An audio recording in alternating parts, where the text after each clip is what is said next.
Well, he's Yeah. definitely found his calling with those cooking videos, man. Those are Yes. insane. The one that I loved They're the most, so of good. course, was the I don't know which one I loved more, the Sauron video or the fucking bigot sandwiches. I think like the Zelda one was nice, but it's like it's almost kind of commonplace for like, oh, of course you're cooking for Princess Zelda. She's only the most stereotypical game character to cook for. What was the one? It was the Red Dead one, right? That had the rabbit. No, that was No? Witcher. that was Geralt. Give it a Oh, little bitch okay. stare. Little bitch stare, yeah. Let me quickly. So I reviewed a little bit over this. So today, as I have hit the live button, we shall on today on another episode of Yet Another Response Podcast, or Y.A.R.P. We shall be talking more Mando and also Unusual Suspect, who is somebody that I've watched kind of on and off. During the beginning of his channel, he made a lot of comedy reviews, like his Home Alone videos were actually really good. His Star Wars prequel ones, also Lord of the Rings. He like, and he managed to somehow not say they were shit, unlike Cinematic Venom, who I'm never gonna let that go. His channel's dying. He's gonna fucking cancel it. He Is put out like that right? Yeah, he's gonna do like this documentary thing where he dresses like a bunch of his past controversies or something. I I know nothing about it, but I know in the trailer there's one moment, and he's just like, and then the EFAP stream happened, and I responded like a little bitch, and I was like, huh, nice little bit of growth. You did act like a little bitch. I Now, what feel the like, fuck is the rest of this shit? Because it sounds like he was like caught up in some sexual harassment shit. It sounded serious. oh my god, we'll Hmm, have to watch that at some interesting. point. Um, let's see. So this video is 10 things he would have changed in the Star Wars prequels. Uh, I I think that's an interesting. Sequels. Oh, I mean the sequels. I don't know. Prequels. They're perfect now. No, they're not. But when it comes to the sequels, how do you not just go with the default answer of everything? Because I would have changed pretty much absolutely 100% everything from the sequels. Well, Like, just out of curiosity, I mean, if you could only change one thing, what do you think would have been the most important change? I wouldn't have Rey be the main protagonist. I would have had it be Finn. Oh yeah. For me, it's just don't have Rey be the one who's force sensitive. Give her something else to do, and put that on one of the characters with more emotional shit going on. Yeah, I Since the can agree force with is so that. tied to emotions. And, Yeah, because I don't want yeah, to.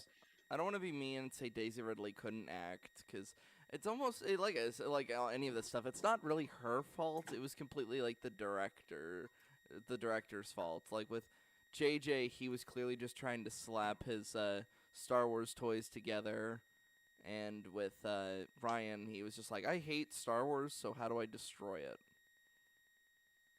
Well, and honestly, if you go back to the Force Awakens, her introduction actually had a lot of potential in it, and there was some really good character building in like the first 10, 15 minutes of her screen time. Mm-hmm. And they could have done a lot with that. But then it's like after that, she becomes a totally different person, totally different character, and never Mhm. revisits that ever. Yeah, and she just rarely goes through any actual growth. Like, not to mention, even in her outfits. In all honesty, I know that's a meme, but it's still true. She wears the same, like basically the same robed outfit for all three of her films. They just change color. Yeah, like Hmm. she went and from didn't white. she keep the same hairstyle the whole time as well? Well, Yeah, no, in Last No, Jedi, I mostly. think it changed a little bit. yeah, in Last Jedi, she let her hair down, and I actually kind of preferred that. It's almost as if like I don't want to like. It's almost like in terms of a visual appeal, Daisy Ridley actually looked way better with her hair down as opposed to up. though it does make sense for it to be up in terms of like a combat kind of thing. Except she's so rarely actually in combat. Yeah. At least any kind of formal combat. It's always Ye- just impromptu chases. Yeah. It's weird how little actual lightsaber stuff was kind of involved with the sequels. They kind of just like they treat the fights almost as if like, we gotta do a lightsaber fight now. And it's like, this is Star Wars. Of course you gotta have a lightsaber fight. Come on. Like, even Yeah, just that- filming a Star Wars movie, wouldn't those be like the most fun things to film? Oh, I know Ewan McGregor even like made his own fucking lightsaber sounds when he was on set, and he had to keep getting told to stop. yeah. He was having a good time. Yeah, and then when you see the choreography, like we all know the famous AT-AT chat video where he like praises the throne room fight, and it's just like I kept thinking in my entire head it was just the behind the scenes with the prequels and Ewan McGregor and Ray Park saying how they destroyed their training sticks basically because they were supposed to only do taps, but they were just swinging full force, and that's how well they knew the drill. And then compare that to, oh, swing this like a baseball bat. They take 2 steps forward. Or what was that fucking clip where the choreographer for The Last Jedi, he was saying like, "Oh, I was supposed to take 3 days to teach Daisy Ridley this routine, but she learned it in one." And it's like the scene where she's swinging at the rock. Oh my god. 3 days. She messed up fighting a rock. Let's kind Yeah, of she almost killed somebody. yeah.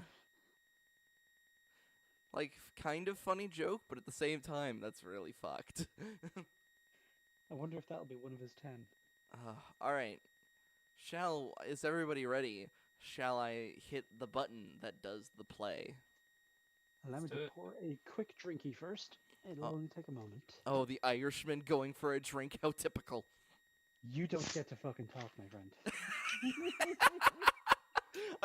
I've been called out on such a level that I think I actually just got hurt. I think somebody just stabbed me. I mean, if the Irishman calls you out for drinking, holy shit, you might have a problem. I've been trying to tell him this. And drink is poured. Let's go. Alright, let's fucking go. Hey, what's going on, guys? Been a Oh while. god, I wasn't Get prepared for excited, that. because today, I'm going to talk about Star Wars. Okay. Specifically, the sequels. Boring. Fair enough. Yeah, honestly. that's one giant fair enough. Also, what's he talking When to did this if video his come mic out, by the way? this video came out, a quick little thing that came out in September. This came out this year. Like a couple months ago. Okay, so yeah, it's a point where like a lot of the conversation is already had. Uh-huh. Okay, Can you so turn it up yeah, a little fair bit? What? Can you turn it up a little bit? It's at max volume. Okay, never mind. You should probably check your volume. It's sad how predictable that response has become. I mean, this is Star Wars episodes 7 to 9 we're talking about, right? The films that no one thought would happen. The trilogy that, when announced, we all lost our collective shit over. A bona fide sequel trilogy to the greatest pop culture phenomenon of arguably all time. Man, he really is quiet. I had to actually turn up my headphones. Is he quiet for everyone else? Yeah, he really is. Well, it's almost like the I mean, volume is lower than you inconsistent. guys. Yeah, it's consistent. It's just like a little bit lower than you guys, which to me is like it doesn't sound like a problem. Complete with original returning cast members and super talented directors on board. Why did you show that man? Original returning cast Hold on, members and hold on. super Why would you show that man and Like, with the if word that's a super joke, talented? it's the only joke he's made so far that's actually subtle. That's the first subtle joke, if it's a joke at all. Oh god. That just makes me angry. I'm just seeing this and I'm just I'm like, gonna go out on a limb and say he's not smart enough to make that subtle of a joke. Yeah, I don't think that was supposed to be a joke. I mean, He does not look like he's on the winning end of the Luke, we gene watched a pool. looper and we were angry nearly the entire time. Oh god, yeah. We didn't even finish that movie. We didn't even get halfway. We were just like, oh my god, this is such a fucking problem. It's like every new scene, you're just in a new rabbit hole of just it doesn't work. Even if you turn your brain off and just don't think about it, just observing it is enough to see how it doesn't work. Oh. Now that that's Yes, over. tell us more about the talented directors. Talented directors on board? What could go wrong? Now, granted, many love these films. I mean, a sizable portion of the fan base considers Last Jedi the greatest entry in the series since Empire. I'm not one of those people, but to each their own. All right. Oh god, that's a fucking mug to stop on. uh, I was not prepared for the close-ups that he's using in this video. Like, holy shit. No, good to know he's at least going to be on the right side of history by hating Last Jedi. That's I'm kind of interested to see where he falls because clearly he doesn't like Last Jedi, but I think overall he still really likes the sequels, so I'm kind of confused. Well, Okay, I the think I know video. what's happening. He's a Star Wars fan trademark fucking symbol. So that means like he loves Star Wars, the franchise, even if he has problems with the sequels or something. Whereas like for most normal people, this is like I like these movies. These other movies under the same name were kind of shit. I don't consider myself like lesser or a failed fan because I'm yeah. not towing the line. It's like that mentality of like not a real fan. I Yeah, think it's a no, bit it's of the one that. true Scotsman argument. Yeah. And just while we're paused, far be it from me to mock a man for his appearance, but does this guy look to anybody else like his fucking uncle and his dad are the same person? A little bit. I think it's the slick kind of wet hair and just a very angular face. I was going to say it's probably his face. Like, well, hold on. Let me rephrase that. His whole entire face. No, Just, his just face. all of that. Just That's draw a pretty circle, harsh. John Madden style around his face. Like I meant right to- here, God, the bull. I was harsh. I meant to say his facial hair. He needs to Wait. shave. What facial hair? What facial hair are you referring to? That is looks a like he's naked got That man. is not stu- facial hair. That is a rumor of some facial hair. That wispy shit is just patches that he missed. I don't know, but that is not facial. Bunny and Peach. I'm still like reeling over the fact that I basically just threw like the biggest insult by complete accident. It's just your face. Yeah, sorry, man. I don't know what to tell you. You look kind of inbred. Yeah, I don't know. Maybe it's the hairstyle, maybe it's the hat. I don't know, It's but the just camo that is hat. a lot. It's and it's the I would camo not do hat. the close-ups, man. I would back up a little bit, like just Or maybe well, get an like when he was avatar. doing his little skits. He was a little further back from the camera, and I mean, you could still tell he looked a little off, but it wasn't as off-putting as the close-up. The close-up is just woof. Mm. No, dude. At least he's got a hat on. That's Yeah. Yeah, that's better. That's better. But the general consensus is that not only are the sequels worse than the original trilogy, Ugh. they're worse No. than the prequels. And granted, the Yes, prequels have seen a that bit is of a factual renaissance statement. of late. Yeah, he's bringing up how like the prequels have seen a bit of a renaissance. I have to say, I don't know. I was watching Phantom Menace while I was working the other day, even though I wasn't supposed to be doing that. I was just, all right, I've got my earbuds in. I need something to just play, and I was just watching Phantom Menace. It's like this isn't the worst thing in the world. Yeah, No, I You've also agree. watched it so much you can quote the script verbatim. I will say that the prequels have had a renaissance just because of the memes. Yes. It's like every fucking screenshot from those movies is now a meme. So people now have this whole other angle to like appreciate it from. Mm-hmm. So I'd say it's had a renaissance in that way. But the films are still I don't- kind of they have their moments, but mostly they don't work. I don't think they were terrible. I mean, they definitely weren't as good as the OT, but I think it's just it's not so much that people are saying they're better now than they were. They were always the same quality. It's just that they're more appreciated now compared to Yeah, the sequel trilogy. It's like, oh, we thought this was the worst that Star Wars could Right. get. Yeah. We've seen how far the bar can really fall, and it's Hmm. totally different. Like, yeah, there's still like 4 out of 10 movies, but when compared to a 2 out of 10 movie, suddenly they don't look so shitty. it's kind of like why the Mandalorian has been getting away with its Yeah, performance. exactly. It's like we just kind of had our All balls stomped on by the Last Jedi, and then the Mandalorian's coming. It's like, hey, you need some ice? I'm like, yes, please. Yeah, it's like pretty much every Star Wars thing that is not the sequel trilogy is getting this new wave of appreciation, and all these fucking eggheads are just like, why? Why does this happen? It can't possibly that they're just shit. And the thing is, Y.A.R.P has actually been proving something about the sequels. The sequel trilogy kind of proved that the Empire was right at the end of the day. It's so weird. I mean, I wouldn't go so far as to say the sequels prove anything. It's just they keep accidentally adding evidence to a pretty broken argument that's deliberately made as a joke. Yeah, like with Mando, they the first episode that we watched, Luke, they were bringing up how there was complete chaos in Mos Pelgo right after the Empire fell, and it was just like, and it made me think it's like, oh man, the Empire was like, say what you want about the Empire, but it was providing law and order. That's kind of the whole argument But I now. mean, that's just kind of a realistic thing. Because, Mhm. like, when any government gets overturned because they're tyrannical, some of the shit they were holding together is going to fall apart while the new Right. government kind of takes over. So, yeah, I Yeah. kind of like the detail that they added. It's like, okay, not everyone is immediately just doing peaches and roses because the empire's gone. It's like some shit did get fucked up because there was a war. Mhm. So, yeah, that Yeah. they get bonus points. But yeah, it's like the idea that that means that the empire was a good thing.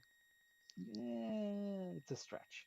Mhm. Yeah, that's what I would say. And um that's basically the argument against anarchy is people who are anarchists want to overthrow the current system because it's corrupt, but they don't want to replace it with anything, Yeah, they which just is a want to burn it down. problem.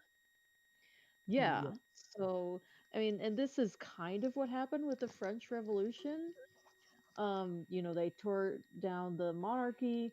Then there was like 5 years of chaos of different types of government before there was any sort of stability. But yeah, because after the French Revolution, anybody who came in to try and like take control of the situation, they were just seen as the new bourgeoisie, and they were executed as well. Until eventually Napoleon got a military force large enough that they couldn't be contested, and he went right back to being a fucking empire, Emperor Napoleon, and then he just declared war on all of Europe to try and pay for all the shit that got broken. Revolutions, people, they tend not to be all good. Yeah. Thanks to the generation that grew up with them, becoming adults now. But still, for a trilogy to be labelled worse than the films that gave us Jar Jar Binks, stilted dialogue aplenty, and one of the worst on Okay, I would like to say Hold as on. right as it showed the still the dialogue. The reason Ewan McGregor had to do that thing with his mustache was because anytime he would say "killing younglings," he'd burst into laughter. Killing Oh, younglings. yeah. I was gonna say, don't shit on Ewan McGregor. He was one of the best parts of those movies. Yes, he was. Mhm. That's the way to say, and you're the closest to the country of origin for Ewan McGregor, Luke. Aye, he's Scottish. Have you seen Trainspotting, by the way? I need to. In fact, I was hoping all of us would watch it together at some point. What is it? Train Spotting is basically a movie about heroin. Oh. It has Ewan Mm. Yeah, McGregor in it. it's not really a watch together kind of movie. It's not really. It has fun moments, but it's mostly quite a fucking. It's like Requiem for a Dream, but Scottish. Mm-hmm. So yeah, it's a good movie, So I was but ha- maybe watch it on a serious night. I was having Yeah, let's all get dressed together. I was having this conversation with River yesterday while we were going Black Friday shopping, and it was what who had the worst chemistry, Christensen and Portman, or Harrington and Clark, with Game of Thrones? And I almost want to say Kit Harington and Amelia Clark had worse chemistry. I mean, they kind of just had no chemistry. All of their relationship just sort of happened. It's like he was on a boat after being rescued, so they fucked. And it was just kind of like uh D&D had the fan, it's like the shallow reading perception of Yes. what Game of Thrones even was. It's like, oh yeah, it's a medieval fantasy, but everyone's violent and they fuck. It's like you ask someone who's never seen Game of Thrones what Game of Thrones is, that's how they describe it, Yeah, and that D&D directed it. I think, yeah, I mean, with that, I will 100% admit they totally just gave in to fan I once mean with that Clegane. relationship. I mean Clegane Because was that the had biggest been, example of that. yeah, but yeah, I was gonna say that ship had been a thing since probably season one, and it had been super popular. And so I guess they finally just decided, this is the last season. Fuck it, let's make it happen. Even though, Well, but there's definitely been an inkling of that, like in the books. I mean, it was kind of vaguely hinted that it was a Really? possibility, but there wasn't a lot of pressure put on that. Yeah, Well, and because the I don't think they never met in the books, though.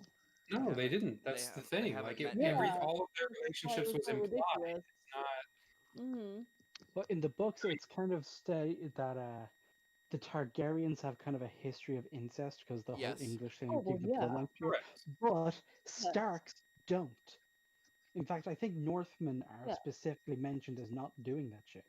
It's Yeah. like they Right. mix yeah, their The only bloodlines with common implication stuff. was the prophecy, the whole, Azor yes, Ahai, and was he going to be that, or was she going to be that? There was a lot of like, yeah, could be, maybe projection, but nothing ironclad. yeah, and of course the whole thing of John being Aegon, and technically this could still be seen as incest, but I That's mean, because it it's not is. technical at all. It literally is. She's yeah, his fucking, was a half aunt. and Yeah, yeah, she's something his like that. aunt. Hmm. uh, but when it came to Natalie Portman and Hayden Christensen's chemistry, I thought they were fine. I might be an accidental prequel defender, so I almost don't want to throw my hat into this ring. That's why I brought it up to you guys. This Uh, shit is accidental. I Damn won't it. apologize for it. I think the prequels are not as bad as everyone gives them crap for. Well, by accidental, I mean I almost genuinely want to say that they're good, but it's like I know they're not. Well, they're not perfect by any means. They're definitely not like, OT quality, but they're not as bad as everyone gave them shit for.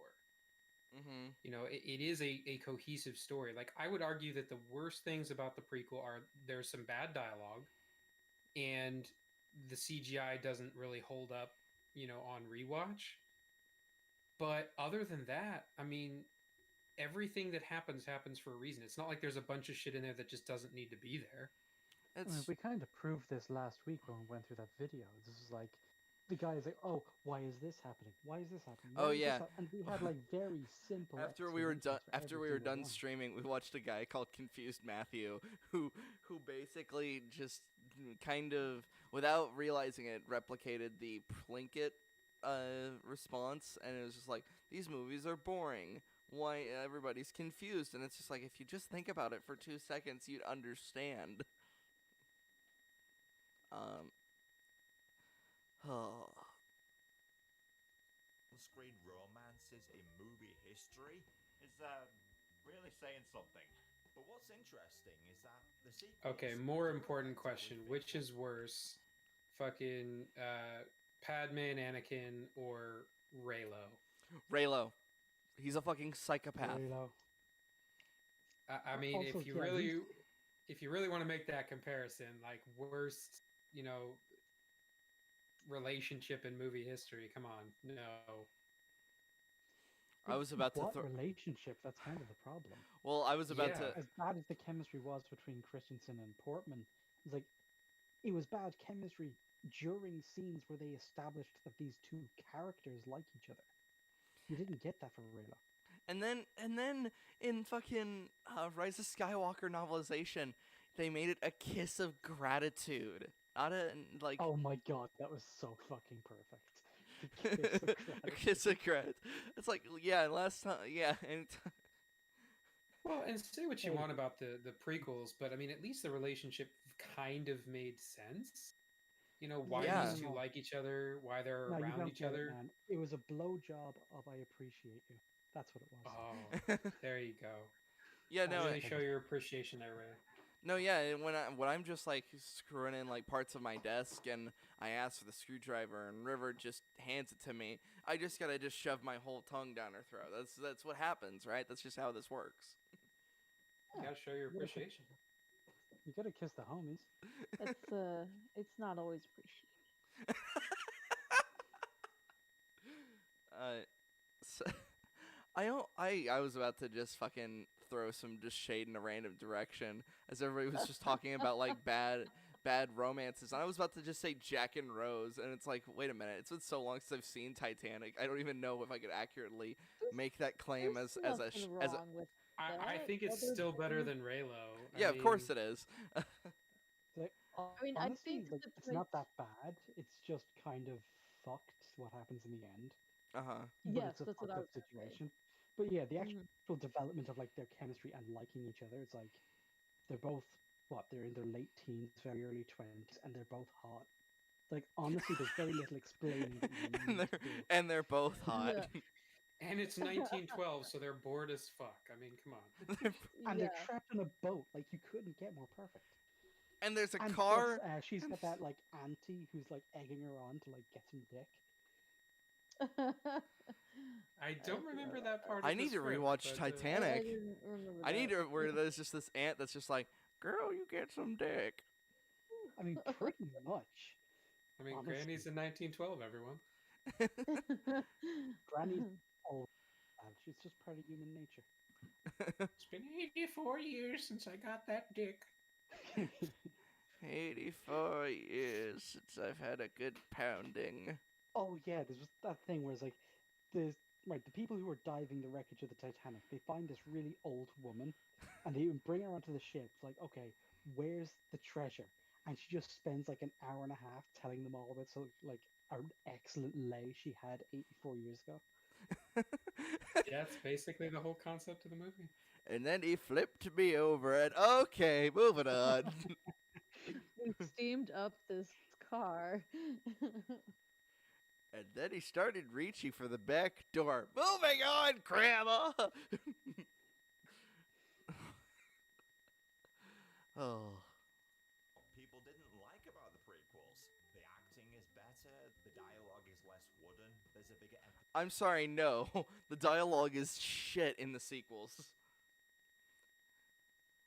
I would say it is, but I guess it's shit in a different way. Like, there's Yeah, definitely it's less less of that wooden wooden. dialogue.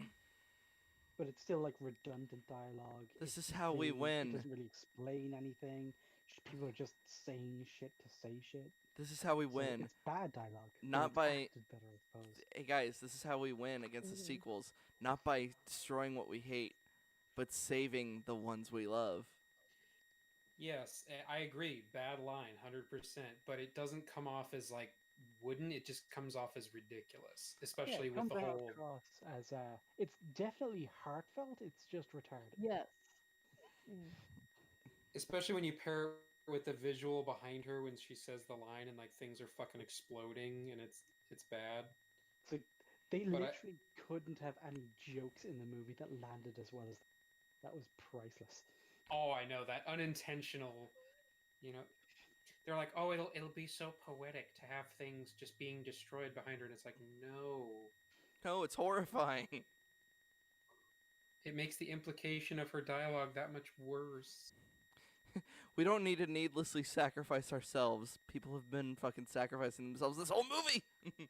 Also, bitch, what do you mean needlessly? The cannon is literally firing as we speak. Oh, jeez. Good old Rose. On practical costumes and sets. On paper, films sound great, but where these Okay, I'm gonna fucking lay this argument in its fucking grave. Just because it had the practical effects doesn't mean shit if everything else fucking sucked. I'm sick of this argument. Like, I well, will say that in general, practical effects are better than CGI, just as a It did general make the rule. movies look better than they Right. otherwise would have. It generally makes them hold up better over time as well. But that by itself does not mean you have a good movie. yes. It's just one element. And if the story that all of that is built around is absolute shit, none of that matters. And I think I know how that happened as well. It's just because people spend so long shitting on the prequels, not without reason most of the time, but the criticisms that would come up the most often were the most shallow. And so those were the criticisms that were loudest. The dialogue is clunky. The CGI is shit. There's too much politics, blah, blah, blah, blah, blah. So when they did the sequels, that's the shit that got fixed first, and then they just ignored the rest. Yeah, they thought that was good enough, and it's like, no, clearly not good enough.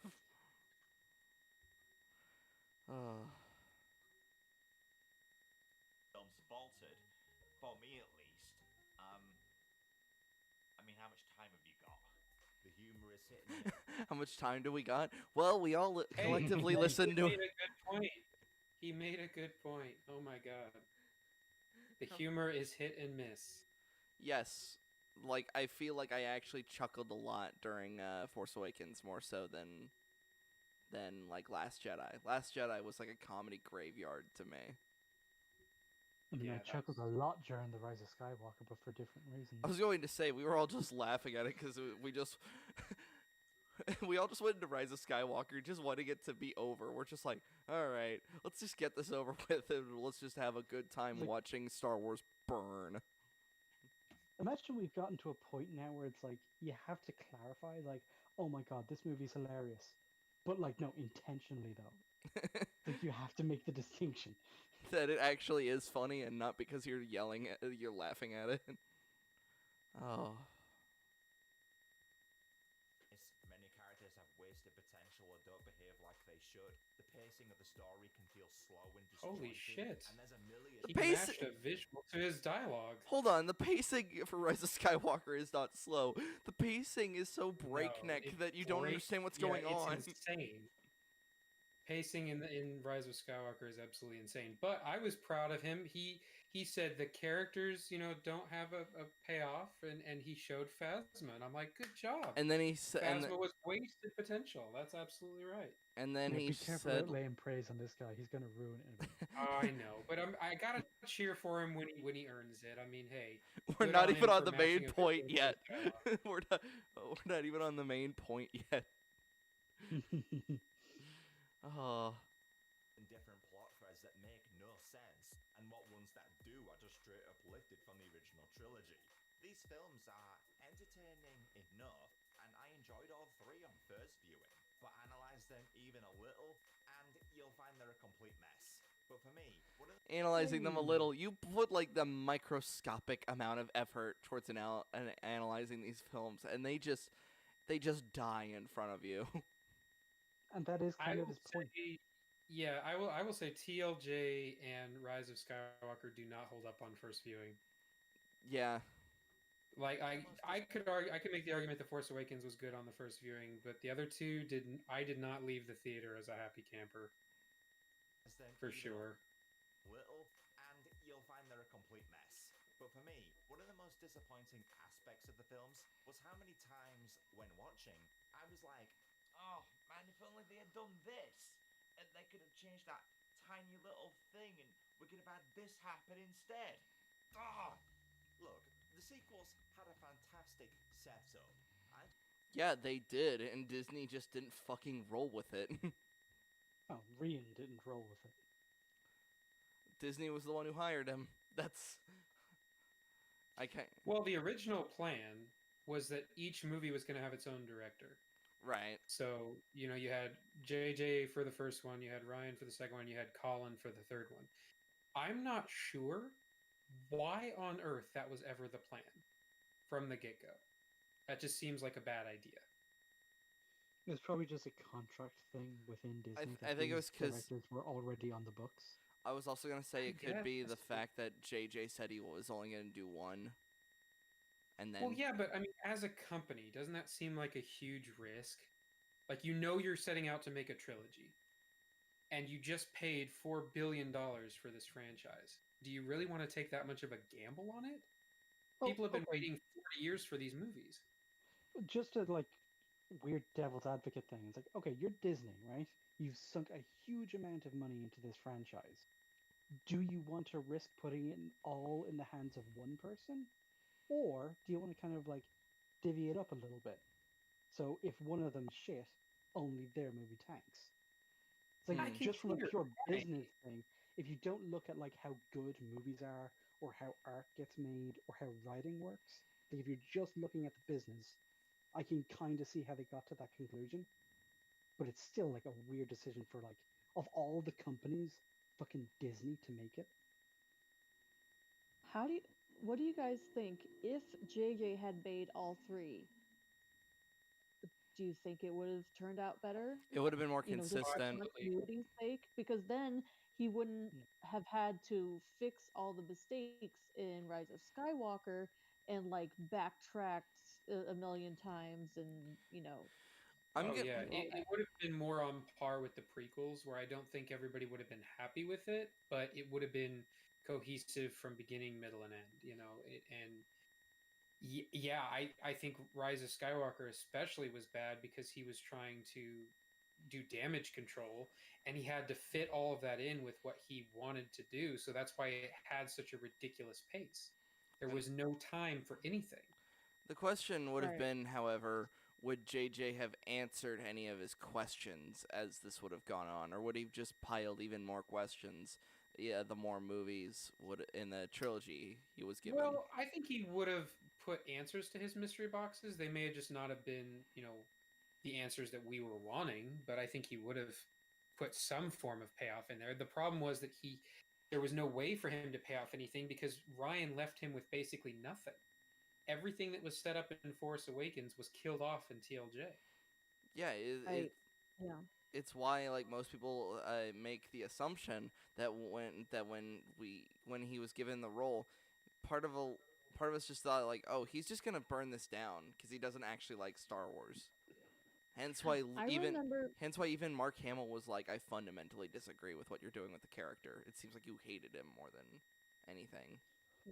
Mhm.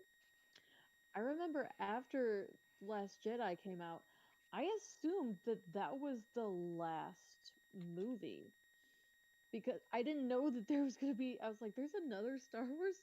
Like, didn't they already finish it? What Star Wars? The war is over. The rebels lost. We saw the movie. What are you talking about? Like, Yeah. it's called The Last Jedi. That's. It seems like that would be the end of the series. The funniest thing is the fact that in Colin Trevorrow's The Duel of the Fates, it pretty much starts with the First Order is ruling the galaxy, and they're just trying to hammer at whatever points that they can. As Rey's been getting training from Luke and all that stuff, and I don't know.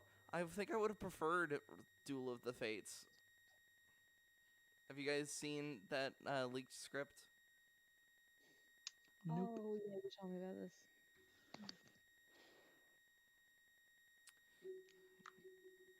As Ninja had to go somewhere, I think I'll just hit play. Oh, Just I don't was gonna think that. say one more thing.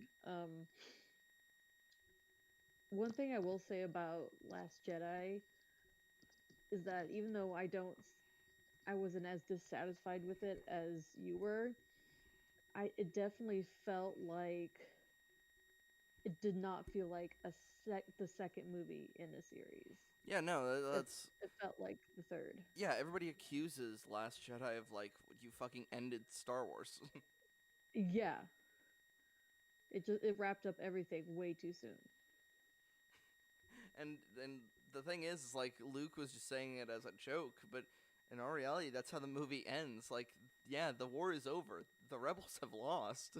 The First Order reigns now because there's only 14 people left. Yeah. And then Luke Skywalker, the fucking hope of the galaxy, fucking died. Mhm. How are you gonna recover from this? And then they just magically Yeah, do in just Rise like of Skywalker. 20 of them on the Millennium Falcon, and that was it. And then it's like at the start of Rise of Skywalker, they just have another base, and they just didn't bother explaining that. Yeah, it's like, oh, okay, I guess we're doing that. The best way to handle it, to be honest. Like, just don't bother. Just, they went and they found another rebel base. Anything else would be so convoluted, it's going to take like the whole intro, and we don't have the time. We have a whole trilogy worth of story to get through. Buckle up, fuckers. Oh. The Emperor's back.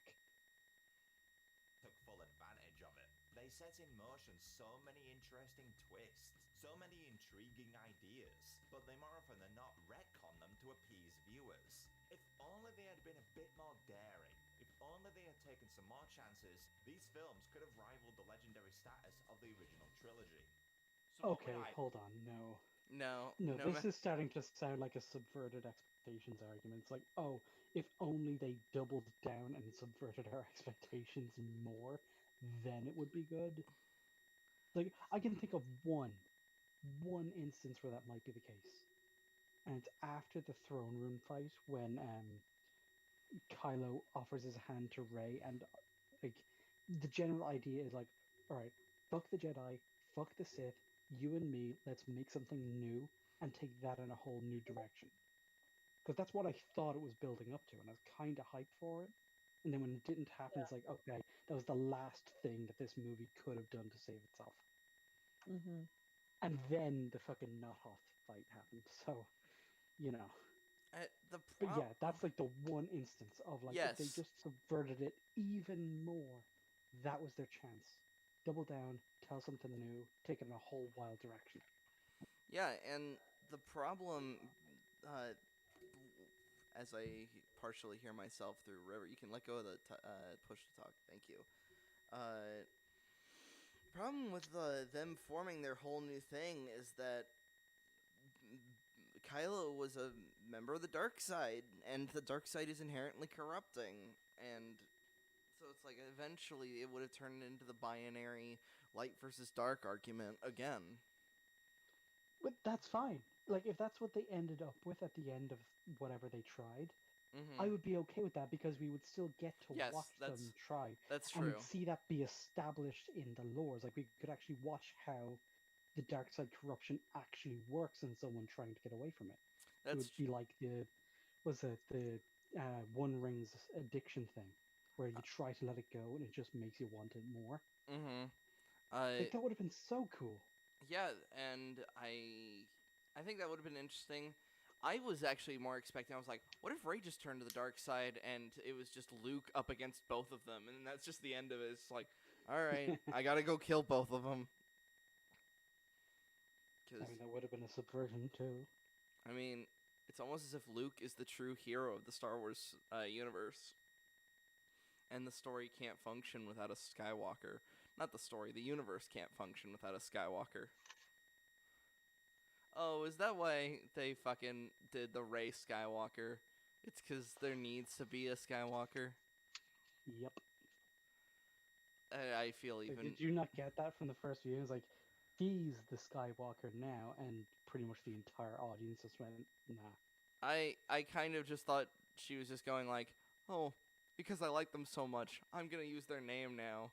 I thought that was... Well, see, that's kind of the thing, is like, the justifications within the movie just don't work, which is why nobody accepted it in the meta. But in the meta, it was like, she is the Skywalker now. Ugh. It's just nobody kind of bought it. Yeah, they called it Rise of Skywalker, but all of the actual Skywalkers are dead or destroyed. It's really the burial of all the Skywalkers, and hence why and they bury. Palpatine takes all their shit. And hence why they then bury Anakin's lightsaber in the fucking sand. That's the final. That's like the final kick. Other than, of course, Rey calling herself a Skywalker. She's like, huh, I'm gonna bury this in sand. Anakin's Force Ghost is going like, ah. And not just any sand, but the sand of the Tatooine desert where he was a fucking slave. Yeah. Oh my god. It makes it even worse. Right near his mother's grave. Oh my god. Well, technically, it's also the grave of a bunch of sand people. Well, I was saying with the Lars Homestead, Shmi's grave is like 10 feet in one direction or another. Yes, she brought it to the sand people area. Just buried the lightsabers there. It's a cultural reparation. Here you go. Yeah, it's like you see Ghost Anakin being surrounded by a bunch of ghost Tuscans, and they're all really angry. Yeah, I probably should have seen this coming. Well, and thanks to some of the episodes of Mando this season, we now know that Anakin could have spoken with the Tusken Raiders, and he could have negotiated for his mother's release. That's which is so dumb because like Tusken Raiders have been like I don't know if I like the idea of they're more cultural now as opposed to how the original trilogy and the prequels set up, which they're just mindless savages. Well, okay, I never actually got that from them. I just assumed they were not quite on the same tier as like quote unquote the more civilized races, but like they were still people. They like still had language. They still communicated with each Yes. other. They still had villages, and then it's like probably just from playing the games and shit. I'm used to them being like they have ideas, they have culture, they have like their own people and their own shit going on.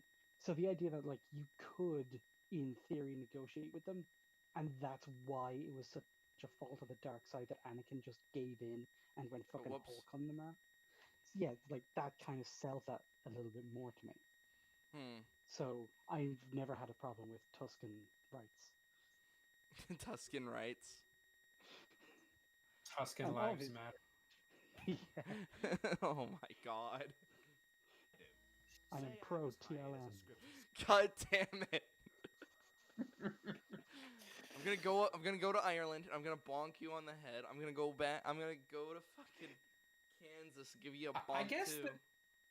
the difference to me is that I agree with them having their own language and communicating and not necessarily being mindless, but I always view them as being very insular. Like they talk to each other, they do Yeah. not talk to outsiders. Yeah, they're Well, very. that's how it is in the games as well. It's like even though you can communicate with Jawas, I think you even get like a from them at one point. You never really communicate with Tuscans, except I think like one instance. I think it's in the Sith storyline. You have to go into like some sacred cave and fight a monster or some shit, and then like this one Tuscan dude is like, "Yeah, you're the shit. Quest complete," and that's it. And but yeah, the rest of the time it's like you don't talk to them. They talk to each other. They have their own villages, and they raid shit from everyone else because they're Tuscan raiders. Like the lore is quite simple. Yeah. supervisor on the Star Wars sequels. What would I have changed? What tweaks would I make to make these films click? Well, I have 10 ideas for you today, so sit back, relax as I count down 10 things that I'd have changed in the Star Wars sequels. Hey, Luke, can you figure out which part of England his accent is from? North England. So Yorkshire? I can't be that accurate. I'm not that familiar with English accents on account of it being another country. But yeah, it's definitely North England, I can tell you that. Okay. So yeah, around Yorkshire, that kind of area. Yeah, it was just like, hey, wait a second. We have somebody who probably interacts with that sort of culture. Not every day, of course, but like somewhat often considering how close you guys are to each other. But yeah, it'd be kind of like me. Is okay? This guy has an Alabama accent. Is it from like North Alabama or slightly to the left of North Alabama? And you're just, I don't know. What? How would I know? All right, first reason. Where the fuck did the First Order come from?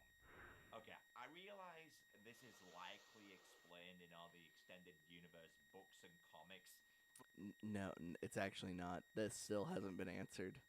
As somebody who, for some reason, still keeps up to date with all the novels and comic books and video games, it's never been Yeah. answered. Admittedly, for this kind of a list, not a bad starting question because a Yes. lot of different things kind of hinge on the answer to that question. Yes, of course. And the Good. thing is, it's just that the First Order has brand new uniforms, ships, gear, all that stuff. If they just used old Empire shit, we could surmise that after the fall of the Empire, a bunch of their shit was still lying around. Yeah, Individual warlords gathered it up and formed the First Order. Very But simple. We Luke can do that said in they our couldn't head. sell toys. then Yeah, that's and my whole thing but would just be like different. just that. My whole thing would have just been like, just don't do the First Order in general. Just have it be the Imperial Remnant. Just have it. Just Yeah, that's what we were all expecting. yeah, he was just gonna be the Remnant. And then they're like, no, it's the First Order, and I'm like, what? The final order. The Final Order. Do it.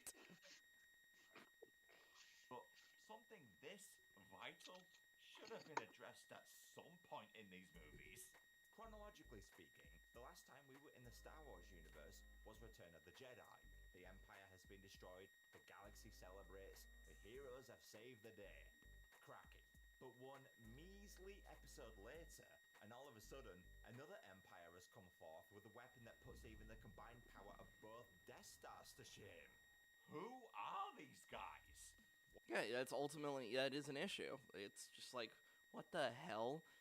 And you guys actually want to know something that further reinforces how terrible the New Republic is? In one of the newest books, they explain that Mon Mothma basically signed a demilitarization treaty, so to make the citizens of the galaxy not think that they were just going to become a new empire. It's just like, whoa. I get what Why you. is that bad? That's bad because, for the love of God, you still gotta hunt down the Imperial warlords. You gotta. There's a bunch of issues, and also the problem with demilitarization, especially after a supposed coup in most people's eyes, depending on the core worlds,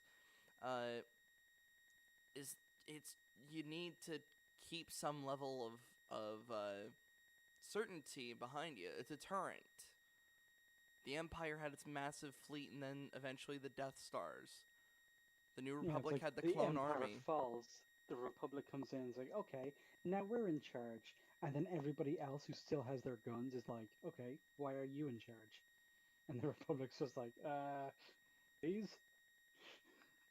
Yeah, it's like, oh, we'll be in charge, but we'll get rid of this so not everybody feels threatened. When it's like, what? No, you should be doubling down on that.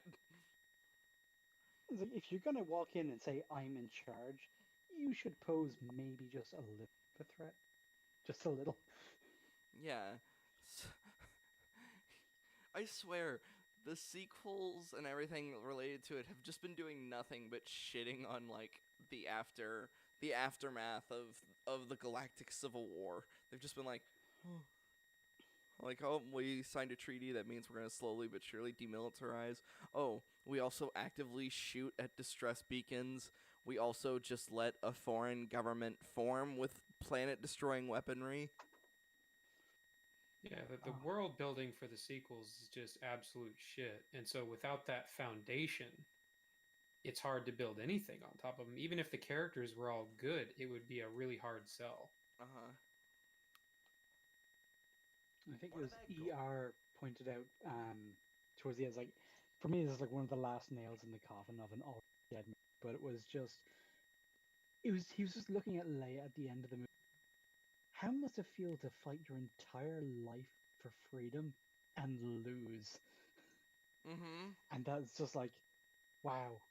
Even everything that this movie tries to stand for, it just doesn't hold up. It's like all that talk about hope and shit. It's like the sun. It only appears when you believe in it, or some weird Oh. hippy dippy nonsense. She sounded like she was about to sell us a crystal, a fucking Jo crystal. Hope is like the Jo crystal. It only powers up when you do it with your homies. Hope is like the Zeo crystal. Only then can you become Power Rangers. Would have been a better movie. Poe just becomes a Power Ranger. Honestly, yes, he would make an amazing Red Ranger. Oh yeah, Oscar Isaac has the acting talent. Why didn't we get that Power Rangers movie? I Just Krispy actually Kreme donuts. forgot.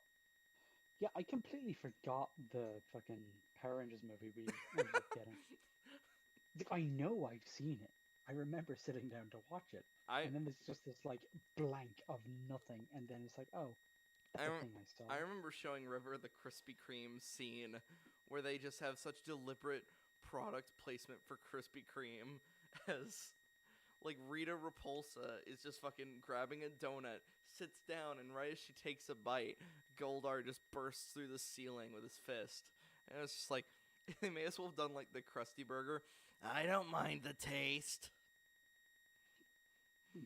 That's a deep Nobody Simpsons should be allowed reference. to make a fucking Power Rangers movie unless they're Japanese.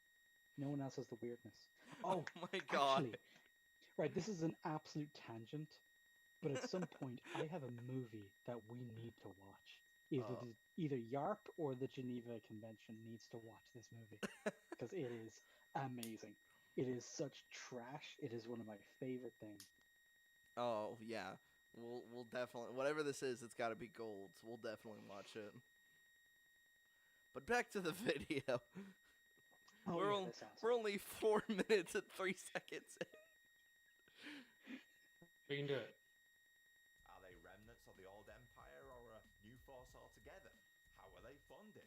How did they build Starkiller Base? And who would even join such an organization? None of this is explained. Look, Yeah. all you needed was Yeah. a Fellowship of the Ring-esque intro to Force Awakens. Have someone like Leia recall the events of the past 30 years from her perspective. Maybe the First Order. Could you even imagine Carrie Fisher trying to give that kind of like prolonged speech? But they were all Yes. of them deceived. Yeah, honestly, The First Yeah, Order absolutely. came She in. could have done it. yeah, especially for something like this where she's talking about like the life that Leia led. Yes. Like just it's like the marriage, raising kids, and it's like she had a whole life while also being like the general for this new military. It's like, yeah, that's in a what 2.5, 3 minute long fucking spiel. She could fucking get into that, Well, and it And would have it would set the easy stage. I because was the title crawls for the sequels were like less than a paragraph long. They were a few Yes. sentences. sorry. I was more making a joke at Carrie Fisher's expense. Unfortunately, like that. Oh, that she wouldn't be able to focus on the one thing for Oh, 3 minutes. how dare you? With the power of Bruh. cocaine, our princess could do anything. I was she about wanted. to make a cocaine Yeah, joke, and I'm like, cocaine this is a stimulant, my dude. Don't get it. I was about to be like, this earning my place in hell. I'm fucking talking shit on Carrie Fisher. God's up there, just like, oh, don't you, as like Carrie in Ultra Heavens, just like getting the coke ready. Dude, she's snorting like 8 lines and flipping you off, and it's glorious. Oh Remember, my kids, god. in heaven you can do all the drugs you like. So save it can't for fucking wait. so save it for the afterlife, okay? It's a rave. It's a giant rave in heaven. I mean, they use biblical language, but that is kind of the canon. Oh my god. Yeah, it's an eternity of bliss and exaltation of our Lord and Savior. So basically, a God rave. Awesome. Yeah, God rave. That sounds like a heavy metal band. Right. God rave, but they're a Christian rock band, so like their music isn't as good. Hey, yeah, I'm not a big fan of Christians, but have you ever looked up Red? Some good shit. Oh, I was about to say Skillet is like the biggest example. It's like, oh, that's right, you guys are a Christian rock band. I My grew only up on frame of Christian reference rock. is my only frame of reference for Christian rock is Hank Hill. Like, you're not making rock and roll any better. You're just making Christianity worse. He's not wrong. Came about after the galaxy became increasingly more lawless after the Empire disbanded, and people were looking for, well, order again.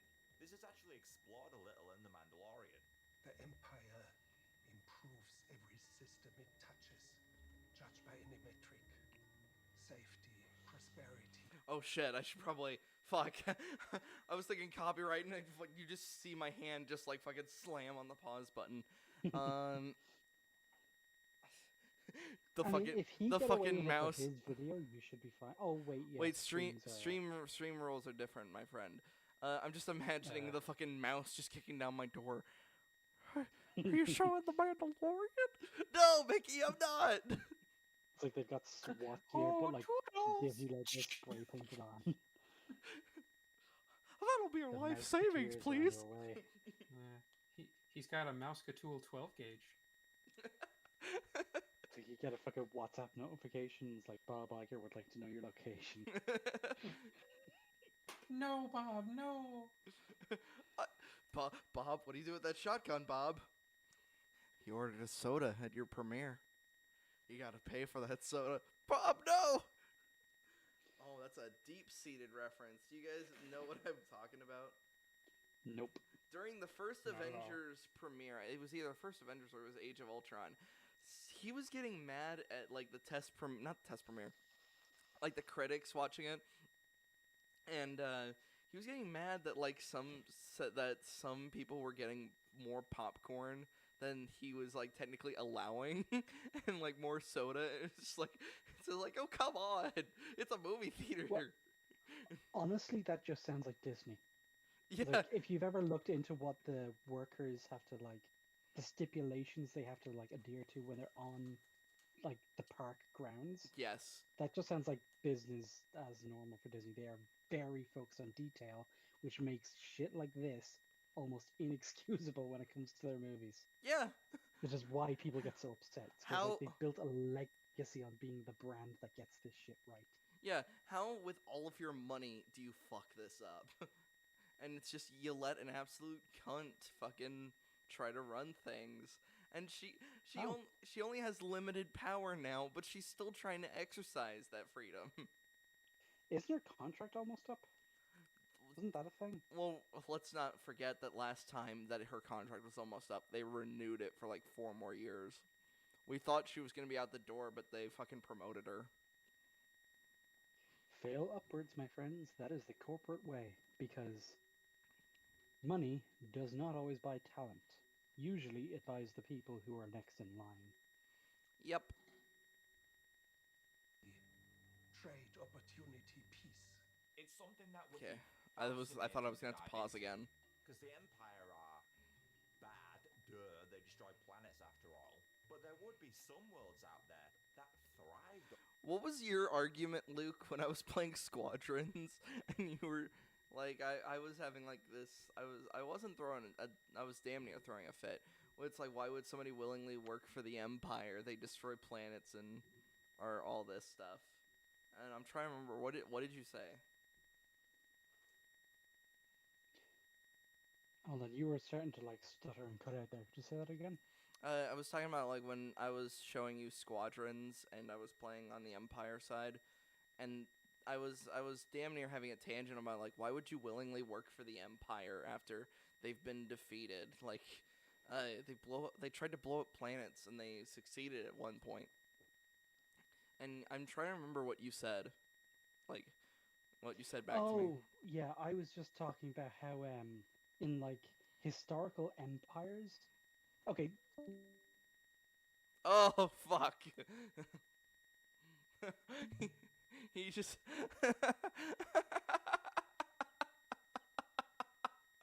his internet cut out.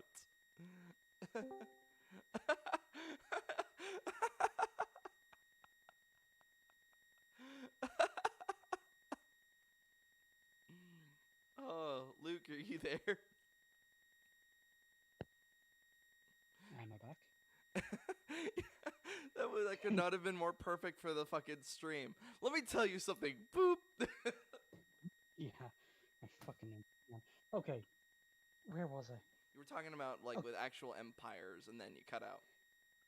Right, yes. Okay, look at the Roman Empire, right? They conquered a bunch of different territories all across the Mediterranean. People who had never seen people from that far away before. So, say you're in Tunisia, in North Africa. You are an area that has been conquered by the Romans. They are in charge, they run shit. And you hear that they have just massacred an entire fucking Gallic city. It's like just obliterate the population. It's a heinous act, even for the day. But you are hungry, and you want to be able to provide for your family, and the Roman military is one of the most reliable employers in town. Do you really give that much of a shit about Gaul, or Alderaan in this case? Probably not. So you're going to become a soldier. So you're still going to work for the Empire. Because that's just how empires work. Yeah, and to piggyback off of that, I would say that in any sort of like occupying situation or tyrannical regime, there are a lot of people who are just gonna join what they think is the winning team to keep themselves and their family safe. You know, The Third And Reich. the Republic are certainly not the winning fucking team in those movies. Yeah, the Third Reich being a perfect example. The fucking German conscripts and Mhm. the conscripts from Czechoslovakia that were unfortunately just as much a victim as the French or any of that kind of stuff. And yet we still shot at them. Yeah, because they were in the wrong uniforms, and while they were under the employ of the Empire, or the Reich in that case, they were the enemy. And that's Mhm. just how wars work. It's like you don't have time for moral philosophy when you're on a fucking battlefield. You just Right. do what you gotta do. Yeah, it doesn't. Yeah. Excuse me, as I burped. Yeah, when it comes to these like meta conversations, it kind of does remove you from that like, oh right, for like these were people, they actually had to like operate during their own situation. Because when you pull the lens back far enough, it's like, oh, of course you see the good and the bad, but they weren't allowed to see the good and the bad at that point. It was just And I'd probably be more okay with these conversations if any of it was shown in the movie. Yes. But I feel like when I start doing that thing where, like, okay, well, historically, empires worked like this, I'm starting to do that thing where I'm writing the movie for them and Right. filling in the gaps they left rather than just extrapolating from what I see. And I keep And forgetting. I want to avoid doing that. And I keep forgetting that not everybody, like when it comes to like the comparison of the Third Reich, not everybody was that guy from Inglourious Bastards who was like that German officer who was killing other German officers. Not everybody was him. Like the There were second, plenty of him, but yeah, yeah, most people were just trying to, like, survive. yeah. What was his name? I cannot remember his name for the life of me. The real guy or the actor? The guy in the movie. What was not the actor, the character's name? Because he was a German officer. They realized what they were doing was wrong, so he just started murdering his friends, basically. Mm. He was like, I'm not going to be complacent with this, and then he just started killing them. Basically, the real life version of, like, the Are We the Baddies sketch. Yeah. Always the baddies. I fucking love that sketch, man. It's so fucking it's, good. It's really good. Under them, rich worlds that benefited from the empire. Oh, don't you dare show Kanto Bite. I fucking hated this. Fucking. Oh my god, Kanto. See, Kanto Bite was such shit mainly because of the characters that were witnessing it. Like, when Rose was describing, like, the military-industrial complex, she was saying this to a child soldier. So it's like, you're preaching to the wrong crowd. I've had to kill since I was 5. Well, but Yeah, we all just know didn't Finn's really do. soldier status went right out the window as soon as he became comic relief. Yes. Also, wasn't he like a janitor? And then we Oh, never I hate told that he had this. any missions before his failed tribal genocide. Yes, that's the problem. Books and the movies have been like fighting over this for ages. Yes, in the movies they basically demoted him to space janitor, but meanwhile, I hate to say this, in the books he's been like actually like the top of his class, special forces and stuff, and it's like, And they still made him a fucking janitor. yeah, I don't know. That's the thing, the disconnect here. They're just not like you want to talk about like how the books and movies aren't talking to each other. It's like, yeah, they're really not.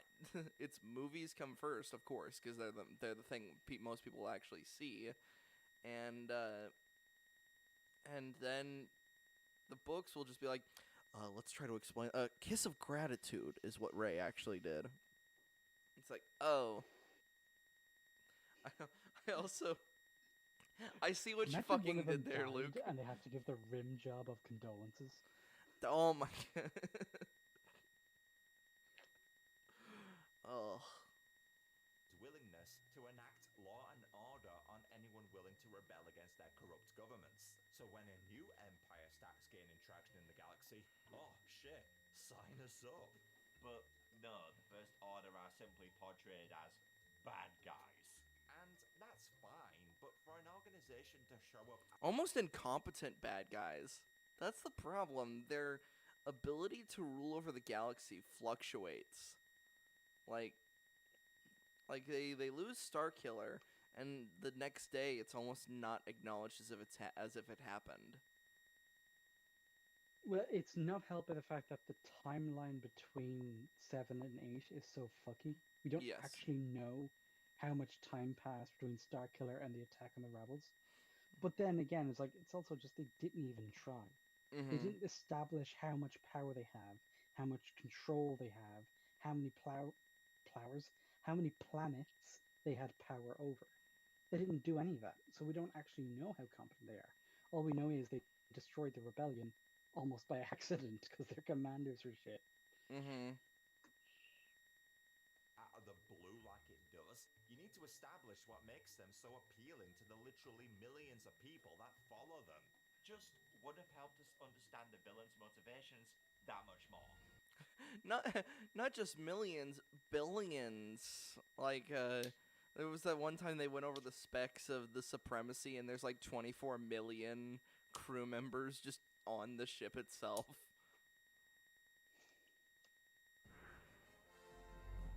Number 9. Ray's double blade. Yeah, this was surely set up to happen, right? Ray uses a quarterstaff as her base weapon, so a double... Okay, hold on. Does that really need to... I think I would have put that in last place. Wait, is this his number 9? It's like just Yeah. literally make the double lightsaber thing actually happen. Yeah. Well, I'm not sure if he's going like chronologically or if he's just going like if these are in order of importance or just a list. I mean, if this is chronological, the last part of The Rise of Skywalker must have given him some real problems. Also, god damn it, Luke. I see your fucking icon again. I gotta ditch full screen so I can see this. He changed it.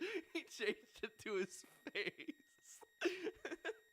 And so the whole square around it is just flesh colored. So it's just like he stretched, just except for what's in that circle. I need to fucking quickly just flash. I just zoomed out of the fucking video. Just fucking flash Discord for a second, and on the stream, and just. Oh, perfection.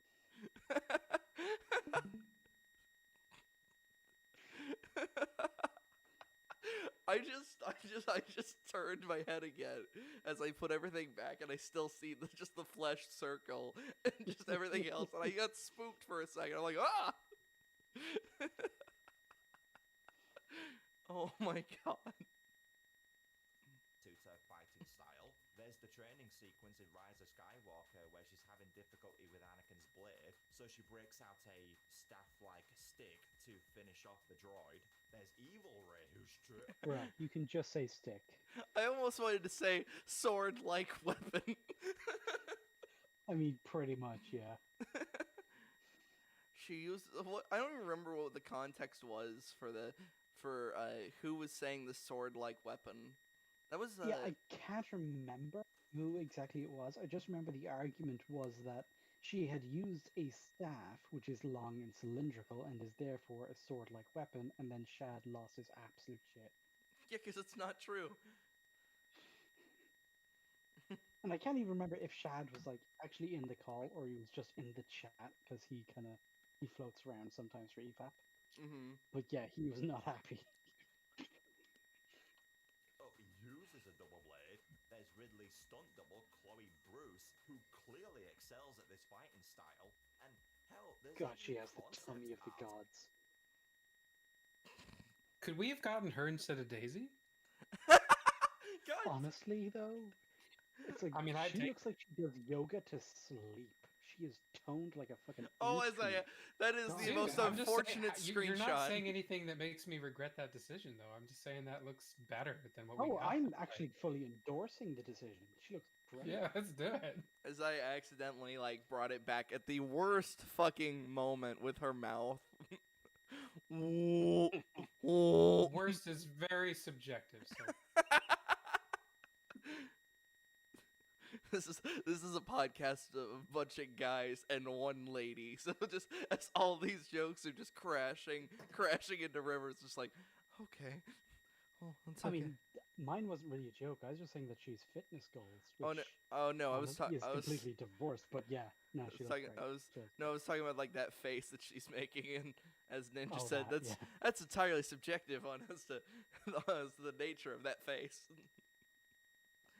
Uh, Well, and was it right before this or right after this we had the shot that was like concept art?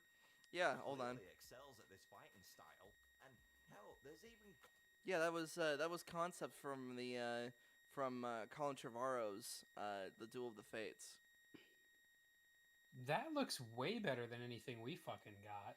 Yeah. Have you actually read Yeah. the script for The Duel of the Fates? I watched there was like a YouTuber that did like a kind of a play-by-play of it or whatever. He kind of read through the script and stuff. It was definitely better than what we got, but I still don't think it was, as perfect as everyone's saying it was going to be. Mm-hmm. I still think it would have been better to have one director from beginning to end, but Of course. The thing is, it's like, it didn't do what JJ did. It kind of just committed to what The Last Jedi did. And now it's just like, all right, if we have no choice but to roll with this, how do we roll with it and still make a quality film? And right, which is clearly not what JJ did. He spent time, making repairs and even flipping the bird to Ryan actively, which were some of the best parts of the film. I'm not yes, gonna lie. yeah, part of me is just like, I almost, part of me actually has to have that debate about this, like, are they that good? But at the same time, I'm like, yeah, Ryan deserves every bit of flack for that. Oh. concept art of Rey with a weapon. So why didn't she get one? I mean, Rey has 3 different duels against Kylo in these films. Only 3? How many lightsaber duels are in the prequels, my friends? Jesus Qui-Gon? Christ. Good ones. Let's see. Well, no, just in total. There's at least 2 big ones per movie, at Qui- least, and then there's a couple Qui-Gon of versus extras, Maul in the especially desert. Clone Wars. Qui-Gon versus Yeah. Maul in the desert. The final battle for Duel of the Fates plays. Are we counting Django versus Obi-Wan as a sort of lightsaber fight, or is it because since the other person uses blasters, we're not going to count that? I would still wouldn't count it as count lightsaber action. Like it's still Yeah, you get yeah. to see stuff. Broader Okay. category. Okay, so there's that. Then the climactic duel between Dooku, Obi-Wan, and Anakin. Then there's And the... Yoda. The Yoda versus Dooku fight. Oh, are we counting that one as separate? Well, it is. It's like a second round to an established Okay, then fight, yes. but Then it we're is at a 6. different duel. We're at 6 so far then. So then we've got Obi-Wan and Anakin versus Dooku round 2 in Revenge of the Sith. And Obi-Wan versus Grievous. Windu versus Palpatine. Yoda versus Palpatine. And Anakin versus Obi-Wan. 10 fights in total. Not counting Well, the Clone and there's Wars. the giant arena, the Coliseum battle. Yes, yeah, the big brawl, and it's like each of those, it's like some of them go on for a while. Like Yeah. some of those are long fights that do a lot of character shit as well. So they make up a sizable portion of the runtime. Oh yeah, that's the reason why actually it's that Coliseum fight that makes me say that hey, Christensen and Portman actually had pretty good chemistry, because then when there's that moment where they're behind that little carriage thing, and Anakin goes like, "You call this a diplomatic solution?" and Padme goes, "No, I call it aggressive negotiations." And then he smiles because it's clearly a callback to that dinner they had on Naboo, where he explained Oh, where aggressive he ate a negotiations. pear with a fork. Hey, it was a space pear. It was a CGI And a pear space of all fork, things. so it cancels out, bitch. This is what creates infighting. It was a space fork. Don't come at me with that shit. I'm just saying, you don't know. Maybe it wasn't safe to touch. I don't know. It would have fucking Then it poisoned wouldn't her. be safe to eat. I don't know. People eat all kinds of weird shit, man. Well, I mean, yeah, like, okay, chilies burn your tongue. They do considerably less to your fingers.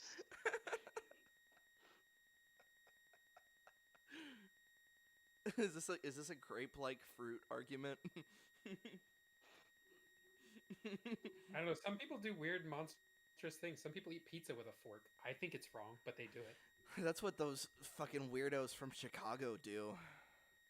Fuck off. Why? The whole point of Wow. the crust is that you have something to hold. It's designed to be held.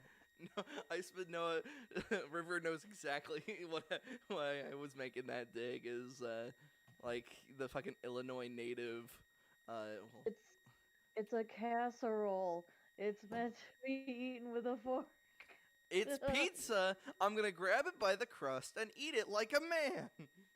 Hold on, are you saying that pizzas are casseroles? No, she's talking specifically Chicago about style deep dish. pizza is basically a casserole, so I eat it with a fork. Basically, Until it's casserole is not the same thing as casserole. What? I said, basically, a casserole is not the same thing as is a casserole. He pulled you into the semantics game. Well, not just that. It's like, okay, a taco is basically a burrito. That doesn't make it a burrito. Wait, what?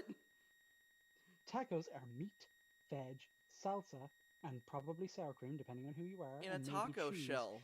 And taco shells are tortilla wraps that have been toasted. So it is all of that inside a tortilla wrap. It is basically a burrito. But it is not a burrito. There are important differences. Just like there are differences between a pizza and a fucking casserole. You know what I was thinking the other day? Tomatoes are a fruit, and therefore, Yeah. pizza is the best flavor of fruit pie. God damn it. I hate all of you. That's a better argument. I hate all of you. This is why I drank. Oh, Wyatt, since I'm drinking too tonight, cereal is a stew. I'm gonna fucking kill you. I think this is it. I'm going to go to Ireland. And I would say I would give you alcohol poisoning, but you're Irish, so clearly that's just not gonna happen. So I don't know what I'm dude, gonna have like to do. 3 drinks ahead of you already. It's 2 in the afternoon. I can't drink yet. I mean, you can, you just shouldn't. I just People start. give you the eyebrow. I was going to say I just start pouring whiskey into my coffee. River down the halls, just looking at me, just giving me the side eye. Oh, anytime. Hey guys, we're 6 minutes in. Oh no! Oh shit! Look Out at of us. 38 Fucking minutes, Speedy boys over here. we're just speeding right through. Yeah, 3 fights with the same opponent. So a double blade could have offered a nice way to spice up the choreography. Like, Okay, Okay. yes. Sorry. I say he's not wrong, but he's Yeah. not right That's- either. But it's also just like, that seems like just a very weak justification for something that would have had a net positive effect. You know? Yeah. I wish I could go by individual frames because I honestly, she's doing the thing that pisses me off. Like, when Oh, it comes. holding your sword backwards. Yes, I know Ahsoka does Yeah. it. I know Starkiller does it. But I specifically had this kind of lightsaber. It was the Luke model from A New Hope. You cannot hold that thing backwards. It's just not. It's not designed that way. You like, in terms of like where to grip it. Well, and the whole reverse grip thing makes a lot more sense with a weapon that has a particular cutting edge. Mm-hmm. It doesn't really make sense with a lightsaber. You're more likely to hit yourself. Yes. And the whole point of like holding a sword backwards is to reduce its reach. It's when you had two swords, because normally Right. historic You cut out. Uh-oh. Luke. Uh-oh. dagger, Luke. or a sword and a sword held backwards so that its reach was shorter, so you're using it at closer range. You wouldn't just hold one sword backwards and deliberately cut your own range in half for no fucking reason. I like how you cut out for like a good minute for us, but we actually still got your point. Nice. That requires some talent. So a double blade could have offered a nice way to spice up the choreography. Like, you know when Luke gives her Leia's old saber? I was like, oh my god, this is surely the double blade, right? Leia could have been a user of one, and her strong connection to Rey. Remember when Ryan Johnson just said she had no experience or training whatsoever, and fucking JJ went, "Fuck you, no," because it was always like I don't know about you guys. It was always I always thought with the way the original trilogy ends that Leia was gonna immediately get her training. It was heavily implied. So for the sequels to then go like, no, she's not had any training, and then for JJ to go, no, she's had training. Well, it would have been okay for them to say she was never trained if they kept her force powers at a minimum in the sequel trilogy. Instead of But to Mary give her like Poppinsing herself. yeah, with the whole ridiculously powerful abilities and stuff, you have to give her something. Mm-hmm. You can't have it both ways. Would make this a very sentimental weapon to her. Or maybe Rey could take Luke's and Leia's single-bladed sabers and forge them together in a cool montage sequence. That'd have been dope. I mean, what could have been? How like surface level does this all sound? They could have just put them all together, and that would have been cool. Well, but I mean, he's not necessarily wrong. He's just not making the points in the way that makes sense. He's doing a very subjective take. I think I would have gone more with they did show her being very proficient with the staff, so it would have made more sense for her to stick with a, dare I say it, staff-like weapon. I mean, honestly, it's like if you knew ahead of time that your Jedi was going to use the double saber, a way to set that up would be to have her start off using a staff. It seems like a no-brainer like connection to make. But then they just kind of did it in reverse, where she starts as a staff and that never comes up again. Yeah, it's completely Yeah, ridiculous. she just transitions from the staff to the single lightsaber, and then even goes to the dual wielding, which would be even more complicated and take more proficiency. It's because it's like they kept treating it like, okay, this person gets to use a lightsaber, not this person is able to use a lightsaber. So like, they treat it as like a prestige thing of like a badge of honor rather than like a marker of ability or training or Mm-hmm. expertise or some kind of sacred order of fucking space monks. so Like, so why did they make a Star Wars movie? They clearly had no interest in it. they're like, we gotta make money. We got the IP. Let's use it now. Considering Rey goes. I almost want to say, okay, so you know how with the MCU, with most of Phase 2, they kind of just made whatever the movie they wanted. They just added a little the MCU spice to it. Like how Winter Soldier was an espionage movie, and Guardians of the Galaxy was more of a reference to like Flash Gordon and all that stuff.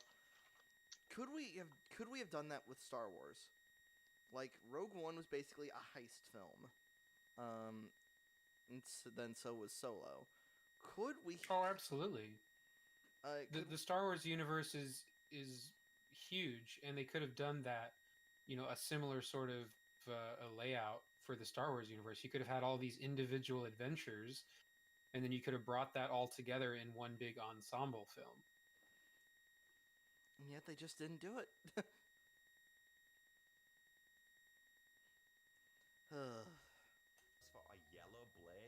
the film, we could have had a double-bladed yellow lightsaber. Hell yes, get some Bastila Shan vibes going on in here. But not only do we not get Honestly, the she double blade, did have 2 kyber crystals to work with, so it would have been viable and would have made more sense. Yeah. Oh my god, look at how good the concept art is. They're actually wearing fucking armor. Holy shit. Yeah, it's And like. going actually into battle on purpose. Mm-hmm. Holy shit! Oh What my is the god. anti? I don't understand. Like, what could have been? No, yeah, like, also, dramatic change in fucking Rey's outfit. She's basically wearing, like, a fucking jumpsuit like how Luke was in Empire. Well, and not to mention, I mean, at the very, very surface level, these would have made for some much better toys. Yeah. Oh, absolutely. It's like fucking space armor with like a blaster and shit. Yeah, It's a like, much come better on toy. now. Yeah. Why didn't we get this?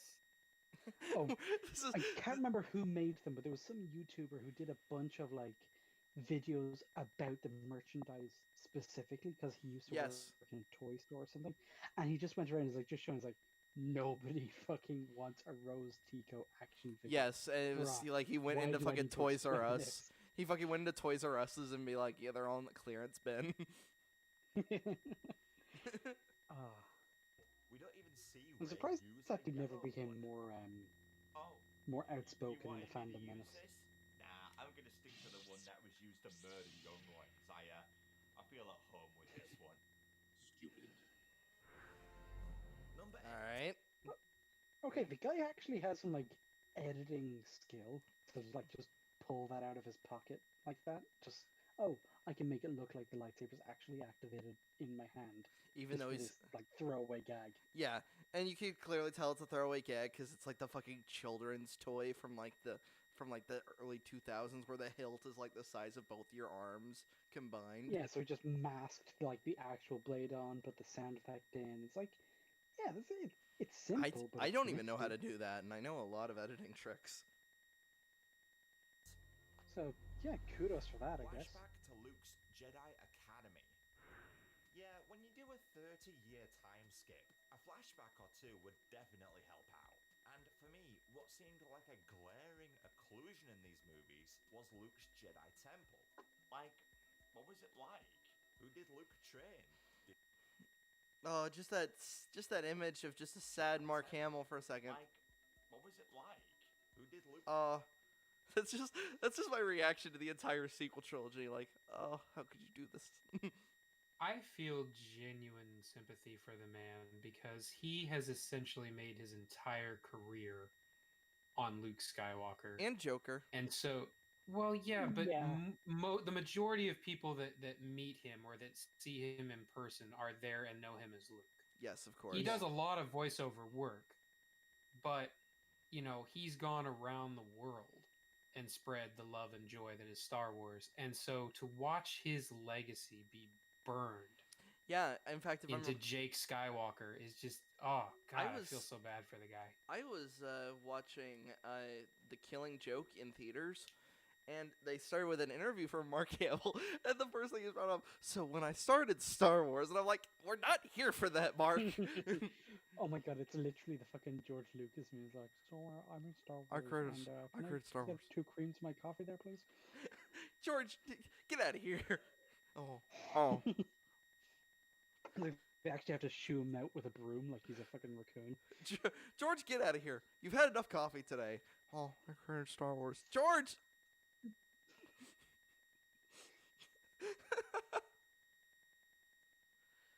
So, in terms, how much of Luke's Jedi Academy would you have shown? That almost requires its own fucking movie, in my opinion. Okay, well, just going off of like the movies and stuff, for the trailers, they showed us flashes. So we were all led to believe that it would be somewhat relevant. So I'm thinking a minimum of like a minute and a half of a flashback. Just to show us what the fuck he was trying to do and what it came to. That's like the minimum. But it should kind of be a whole movie of its own, really. Mm-hmm. Or even fuck it, make it like an hour-long TV show. Like a fucking, like, Not a mini series. What's it called when HBO does like a sort of one and done type special? It's like an episode of a show, but then that's it. I mean, if it's over like an hour long, then it's a feature. It's a film. It's a Hmm. one-off movie. Wait, is an hour feature length or is an hour and a half feature length? I can't The remember. hour and a half is feature length. Actually, that's not true. There's Right. some films that are like literally an hour and 20 minutes. Not, yeah, it's literally like, Yeah, fuck. but the credits might push them over. Hold on, I'll literally just Google this as I. Da-da-da. What makes what makes a film feature length?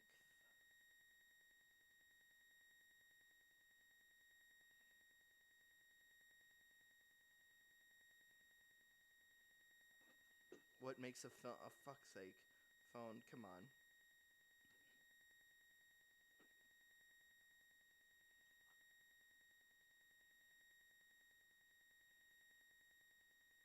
What makes a film feature length? Okay, so as the Wikipedia for feature length. Oh, you serious? 40 Hmm? minutes. Oh wow. Okay, so yeah, a one-off is just a movie, a tie-in movie to the franchise. And if they're anything like anime, the movie is never canon, so it doesn't matter. Oh, did you hear about that, by the way, Luke? My Hero Academia is getting a third movie. Right, oh, that wasn't I you this am. time. That wasn't you that time. That was River. What was me? I heard the dropout noise, and I thought you just pretty much left the second I revealed the news. It's like, oh no.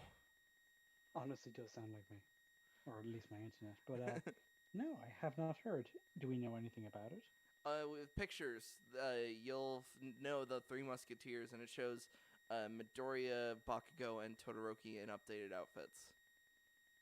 Like they're all black Okay, and so stuff. basically we have nothing. Yeah, there's a lot of people are speculating it's going to be taking place during the Endeavor training that happens Yeah, as I it hope would have to River is be. covering her ears through the door. It would have to be either during the Endeavor training or maybe the work placement, or just before the work placement, before Bakugo and Todoroki get the licenses. Mm-hmm. But either way, it's like I said, anime movies are never canon, so you don't actually have to worry about them. Right. I They're was kind of like, I was really irritated that Two Heroes wasn't no wait, it was Two Heroes or Heroes Rising? No, Two Heroes. I'm really sad that Two Heroes wasn't canon because I was like, oh, because it actually did quite a lot of development and also could have possibly broken it with the whole gauntlets that Melissa gave him. I was like, oh, I hope those never come back because then that means he never has to try. well, yeah, there's that, and also just the fact that see, because it's such an established thing that anime movies are just not considered canon, regardless of what the intent is, that they Right. can take free reign to just, okay, crazy hypothetical. We know that it's possible for Midoriya to pass the power on to someone else and still retain some of it for himself because it's established in the main show. Mm-hmm. So, since we have this movie to make, why not just fucking go nuts? Let's have at it. Let's Yeah. see what it would look like. And it's kind of like a double-edged sword in that way because on one hand, it not being canon makes it kind of irrelevant and kind of silly, and you don't really care as much, so you're kind of ruined going in. But on the other hand, if they use that freedom to do something weird and experimental, it can be pretty fucking interesting, pretty entertaining. Mm-hmm. So I kind of liked Two Heroes for that. Just to, it's kind of like just fans sitting around and going like, okay, but what if though? Yeah. And then they put it into a movie, which Also, is neat. I don't know. At the same time, I feel like in the anime actual universe, it is canon because they made that whole bonus episode where they like basically set up like right before the movie happens. So it's like I feel like in their world, it's at least canon. That's Mm, that's they did it tidy enough in the movie where it's just like the whole thing with Bakugo and Midoriya. They both at the end of the movie are just like, okay, but we're never Oh, speaking of that's this here. again. No, that's Heroes Rising. I'm talking about Two Is it? Heroes. Two Two Heroes is Heroes where is when the they, one with the island yeah, full of like the hero all the support people, yes, all the tech people, and and it's Deku got those special gauntlets, and there's like the fight up the tower. And... yeah, Two Heroes Okay, is yeah, with 9, and I actually have my Midoriya statue is actually from Heroes Rising. right. Okay. See, I don't remember that one as well because it's been a while since I've seen it. But the Yeah, biggest thing was just the fact that he establishes like this pretty good friendship, quote unquote, with like the girl, the inventor with girl. Melissa. Yeah, like he's basically fucking in there, and then the rest of the show just pretends that it never happened. It's like, come on, our Let's- boy needs it. Come well, on, not to mention give him this one. it was so obvious that even Araka was just like, "Hey, what's going on? What's going on here?" It's just like, "Oh, don't worry, Araka. He likes you more. She's just a friend to him." And so yeah, don't worry. In the canon, he's still a virgin. Don't.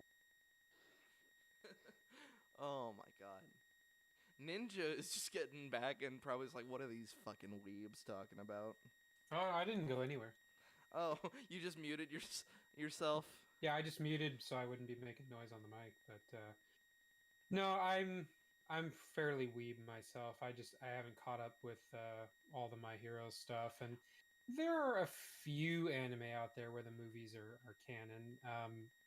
The one that comes to my mind would be like Berserk, because it's almost like the anime uses the movies as a launching point Well, that's because to tell. the movies only tell the Golden Age story, the most overtold Also, the story in Berserk. series very rarely goes beyond the Golden Age arc as well. But yet another one that comes to mind is Dragon Ball Z. The movies are canon in Dragon Ball Z. You guys most talk of the amongst time. yourselves. I gotta use the bathroom. So Oh, it's not like necessarily a distinct rule. The other one that comes to mind, I guess you wouldn't. That I consider them to be part of the main continuity, but like the Evangelion, just the two movies from the old version, not the new horrible fan fiction remakes, but the okay, so you've got End of Evangelion, which is obviously canon because it's the finish of the show. right. And the other one? Oh, I can't remember the name of it. It was the end of Evangelion, and they were like partner movies. Let me pull up the old Google here. Yeah, sure. I can't remember the Because other I name of it. remember, because just I've It was seen almost like a all of them. recap movie, but it was Yeah, see, that's what I'm thinking. Because I remember I got to the end of like the show, and I was like, okay, this is clearly not over. Where's the fucking rest of it? And then I went and I fucking Googled and I found, okay, End of Evangelion. Very conveniently named. Thank you. So I watched that. And then there was this other thing. But I don't know if the other thing I saw was like the actual other movie. Or is it like Death this whole and separate thing? Rebirth. I So yeah, don't there are two remember. partnership movies. So there's Death and Rebirth, which is the first of two animated feature films to serve as the conclusion to the show, and then there's the End of Evangelion, the second of two animated films that serve as the conclusion to the anime series. Those two are the only ones that are considered to be canon, and then Mhm. everything else is fucking fan fiction weirdo shit, especially the new 1.0, 2.0, 3.0 shit. That's some weird fucking stuff there. Oh god, newer Evangelion is so unsettling. It's like there's Oh, something I bet about it because that I was so show. excited. I was like, "Holy shit, it's new Evangelion, and it's been so long." I was like, "It's gonna be great." And then I watched it, and I was like, "What the fuck?" And it's like Evangelion of all the anime is just so locked into that like 90s low budget aesthetic that when you take it out of that, yeah, it looks better, but it's lost something.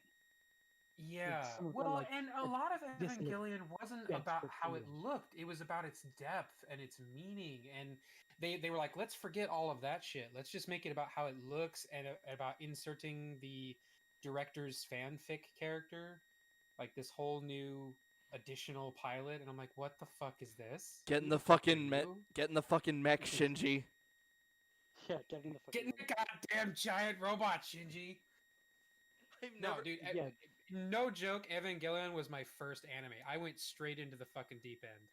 Yeah, Can that's a hell of a first anime. Berserk Goddamn. Right? Berserk was my first adult anime. I watched Dragon Ball Z and FMA, but then as an adult, my friend Mac just fucking grabbed me by the ankle. It was just like, "Let me introduce you to Berserk," and then he just chucked me into the Golden Age movies, and then I was just like, "Oh." And then I watched the I had '90s this anime. friend where they didn't watch any weeb shit at all, and I just showed them fucking season 1 of JoJo's Bizarre Adventure, just like fucking yeet into the deep end. There you go. I I don't want to. Okay, I don't want to call myself an anime fan, but I think I more just consider myself like I'm a fan of like these very specific animes, like Mhm. with FMA, My Hero Academia, Dragon Ball Z. I'm not even that big of a Dragon Ball Z fan anymore. Like I have, of course, my That's nostalgia because when it I was went a off the kid. fucking deep end. Yeah, I do recommend the Broly movie though. It's just which this one? combo of like the newer one, Dragon Okay. Ball Super Broly, because it's like this mix of just like the nostalgicisms of like retelling Bardock's story, the destruction of Planet Vegeta, the fucking introduction of Broly, and then it's just an hour and a half long prize fight. It is so fucking hype and ridiculous and over the top. It's like there's no value in this movie for anyone who isn't already invested in like Dragon Ball Z lore. But for those who are, it's it's kind of like it's got that end game syndrome where like if you aren't clued in as to who these people are, this is a shit movie. But if you know who these people are, it's a really good fight to watch, Hmm. you know? All the tisms. Yes. Such good tisms. Welcome to yet another response podcast where we fucking spend like 20 minutes talking about anime while I while will like not Star apologize for weeb shit. while Star Wars is supposed to Yeah. be over here, just like this face, this is Mark Hamill's face. That's Star Wars' face right now. That we're ignoring Yeah, we're it. just rubbing weeb shit on him to make him feel better. And since E.F.A.P has kind of ousted the weebs from the community, we kind of have to find our own safe haven. Yeah, what if we're the safe haven for the EFAP weebs? Like, it's okay, it's Yes. okay. Come here. You're fine. You're fine. Come to Y.A.R.P and you can have a home here with Y.A.R.P. And the thing is, Y.A.R.P. like, I used to be in the exact same fucking camp as Rags, where, like, I would see this new show, I would hear all these great things about it, but the second I started watching, it would have all these tropes, all these little anime isms in it, and that would throw me off. And now I've just sunk so deep that I don't even see them anymore. What? Okay. When it Well, comes, and it's all about execution. You know, there's amazing anime that can use those tropes, and you love every second of it. And then there's those ones where you can just tell they're putting it out just because they don't really give a shit, or the story's just not there. power of But Well, friend, the thing is, like, power the of tropes friendship. are so ubiquitous that, like, even the people who do them well are doing them well because they're good writers. Oh, But the absolutely. reason they're in there in the first place is because that's just what you do.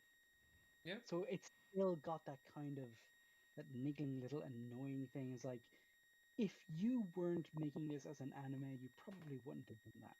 You would have just ignored it. No, but that's also what gives some of these stories their soul. I mean, like there's some real depth and you really kind of sink into that world because of some of those tropes. Hmm. Some of them, but those are rare and far between. And for a while, I used to have like kind of a problem having like anime be a category because like it encompasses such a wide range of shit, and only some of it was shit I liked. I feel So, I feel like but Luke. once you sink to a certain level, you're already tarred with the weed brush. I So feel there's no like use fighting it. I feel like Luke, you're gonna have to hold me down while JoJo plays in the background, because I just something about it. I just see it. I just go ugh, and then just walk away. Okay, I'm like, I have a very easy fix, and it's how I got through the first season. Just think of it as wrestling. Ridiculously brawlic, buff dudes saying ridiculous shit and then getting into a fight over it. Like it's wrestling. It's the wrestling of anime. what the It hell? makes no That sense. somehow just It's clicked. weird and strange, and a lot of the time you can't really tell. At least in the earlier seasons, you can't tell why we have to have this fight in this specific way, even though it is very fucking specific. But fuck it, yeah, okay, let's do it. And then they do it, and it's cool. And then as the seasons go on, it kind of comes into its own, so you don't really need the helping hand of the wrestling metaphor. You're already on board.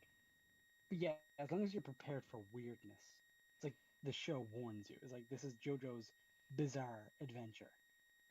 You know, you're in for some weird shit. Huh. And I like weird shit. Back to Star Wars. I mean, Let's do Oh it. yeah, Star Wars. Let's do it. Let's get sad Mark Hamill off the screen. yeah, I'm so. Trade.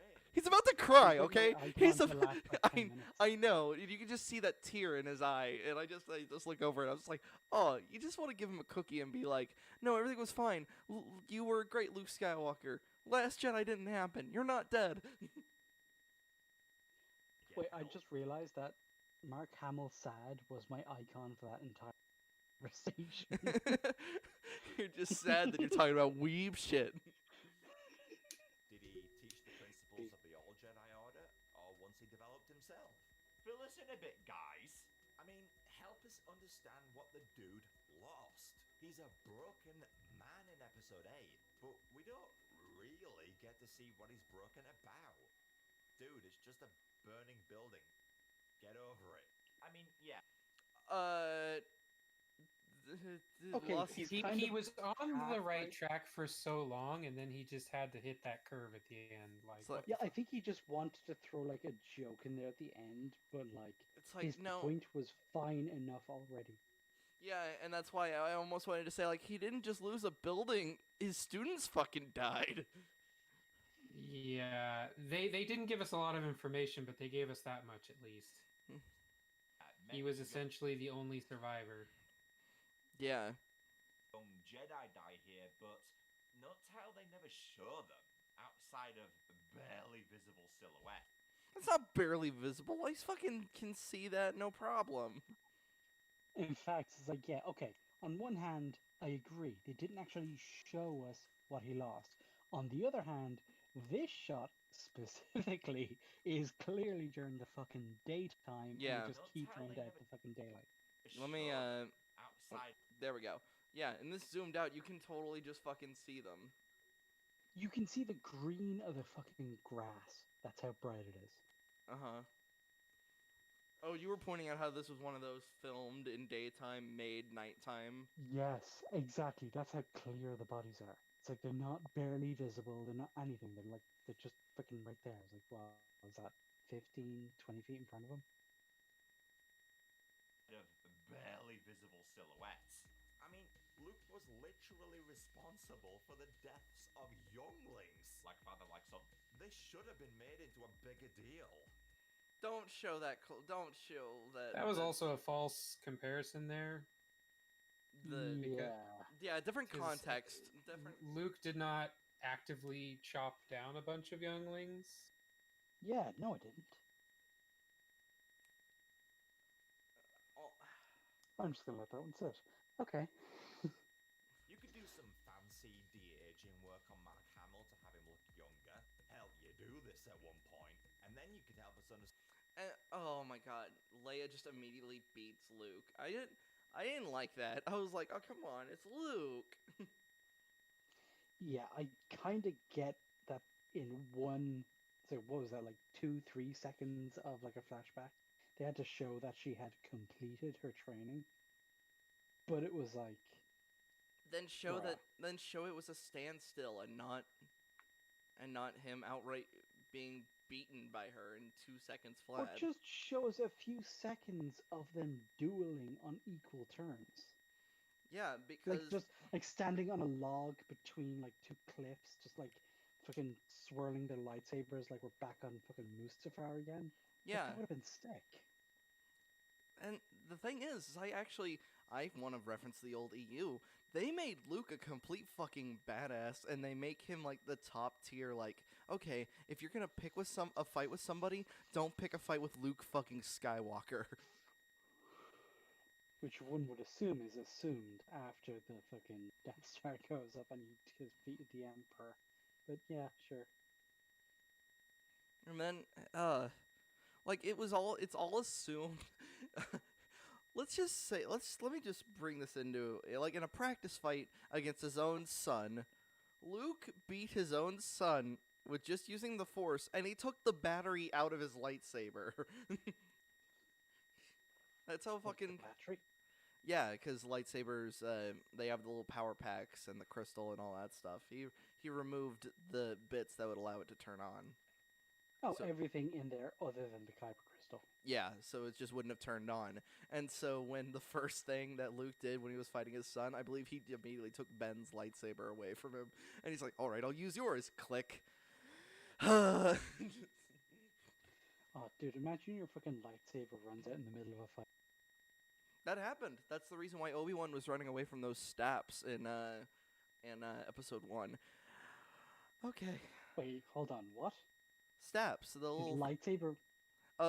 he didn't charge Oh, it. I know what a stap is. Those are the little speeders that the droids use. Yeah, when he was running away from it in the novelization, they went like, "Oh, you didn't charge your Oh. lightsaber's battery before you landed." So like it must have Of fried the power course cell. You've read the novelization of the fucking prequels. I not only read them, I listened to the audiobooks. The audiobooks are genuinely entertaining, but that's because there's music and sound effects. So, my child brain can just go, lightsaber noises, yay! Oh, I they're playing. cannot listen to audiobooks that have like sound. I can't even listen to books where the reader does a voice for the characters. It annoys me. What? So you just want them, and Luke said, "I will not turn to the dark side." And Honestly, Vader yes. replies, "Yes, Just you will." someone who has a good, clear, concise reading voice, reading the text of the book. That's all I want. I'm like a fucking 8-year-old man when it comes to that shit. Like, just read the fucking book.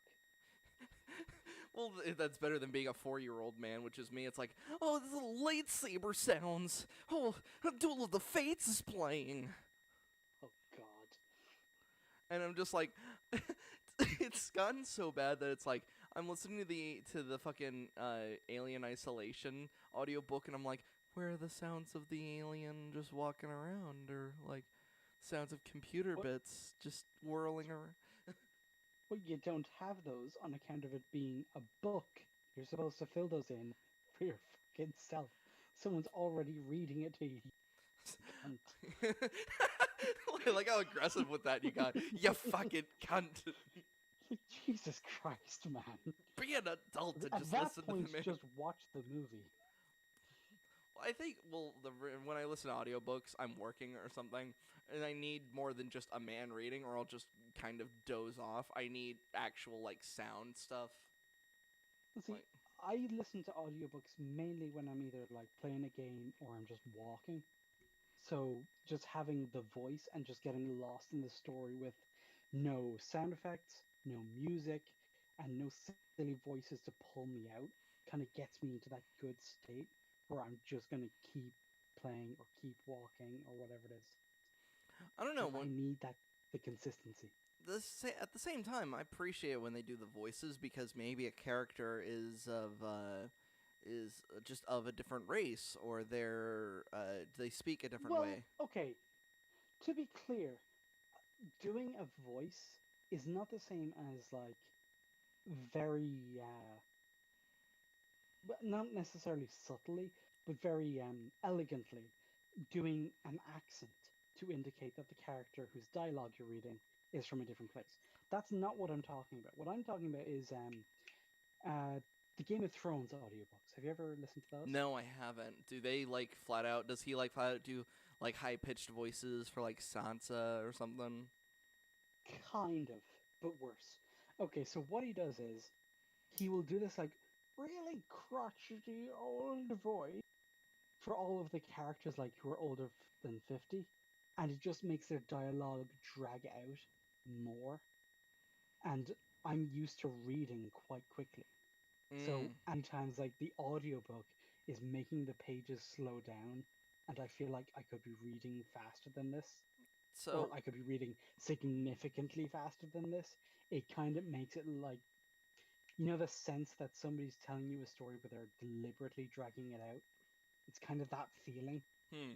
but you have no control over it because I can't just grab them and say, like, bruh, just fucking read the dialogue. I know what their voice sounds like. Yeah, I guess I'm having a hard time kind of separating the two because since I've only listened to Star Wars ones, I'm just imagining Mark Thompson doing Saba Sabateen's voice. It's like, this one does not concur with the possible situation. And it's just like, oh yeah, that's exactly what Saba sounds like. Yeah, to that extent, it's fine. It's more just because that's just an accent. You're just putting a lilt on your normal voice. Yeah, because You're not actually like Saba's basically a doing an walking. aggressive Saba's just basically a walking dinosaur. Yeah, So of course she speaks more with like the S's of like a snake. I can't remember how we got onto this point. We were Star talking. Wars! We were talking about Star Star Wars, and I Wars. was talking about the audiobooks. You were talking about the Right, novel. yeah. No, I was talking about the novelization of Phantom Menace, and then I brought up how I listened to the audiobook of Phantom Menace, and then I brought up how much of a smooth brain I am because I need Battle of the Heroes to play with lightsaber sounds as Jason's talking about his plight of the dark side. Oh, I'm a fucking 3-year-old. Understand the relationship he had with his students, including Ben. Yeah, this flashback could work to Ben's benefit too, as we could see Luke training him, and maybe we could get a scene of him with his mummy and daddy. Yeah, it's easy to forget that Han and Leia are his parents, as all three are never on screen together. Ben. Yes, the original 3 never reunite. We get Mark Hamill and Carrie Fisher, but we don't get the original 3. Not even in interviews. Well, he was, I think, referencing Kylo, Leia, and Han when he Fair specifically enough. mentioned those three. But yes, either one would have been great because you don't really see how a lot of these relationships connect. They just kind of say that it is a fact. Especially, while on the topic of Kylo, the whole Reylo thing, like you never understand why she gives a shit Yeah. about Kylo. Other Because she never knew him as anything other than Kylo. She never knew him as Ben. Right. And Leia don't share the screen once, and the only time we see Ben and Han together, he kills him. If only we could see the strong bond the Solo family once had, it would make Ben's fall to the dark side all the more tragic, and it would help us empathize with him. I kind of hate how they try to explain this. In the comic books, they try to explain how like the reason Ben kind of just fell to the dark side is because he kind of just hated living up to everybody. He's like, my dad's last name isn't even real. It was just given to him. And it's like, oh, don't remind me of that. And then it's like, oh, my grandfather was all greatness and stuff. As I see both my co-stars have been muted. There we go. Nope, I'm back. So I saw both of you muted, and I was just like, oh, I guess I'm on my own now. It's like, oh. Just very briefly. What was I talking about? Damn it. We're talking about, so they're talking about, how it's weird that, Ben, Han, and Leia never really spend time together. Like, the three are never really on screen at the same time. And I can't remember what the video was we covered last time, but we mentioned that there too. About, and then I even brought up again how after, I think it's in The Force Awakens, after Han dies, Leia hugs Rey and not fucking Chewbacca, who she's known for years. And it's just kind of the older characters don't really matter as much anymore. which just goes in that fucking phrasing of like, their story is over, and it's like, no, that's not true at all. Yeah, except that conflicts with the marketing material. Like, you can't market shit for nostalgia and then, like, wonder why people are pissed off if they didn't get the nostalgic thing. It doesn't make sense. I was gonna say, like, I was briefly talking about a dumb, stupid comic book that was supposed to explain how Ben fell to the dark side, and he was just as mopey as he is in the fucking movies, and he's just like, oh, my dad's last name was given to him, and I'm like, don't reference Solo. Don't. Wait, how would he know that? I guess Han told never him. told anybody. That'd be the most embarrassing story to tell anyone. To tell your wife and your kid. Yeah, so our family last name. Yeah, it was just given to me by a random Imperial officer. Okay, I actually have something sort of relevant for this, because my last name, my family name, is from my adoptive grandfather. Okay. Right? So it's kind of like at one point in my life, my dad actually had to kind of take me aside and say, okay, here's the deal. And he kind of had to like go through his complicated family history to kind of explain this shit. So it's a pretty, I don't want to say normal, but it's a realistic explanation, or it's a realistic conversation that a father and son probably should have at some point, especially since Kylo is a full-grown adult. Uh-huh. But in this instance, it doesn't really explain, play into, bolster up literally anything we know about Kylo Ren. Yeah, and It's like also his whole thing has never been a crisis of family or heritage or anything like identity. that. Yeah, his whole thing was nothing. His whole thing was just like, you don't know what I'm going to do next, and that makes me complex. It's like, no, it makes you annoying. And it makes you poorly written. But yeah, so it's like having that as like a side thing. I mean, sure.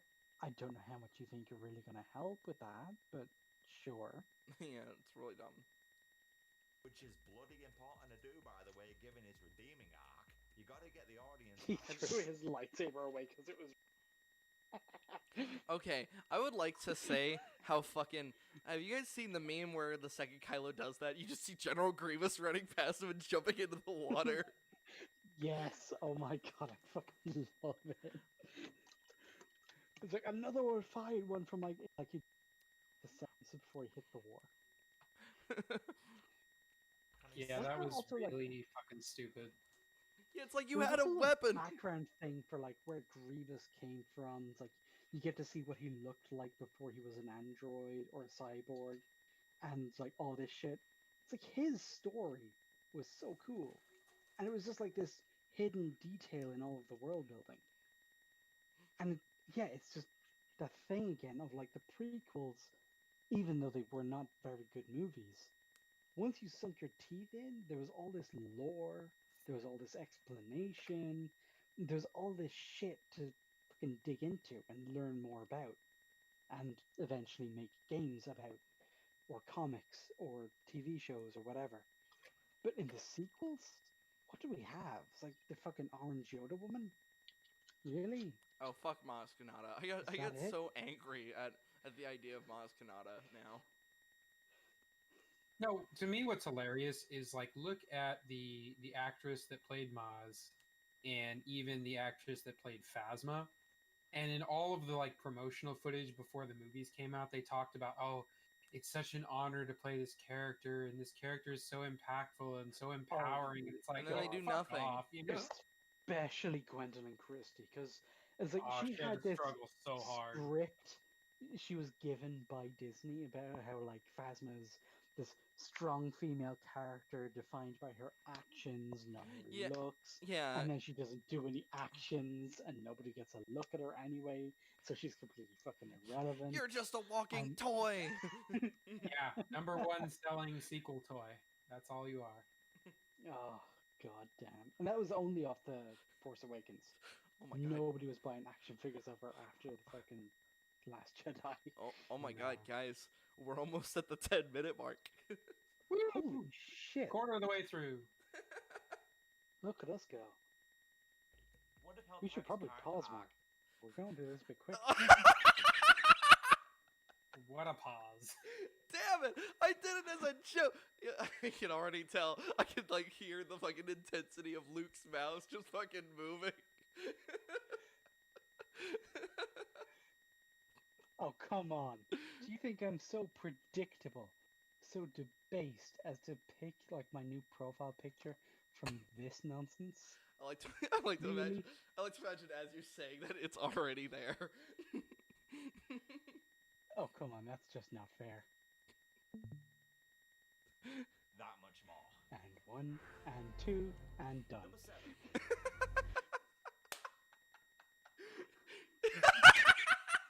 For some reason, it doesn't show up on my end. I still see the white little It drawing usually line. takes a couple of seconds to pronounce it, but yeah, literally as he that I was already doing it.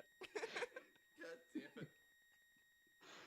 It's a hell of a The screen grab. return of Christensen and McGregor. Yeah, like many, I was a bit confused as to why Anakin and Obi-Wan didn't return. They're Force ghosts just like Yoda.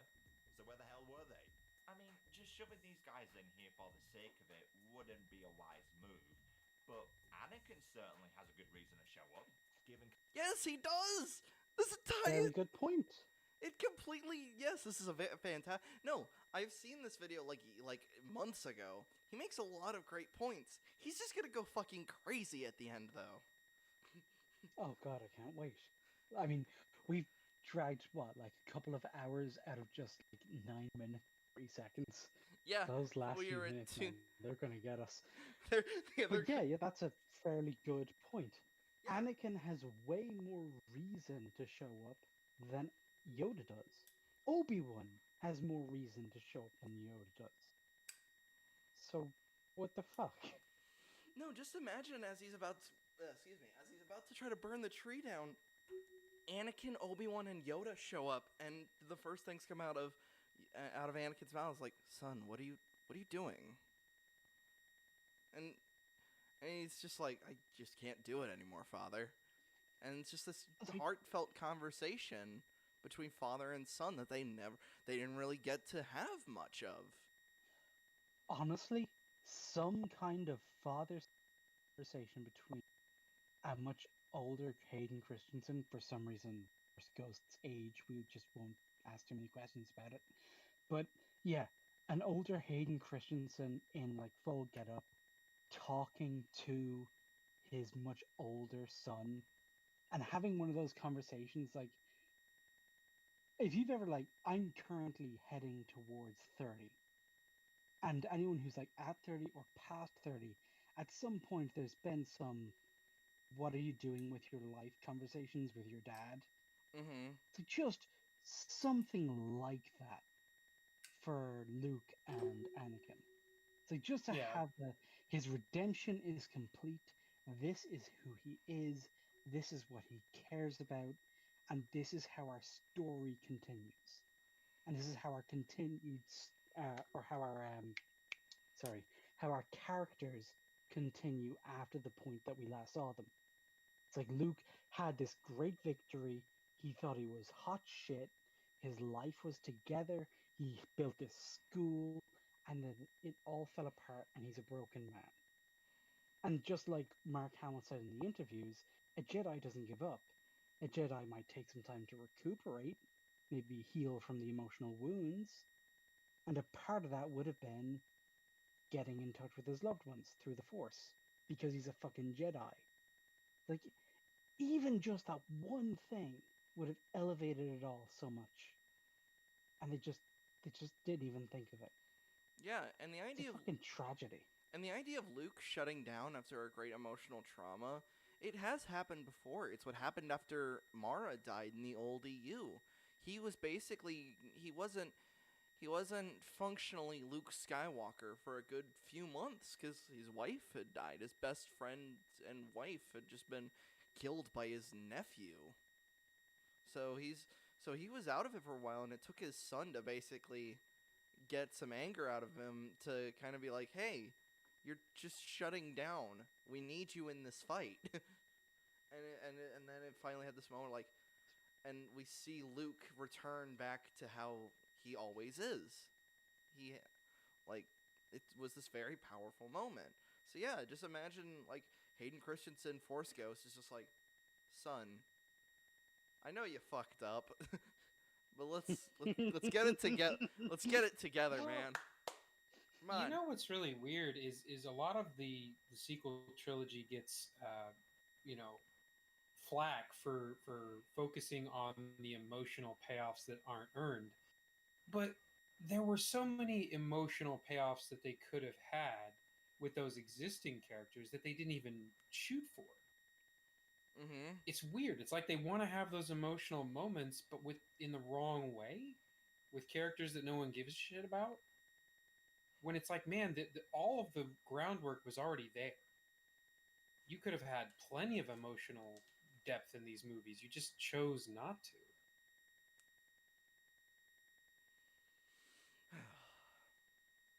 Kylo Ren's fascination with Vader, his grandfather, I think it would have been so cool to see Anakin speak to Ben when he turns back to the light. Have him share his story, have him give Ben some words of wisdom. There's actually one scene in Rise of Skywalker where this would have been perfect to incorporate. It's when Han comes back from the grave. Ha! A zombie! A real, actual zombie! Alright, okay, yeah, I guess this is a vision or something, but it doesn't make much sense given Han isn't Force sensitive. It's honestly more like Ben is going Yeah, insane. he's right. Yeah, he's like, Honestly. yeah, Ben's just going fucking insane. He's just like, I'm seeing my dad now. I fucking lost it. But no, yeah, it's like even beyond that, he's right in that it would have been more consistent with how we understand the Force, more consistent with what little we understand of Kylo the character, for Anakin to appear to him now as a Force ghost and offer some kind of guidance, since he's at that crossroads between the light and the dark.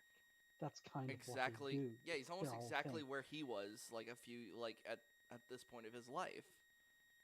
And My can you takeaway is imagine that how he was good that would have been? hallucinating. Yeah, he actually like had some. Well, I mean, he Maybe almost feel died, then. so that can cause some traumatic things to happen. He basically was on the verge of death. So yeah, he's kind of seeing some shit right now. Oh, But yeah, I agree. From a story standpoint, it would have been a lot better for Anakin to. yeah. I almost would appear for Anakin to be like, so did you finally learn your lesson? Almost to be that tiny bit cocky that Anakin is known to be. Like, I mean, that's Anakin, but he's like you kind of have to take off after Vader died. It's like that's who you're dealing with this like broken and then healed man that's true. who's like. That's true. This So you've isn't got Hayden prequel. This isn't Christensen. prequel Anakin going like, so did you finally figure out what you did wrong? It's like, oh. Yeah, prequel Anakin was so sassy that he caused the Empire. Let's not bring him back. But Right. but yeah, It it's has like to be post Anakin the light Redeemed. Anakin the Redeemed comes back as a ghost. And Yes. now for the first time, Kylo is hearing the voice of the person that he thought he was idolizing. It's like it would have defined his character. It would have been the Well, only definition his character had gotten. and from a nostalgia standpoint, this would have been the first time that the fans got to really experience much of, post redemption Vader. And Because also, you only got like a few seconds of that in Return of the Jedi. And also, he was in the middle of dying, so he was kind of Right. and also, we would have actually seen like Hayden Christensen is actually a really talented actor. So to finally then, like with the proper direction, see those acting chops of being like the redeemed Vader, yeah, you finally would have been able to show his real talent. So yeah, good point. Whatever this guy's name. What is he? Unusual suspect. Unusual suspect. Good point. Well done. Fully endorsed. Son is dead.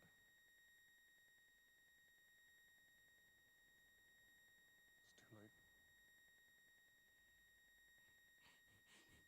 Just keep moving, don't make eye contact. Okay, fair enough. Yeah, good yeah, editing. just like The guy's slick with his editing. I'll give him. yeah. He's what kind of inspires kind of my own editing a little bit. Like being able to do shit that looks this casual while having that many tricks buried in it is kind of the charm that has made careers, you know? Mm-hmm. Like you look at someone Edgar like Wright's editing E.R.. is fucking amazing. I was gonna reference E.R. Just because he's the first one that came to my mind, because all of his jokes, it's like the things that make his reviews kind of so rewatchable and so popular, is edginess aside, obviously, because Right. we don't want to offend the gems, but his editing style is so slick and so precise that he's able to get jokes off through visuals alone, even though he's just reading his script in the audio. Mm-hmm.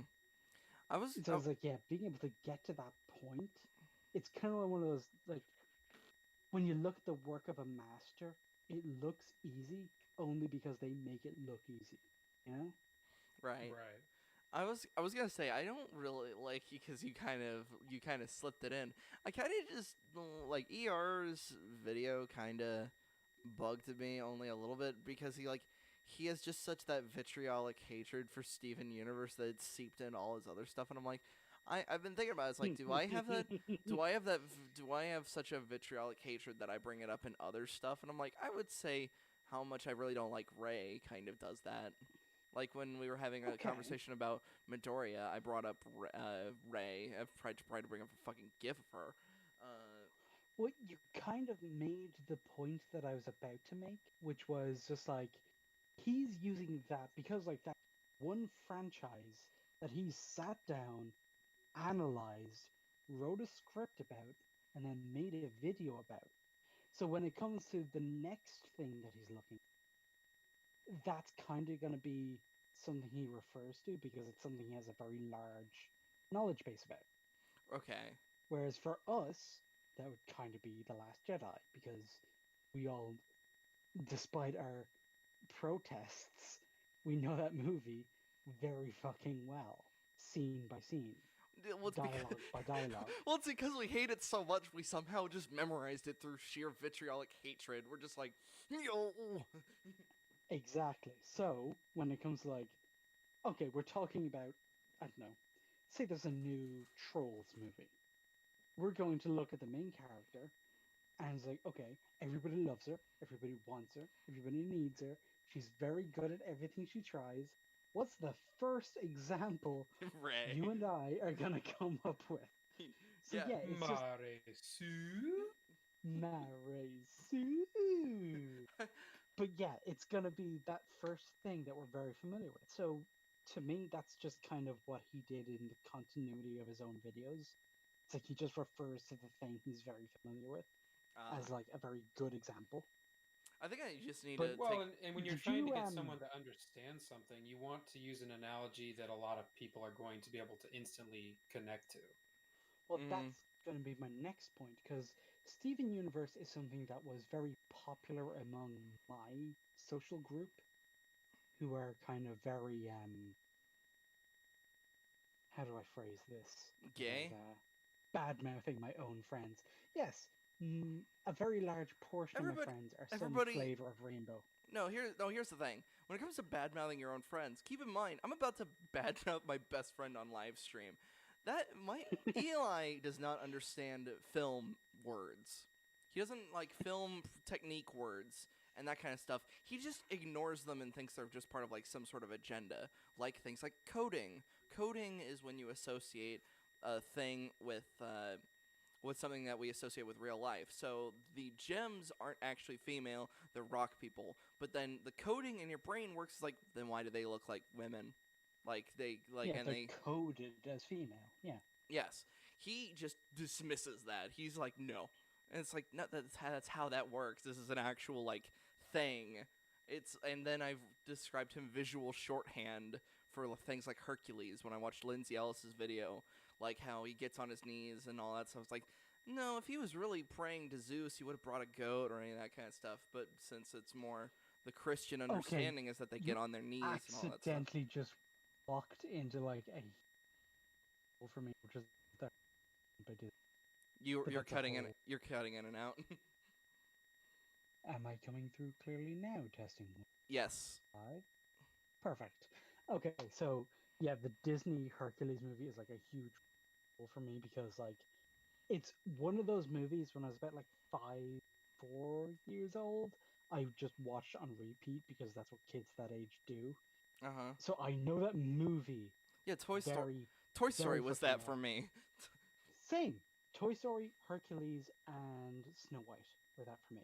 But then when I got older and I got more into like history and mythology and storytelling and that kind of shit, I kind of like I now know all the different ways in which that movie makes no fucking sense. Yes.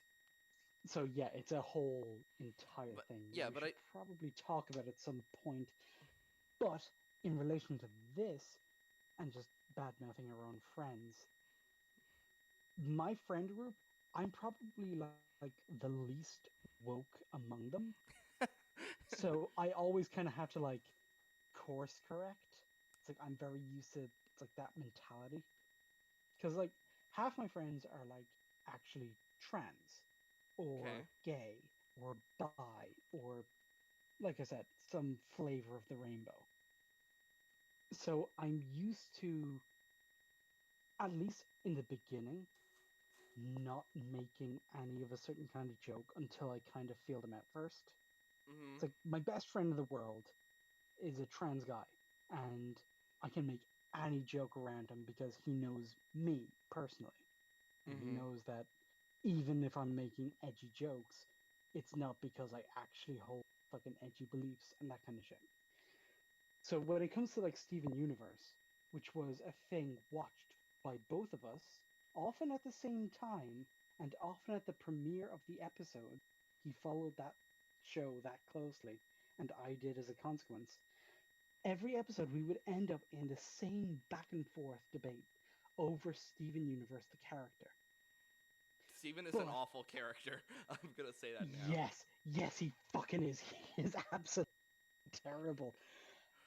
But Oh my God. point is more towards like the whole, the woke agenda, the coding, the Yeah. fucking having friends who don't really use these terms very much because they're not as lifeless and embedded in YouTube as we are.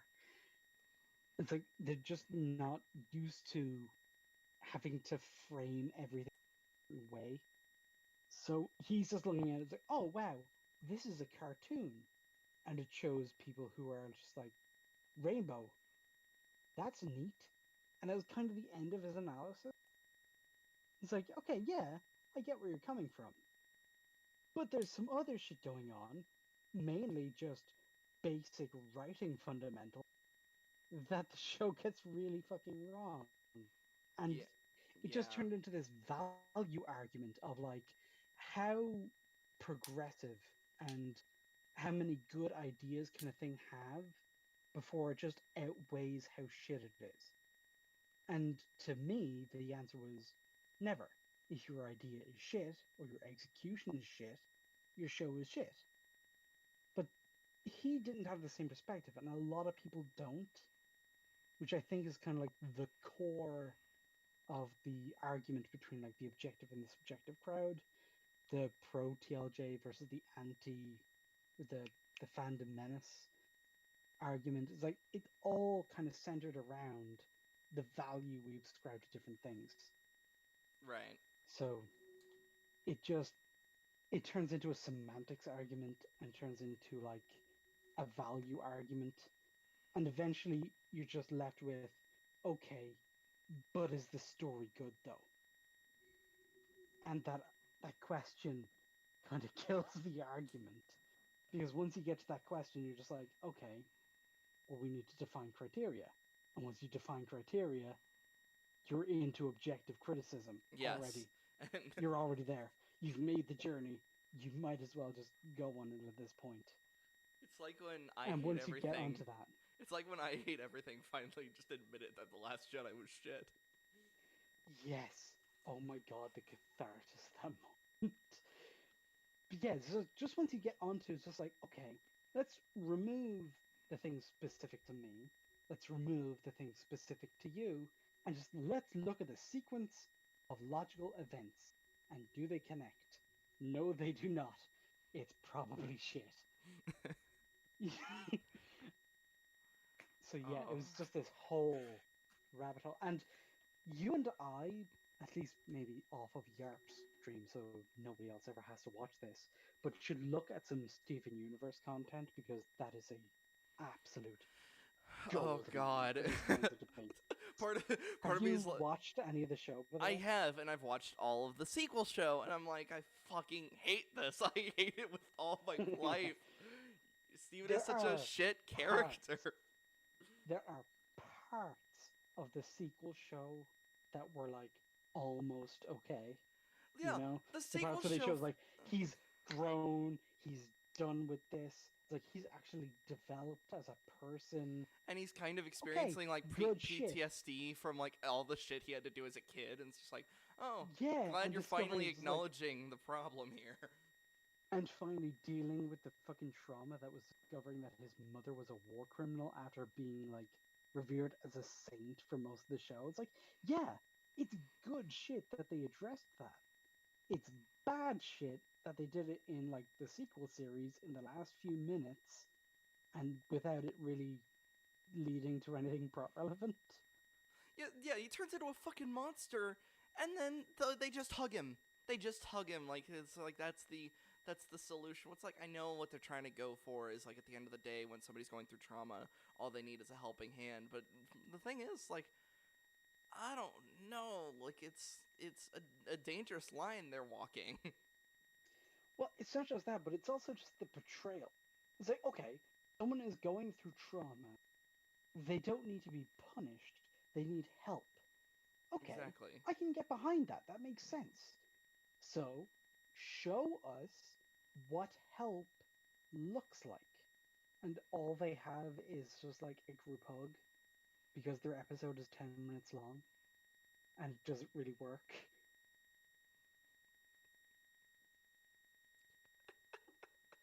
Welcome to Y.A.R.P, where we talk about Steven Universe in the middle of a Star Wars thing.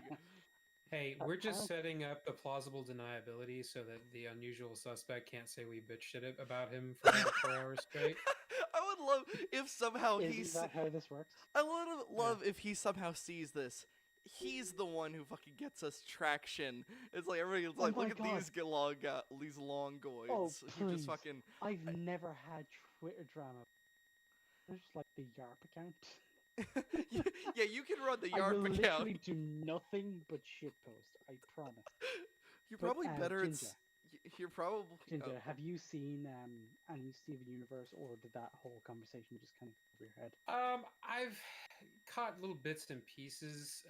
The most exposure I've had to it is I watched Jay's original video covering like the main part of it, and then he did like a follow up for the I guess you call it the sequel part or whatever. Yeah, Steven Universe and now. yeah, and he was not a big fan of I guess he pretty much liked the original series, but he was really disappointed by some of the stuff that happened in that sequel. So Which is I haven't. so strange, honestly. As someone who's seen all of it, it's like having problems with the main show, completely understandable. It's like the sequel, little bit. I think it's only like 4 or 5 episodes long, but what they do is kind of like the Rise of Skywalker thing, where they try to fix the things they missed. It's like Steven appearing older, more wizened, acting like he's been through the things he's been through. These things that were missing, they threw them into the sequel. So for me, and a lot of people like me, the sequel was actually kind of, it had its moments. It was, it had these really good moments of, oh, this character is showing growth. Yeah, Steven showing development. Yeah, But yet, Steven the fact that shattering he Jasper hated was the actually sequel- Steven shattering Jasper was actually kind of interesting because of the fact that like Steven pretty much has a no-kill policy. And then he did it. He killed Jasper. And like that's kind of what finally the straw that broke the camel's back when it came to his trauma. Yeah, and they actually showed him as a person being like, I have this code. I'm going to break this code because I'm now at this emotional place where I feel it's appropriate and necessary to break the code. So it worked off the back of what the normal series set up.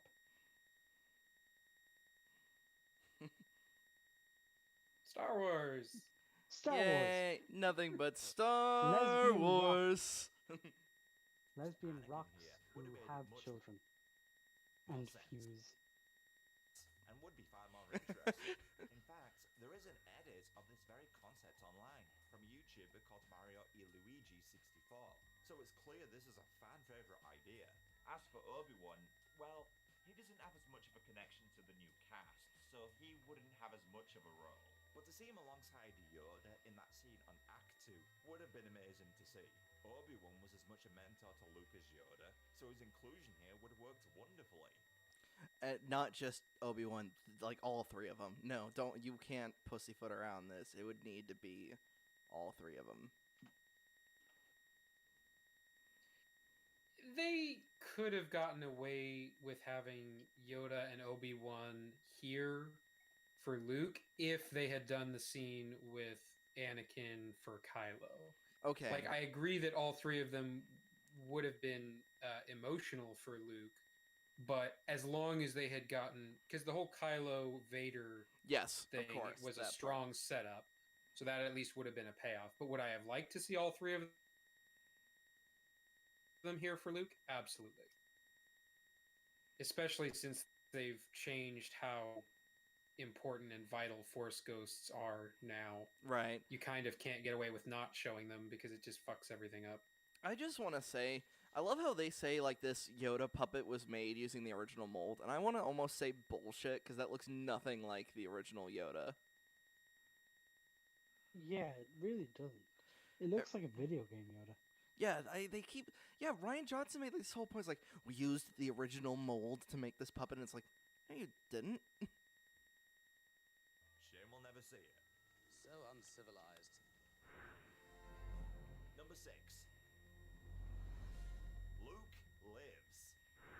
Yeah, I'm on about the fact. Me, I would have made that point number 1 if we were going by most important, but like if we're going in non-chronological, like... Actually, that's a good point. Has he specified what order he... No, or is it just what order no, the he's first saying... one? He's saying, like, these are just, like, 10 things in general. He's not, like, putting them in importance or anything. But at the same time, Okay. I do associate his number 1 as, like, his most important point, but that's because it's the number 1 slot. I think it's because he's doing the 10, 9, he's counting down. Yeah, he's counting down, so it kind of makes your brain accidentally think that this is by levels of importance. Right, he almost would have been better off counting up if they're not in any particular order. Uh-huh. But then we would have just done this for number 10. He's kind of... it's kind of weird either way. It traps you. As long as he specified that they're... That would have been the smart thing to do, is at the very beginning, say, these are in no particular order, or yes, whatever. That would have been the smart thing to do. The very beginning was 11 minutes, 16 seconds. That's what I literally... You're cutting out. You're getting Tismy. Wow, that was a thing to say. Not your internet's getting tismy. You're just calling him out somehow. It's like, yeah, you're getting tism. You as a person are becoming tism. Whoa. You're having the robotisms, okay? Oh no. You're being turned into a Cyberman. Still a problem? No, you're good now. It clears up after a few seconds. Perfect. I can't remember what I was gonna fucking say. Oh, no, I was just gonna say, is like, as long as he actually clarified in the beginning that they're in no particular order, I'm pretty much good, honestly. Because I can actually just take that as a given, as he states right. it. But I can't remember if he stated it because I don't remember he either. never did. Okay. He never gave any indication as to whether there was a particular order or not. I'm gonna trust. Right. I'm gonna trust Ninja on this one. Yeah, me too. Transmits himself like a false hologram, I guess. Now there are 2 of them. Yeah. Now I legitimately... Good editing once again. Yeah, again, it's like this guy is so weird with that. It's like he's a very talented editor, but like a very mid-tier video essayist. That's not even. That's actually not compared to like people like Patrick Willems or fucking Diabito. Like he's I mean, this guy is actually made good. And yeah, I think a redraft or 2 is really all he needed. Just some polishing on the script, and he probably would have been really solid. And these little segments, if he got those just like a little bit more polished, a little bit more direct, a little bit less of this hand waving blurred in our screenshot kind of Right. thing, then yeah, he would have had a pretty tidy video essay up. He was loving this scene until it killed him. I'm sorry, guys. This was a shit death for the Luke Skywalker. Because, first of all, if you had to have him sacrifice himself, then why not just have him fly there in his X-Wing and sacrifice himself in a more heroic... Don't you remember? Ryan said his X-Wing was waterlogged and he couldn't fly there. And then JJ was like, fuck you. Well, yes, and I think this kind of goes back to the thing that Mahler brings up all the time. You know, where people are like, "Oh, you just wanted to see him like jump around and fight all the AT-ATs," and it's like, well, that would have been better than what we got. I mean, Yeah. at least it would have made some Yeah. kind of sense. Also, I But mean, even then, yes. it's like that. Nobody has ever actually said that they want that No. specifically. We just wanted Luke to be a hero. They're just Nobody thinking ever it has to go specified what that either. meant. Yeah, they're just saying it has to either be 0 miles per hour or 120. There is no in between. You know, Or it's just one extreme or just the like, other. I accidentally say that become. we were put on the spot to define what we mean when we say we want to be, or we want Luke to be a hero. Okay, he turns up in person. That's it. That's the only change we make. He is actually physically there. He actually has a moment with Leia. He actually goes out to meet Kylo Ren. He actually exchanges dialogue with him. Even if the dialogue is Tism, which it is, That dialogue is fine. it's still more powerful coming from the actual person.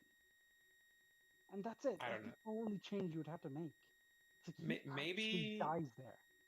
maybe it's my inner weeb, but I mean, this was an opportunity to have like a full blown Star Wars meets DBZ level, like Yes. show what the Force can really No, yeah. fucking No, yeah. do. Like I would Oh my imagine they're God. all still firing at Can you him, and he's imagine? just stopped them all with the Force.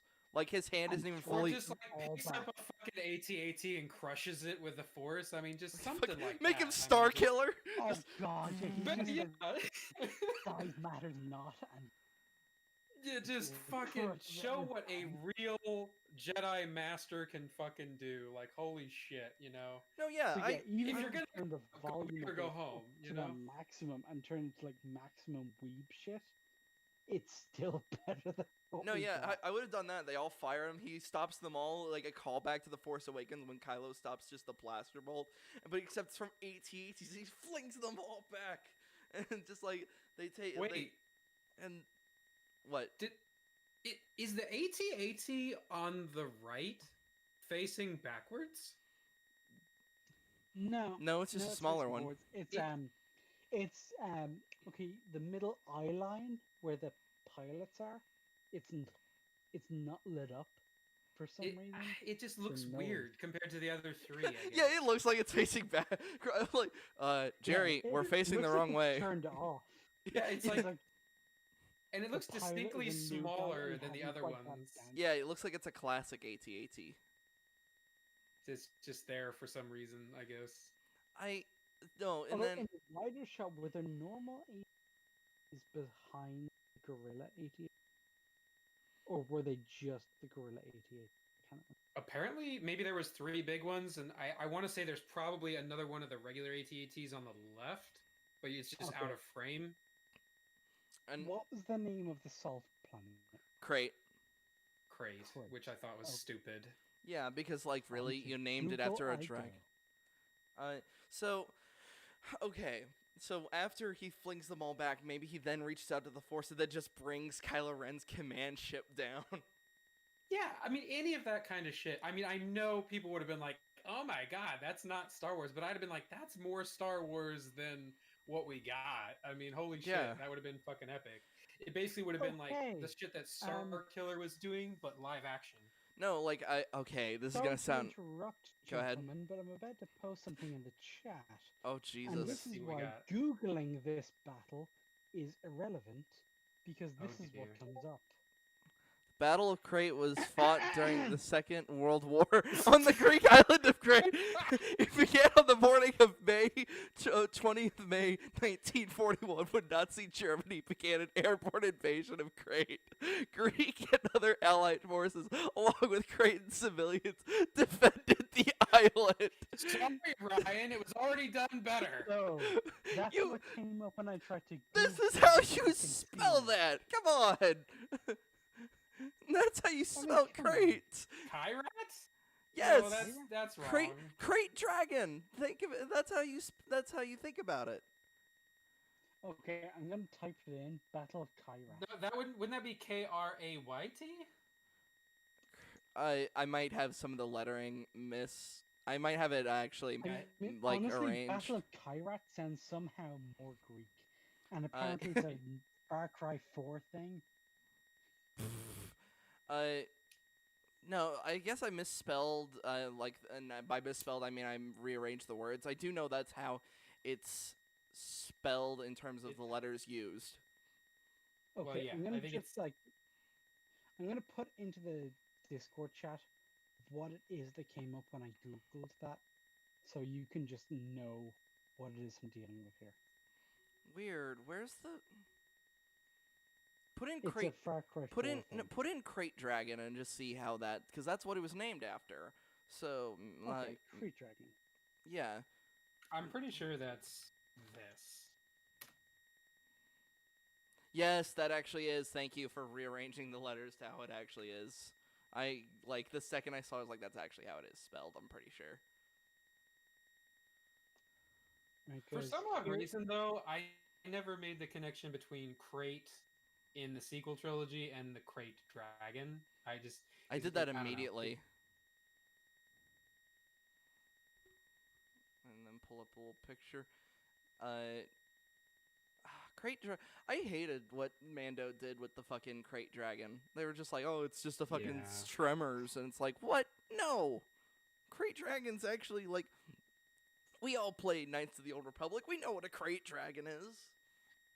No, they just wanted the brownie points for making a reference is all they wanted to do. Jesus. All right, it's like I have to grab both of you by your ears. Back to the video. I'm on Google Images right God now. damn. Ninja finally gave me the correct spelling, so I'm trying to look at how many guerrilla walkers were actually in the assault. All right. And I want to say this- it was those three, and then there was a couple of Right. smaller ones, and then there's the laser cannon, which they don't show in this shot. No, it's but- right there. Right, I got 4 here. Oh yeah, there it is in I the want- back. Dragging and dropping and pasting. Processing. Okay. There it is. 1, 2, 3, 1, 4, 2, 5, 3, 6, 4, 5, 7. 6. Or Yeah, that's a lot. Yeah, At least 6. Yeah. More. Okay, but my More! actual point was that they're all the same model. So Yeah. in this Except- shot on screen, Except for the one in the far right is an AT-AT, not a Gorilla AT. there's Whatever. one, if you look damn near the edge, there's a regular AT-AT. Okay, so is that where we're looking? I guess that's where we're looking. Yeah, it is. If you compare the distance to what Kylo's command ship, yes, that's exactly where it would be. Okay, fair enough. It's just there for some unknown because it looks like there's only the one in this shot. Yeah. Like just the one lonely regular AT-AT in there for some fucking reason.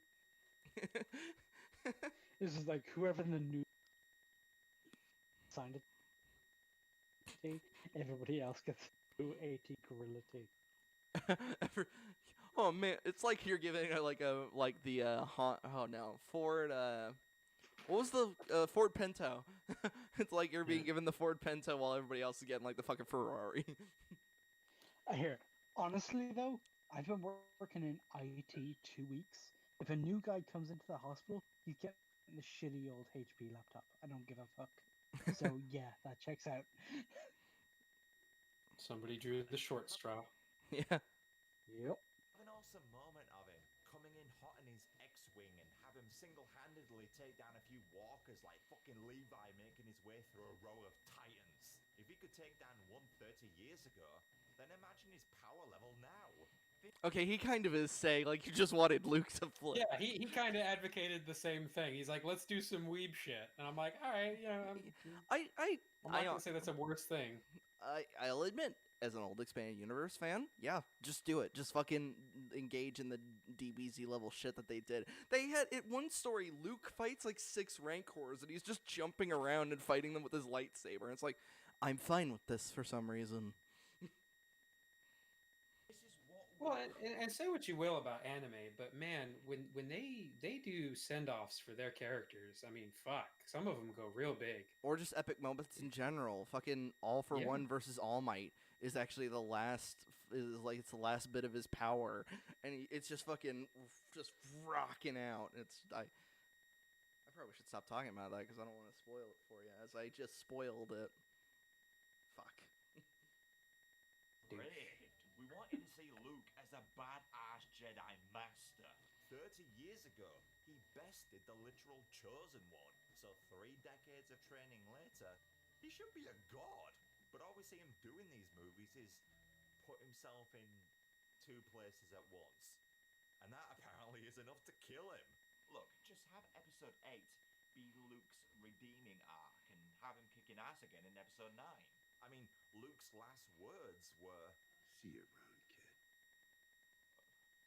why have him say something like that just before he dies? Being dead kind of makes the act of seeing someone around kind of difficult, doesn't it? So how I mean, when you can turn into a Force Ghost. Yeah, the only saving grace there is the Force Ghost thing. Although I don't think they ever use that with Kylo specifically. They don't. They only use it with Rey. So he never has a follow-up where he actually sees him around. I play this out? Well, I would have Luke save the day as he does, and I'd then have him go back to his hut, very much alive and well, and he'd pull out a box. Yoda then shows up again, and they look at each other and simply nod like they're in agreement. And out of the box, Luke pulls out his trusty great saber, and he'd say something akin to Vin Diesel going, "One last ride." Hype us up, guys. Now, I do get why Johnson... Okay, that would have been a bit much. Well, yeah, I mean, his writing chops definitely aren't where they need to be, but I get what he was going No, yeah, for. I as well. It's just if that... Yeah, none of us are really professional writers, but Yes, of course. we can still throw a hypothetical out, say it would be better and be correct. Yes. And in this case, yeah, I'm with him. That would have been better. Mm-hmm. Also, just see, does anyone just get angry when they see his face? It's I a don't very punchable associate face. him with good things. Oh, you mean like Sean Astin's face? Oh God, I'm joking. I'm joking. I'm referencing Whoa. cinematic Venom. Whoa. I just hear all the Tolkien fans just out of nowhere just Okay. fucking. Would you come for Sam? Either at the end of the stream or after the stream, all of us have to watch the trailer to the documentary on Cinematic Venom. Oh because yes. My boys, you are going to be stunned. Oh.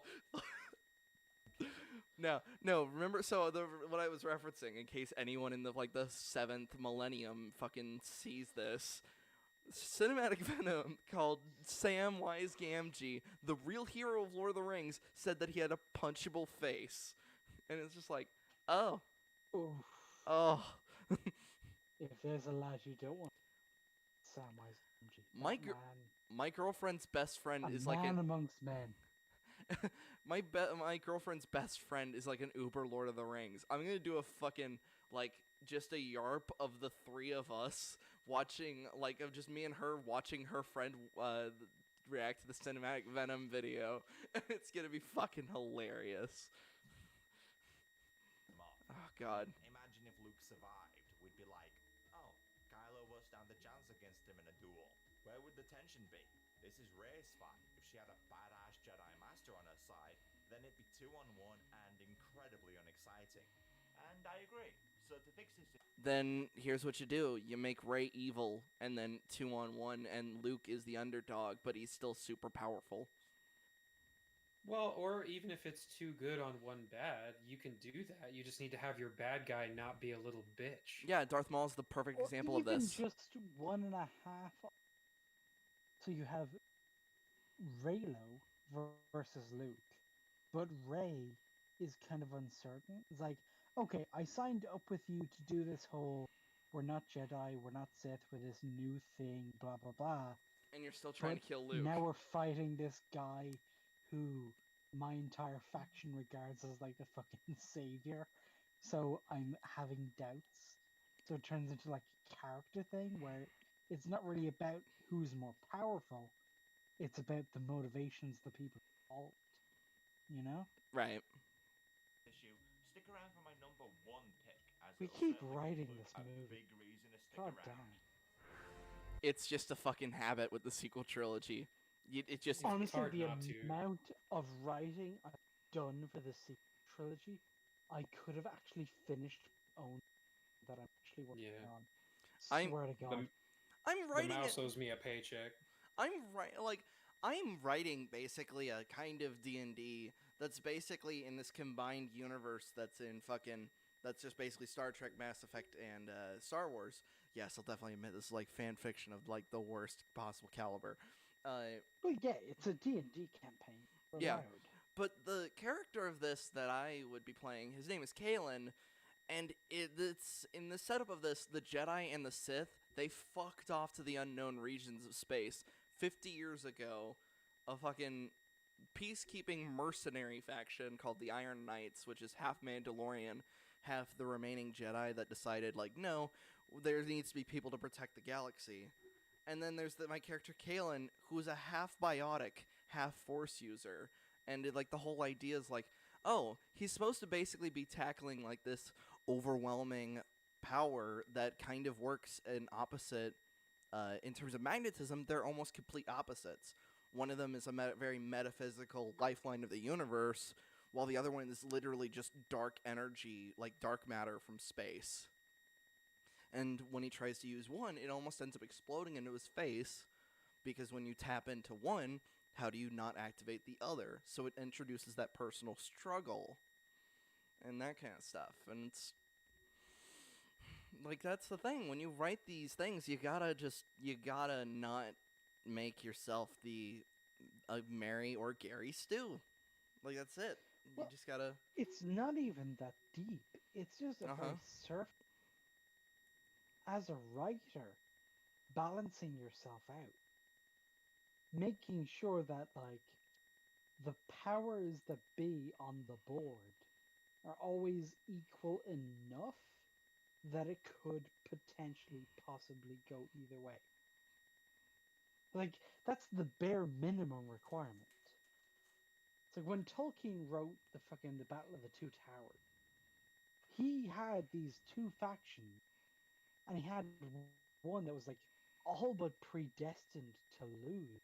You mean But Battle they of Helm's pulled Deep? it You said the Yes, Battle of the Two Battle of Towers. Helm's I was about to Well, be like, the main Isengard and Barad-dûr are just fucking fighting each other. That'd be fucking amazing. Yeah, I misspoke. I meant the main singular battle of the Two Towers book is of Helm's Deep, because that is where like the fate of the world actually hinges.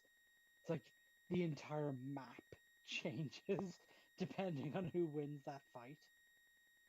And yeah, it's just that's an actual historic, because Tolkien didn't have other fantasy writers to draw from.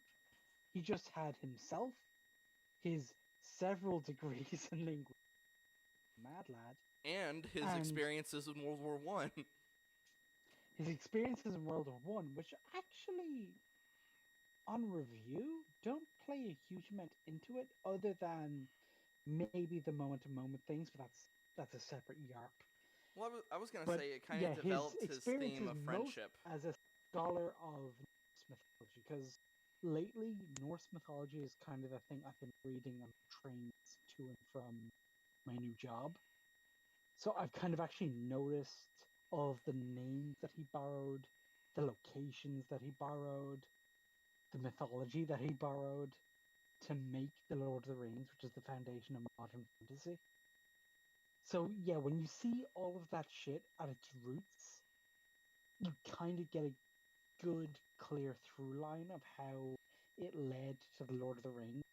how it led to D&D, how it led to modern fantasy, and you see the through line. And when you have all of that laid out in front of you, and you yourself, if you are me, are also someone who's trying to make their own fantasy world, which is basically just you playing D&D by yourself, Mm-hmm. you kind of incorporate a lot of it just by habit. Just because this is such a cool mythological reference, I must have it for myself. And you get that the dragon sickness. It builds in you. So going through this shit, and you see all these references, you see how it's put together.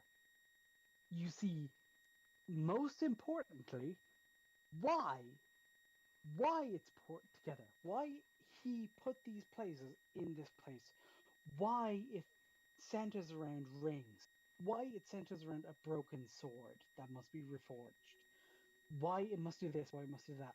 And when you have those places, with those little map markers in your head, it is so much easier to plot the epic storyline that will turn into this like generations long battle against a single foe. And it goes back to what I said at the very beginning of the stream, or either before the stream actually started. Most sci-fi writers start in fantasy because it builds those world building muscles. Because you need to have that through line to make your world, however fantastic, connect with itself. And Exactly. that's kind of the core thing that the sequels lack, is that they don't feel like parts 7, 8, and 9 of an ongoing series. They feel like part 1, 2, and 3 of a very shit series that no one is invested in. Right. But remember, Right? guys, orcs are racist. Ah. Don't even fucking start. There are so many races in D&D that are so blind for no reason. Who here is ready to see some fucking who's ready to see some Rohirrim raping a village? Because that's what's gonna happen. They're gonna just I fucking. swear to God, my next D&D character is going to be an elf with an Irish accent, just to fuck with everybody, because everybody's going to against him, and he's going to keep holding it against them. I like what I've got it ready. I've got it loaded. I'm ready. I love the what I just did, where I was just like I was referencing the idea of the fact we're gonna be seeing sex and titties and fucking the Amazon show, and you just chose to just you just went like nope. We're just going completely around that. Yeah, no, double down on the D&D reference, because I am a fucking degenerate. I fucking love D&D. Too bad I have no one to play with. Me neither, but I do have streams to watch. And shout out to Arcade. Number 5. No more bloody Death Stars. I could not believe it when I heard this in episode 9. The Emperor sent a ship from Exegol. Does that... Oh shit. Wait, it took you till episode 9 to be sick of Death Stars? It took me to Last Jedi when Finn went miniaturized Death Star tech. I went like, oh, for fuck's sake. I let Starkiller slide. I was cringing at it in TFA. TFA started it with Starkiller Base, which Starkiller was so on the nose for anyone that played Force Awakens. Really. See, the funniest thing is Starkiller is used so much with Star Wars shit. Starkiller was Luke's original last name. Bendak Starkiller from fucking Knights of the Old Republic, who was that bounty hunter in the Arena of Terrace. Then there was... I don't remember that. And I take that entirely on myself, by the way. That's not a... okay. I thought that was a nerd game. That's me. I don't remember that. I thought that was one of my things, where I just went into ultra nerd terror. I kind of just moved my head there, I mean, you might have. I can't really say. I don't remember. This is why I wish I had a chat to either call me a nerd or be like, I remember Bendak. Someday. Hopefully. But Then there was, of course, Galen Merrick, or Starkiller. Then there was Galen's clone, Starkiller. Force Unleashed 2 is shit. And then, yeah, it's like, the Starkiller is like a commonly used thing when it comes to Star Wars. So when there's just like, Wait, well, hang on. The guy from the games who was Vader's apprentice, wasn't he also Starkiller? yeah, that's what I just said. Galen Merrick was Starkiller, and they even Galen Merrick. Okay. Galen Merrick. Did you think I said Galen Erso? No, I just didn't recognize. So yeah, then his clone was just straight up called Starkiller, and I was just like, oh, okay. That's when I put in the very subtle notion that Star Wars: The Force Unleashed 2 is very shit. I was hoping for a reaction, and I was gonna go, "Why you booing me? I'm right." All right. I mean, every ship in the fleet Has planet-killing weapons, of course they do. Of course they do. Holy shit! 4. They're all. Damn, he got so flabbergasted he raised the pitch of his voice. A bit. Honestly, same. I get it. To It's like, 4. oh, yeah, of course they do. My voice would go up an octave as well. Of just course from they. sarcasm. Mine would just go up in It's like, volume. of course they do. Yeah, I just go up in volume volume and harshness, because I actually did just hurt my throat with that split second of what I did. Of course they fucking did. And it's like, oh. You have to go extra hoarse. Yeah, I Like you're accidentally. speaking from the back of your throat. Yeah, like I Of almost. course they fucking do, you cunts. Yeah, I almost accidentally did a Batman. Of course they fucking did. Fucking different Death Stars. 4 Death Stars. God damn, that was like slowed but fucking like horrifying. Oh, but there was I'm just- more than 4.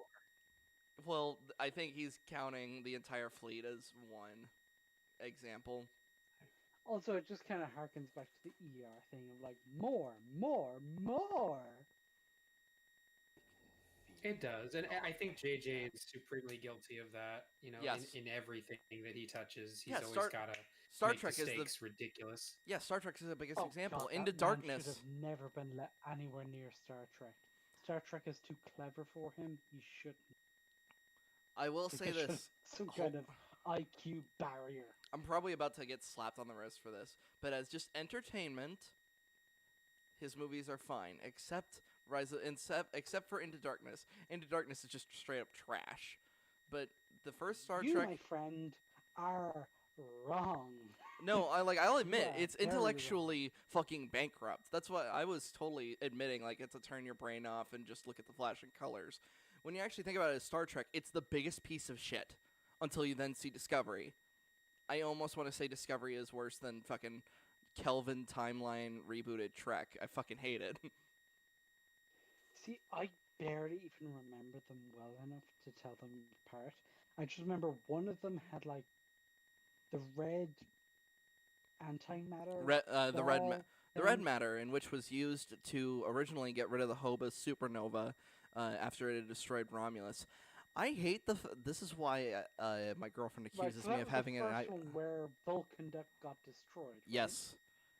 Okay, so I'm on the right movie. And then when Spock somehow saw it on Vulcan's moon, even though Vulcan has no moon, and also for you to be that close to actually see a planet, it then goes to the line from the Force Awakens commentary: Star Wars is not a science lesson. It's like, oh, that's really lazy though.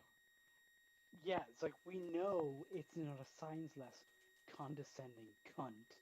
We think it's maybe an established lore with its own rules, its own continuity, its own fucking established way of doing things that should maybe be adhered to so as not to cause this exact kind of confusion.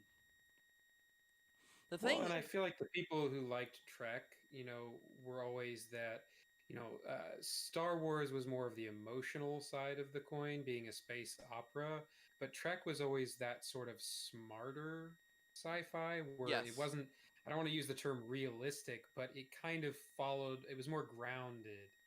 You know, there was a lot more science and taking things from a more analytical perspective. Using I multimodal agree reflection. with the assessment in that, like, it's the assessment that most people have made. But I don't agree with the assessment. Assessment.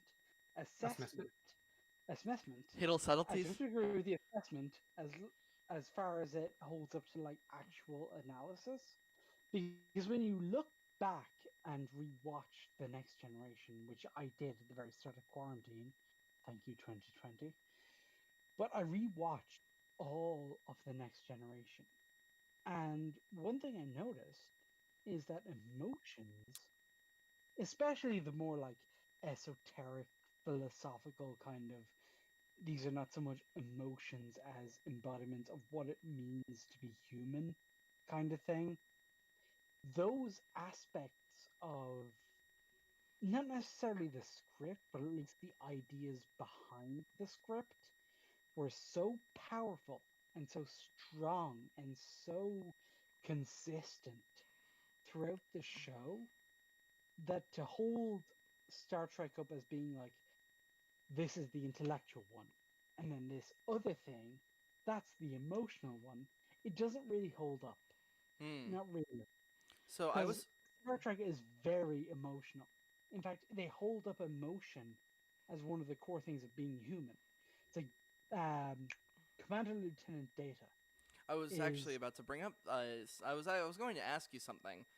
By the way, Yeah. since you had rewatched the whole series, that includes Best of Both Worlds. After Data basically helps Picard not be Borg anymore, wouldn't that further enforce something that has kind of been happening with Picard, where Picard they kind of make a special emphasis that he really liked Data, and all these other Star Trek fans that I know, like mainly Red Letter Media, Critical Drinker, and that Star Wars girl, they're always like, Picard was never that close to Data, and I'm like, but he saved him from the Borg, and that's a pretty traumatic experience. So I think that would have elevated quite a lot, especially when they had their experience with the Borg Queen in First Contact, and like this would like Picard would have a very close attachment to Data. okay. I think I can speak to this as far as the show is concerned. Not necessarily the movies. They add some got some other shit going on. But as far as the show is concerned, yes, Picard has a I don't really want to say a fascination with Data. It's more like Picard as a character is very interested in philosophy and ideas and like the big brain shit of the Star Trek universe. That's kind of Picard's bag. It's kind of why he's one of the most popular captains of an Enterprise, is because he's so into, as a character, that philosophical shit. He's so ready and willing to just get into a boardroom with some aliens and talk moral philosophy. So when you look at it from his perspective, he as a character considers Data to be a very interesting case in the course of human development. He considers Data to be basically a proto-human. He is someone who will, at some point during his existence, exhibit exclusively and exhibitionistly humanistic traits. He Yeah, will be in emotional, he will be irrational, he will be all of these things, but he will do so within a context that we understand as him acting on his own motives and his own morals, yeah, Measure of a Man not was a just as perfect an actor. Measure of a Man was a perfect example of this, because Picard even said the next step in human evolution is Data. Yeah, and that was the trial episode, right? Yes. One of the best episodes of Star Trek ever fucking aired. I Then swear to Christ. one of my It is so it's good. why I hate the episode with Rewatch it the next time you chance. You owe yourself a pleasure. So that's good. why if I had to pick like my actual most hated episode of Star Trek, it's the one where they introduced the emotion chip, and I'm like, no, Data, you've made your own decisions. Like they basically shouldn't have Deus Ex Machina, the idea that he has a chip inside his brain that allows him to exert human emotion. It's like, no, okay, that... I'm working from quite strained memory because this, like, even now, having watched it quite a few months ago, because Right. quarantine seems to be going forever. But having watched it a few months ago, like when he got the emotion chip, one of the core conflicts in the episode is the fact that the emotion chip conflicted with the things that Data actually wanted to do. Mm-hmm. Like the moral, if you want to just kind of go immediately big picture, was that he already has emotions. He already values crew members above humans. He already has all of these things. He just doesn't understand them as being the human emotions that they are. He has no frame of reference for it. All right. And that's the conflict of the episode. Then... So when the episode ends, the emotion chip and return him to quote unquote normal Data, who was already on his way to being human, I guess, in a weird way. I guess that then that's just a point against the movies then, because he puts it back in then, and they almost make it seem like it's necessary towards his character because he didn't understand humor, and when he pushes Dr. Crusher into the water alongside with Worf, nobody gets it, and he doesn't get it.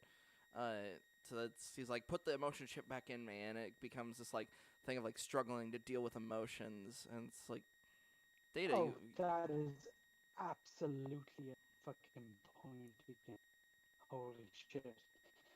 It's like, feel free to take pot shots. you're at the movies. you're They roboting. fall into almost. Am I?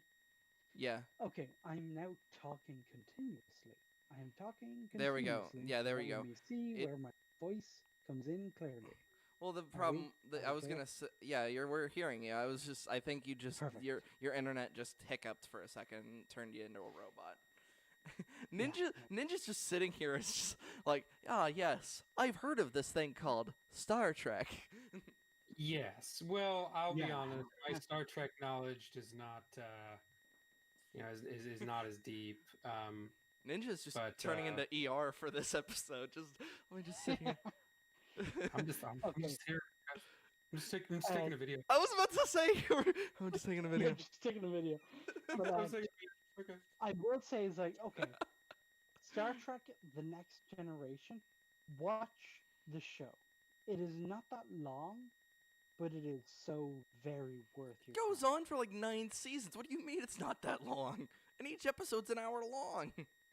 I mean, okay, for the amount of content covered, it's not that long. Okay. Because each episode, on average, there are some bad episodes and some great episodes. It's not consistent. But per episode, if you're going to average it out purely by the math, it is very, very worth watching. I will say I'm one of those very odd people who gets like my biggest connection to Star Trek is actually the Orville. Yeah. And if any show out there has made me want to, watch or learn more about Star Trek, that's a really good example. Like I really liked that show and the way that they, you could tell that they were honoring the source material in a way that a lot of these newer Treks like Lower Decks and Discovery just don't. Yeah. The Orville, that's the Seth Netflix MacFarlane show. original. No, that's no. It's the Hulu. Well, I think it was a Hulu Yeah, one originally, or Fox. No, it was Fox, then moved to Hulu, and Hulu then decided we're not gonna renew it, and now I'm mad as all hell. But it was a streaming series, right? Well, it was originally Fox. It was Seth MacFarlane, the guy who does Family Guy and American Dad. Yeah. But it was just very heartfelt, very, you could tell that it took some things from the source material, but it did so in a very, very respectful way. Right. Okay. Wyatt, just to make sure that the Orville, that's the one spaceship. There's one robot among them. Yes. That robot kind of has emotion. Well, he doesn't The really. whole thing. Oh, so he's developing emotions kind of in the same way that Data originally did, just through experience and even having love. But then Okay, so but his yeah, mission was to yeah. gather information, and then once he gathered enough sufficient information, they kind of accidentally defaulted him to his original programming, which was he was actually Right. secretly a spy. Okay, I'm just making sure I kind of have in mind How is recommending things or thinking good or bad in relation to it. But okay, I've watched 5, 6 episodes of the Orville, maybe? Not sure. I kind of binged it, so I'm not really sure where I left off. But it does seem to take off very much the same spirit, or at least the very same, how do I explain this? The same philosophical foundation that the next generation does. I will still say, after just a good few episodes in, that the next generation does it better. Of course. If that makes sense. It's because it's Star Trek. That's it. Of course it does. But I mean, it's Star Trek isn't as much of a glowing recommendation as right. So I have to make some other references. Not what it used to be. But yes, the next generation is very much a good show in and of itself. I love. You think Palpatine? He's just all happy because we're not talking about the sequels. He's like, yes, talk about Star Trek. Let the topic of anything fucking let it flow through you. So Star Wars. It's like, hey, hey, Palpy, do you want me to hit the play button? Do it. Well, the thing is, between Star Trek and God damn. It's been Star Wars, just because like the games, the books, the movie, fucking music, everything about Star Wars has always been so much more resonant with me.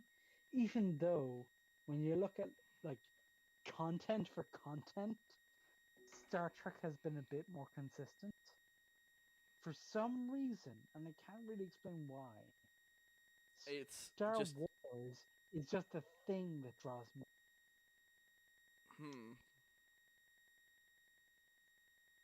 That's actually very interesting.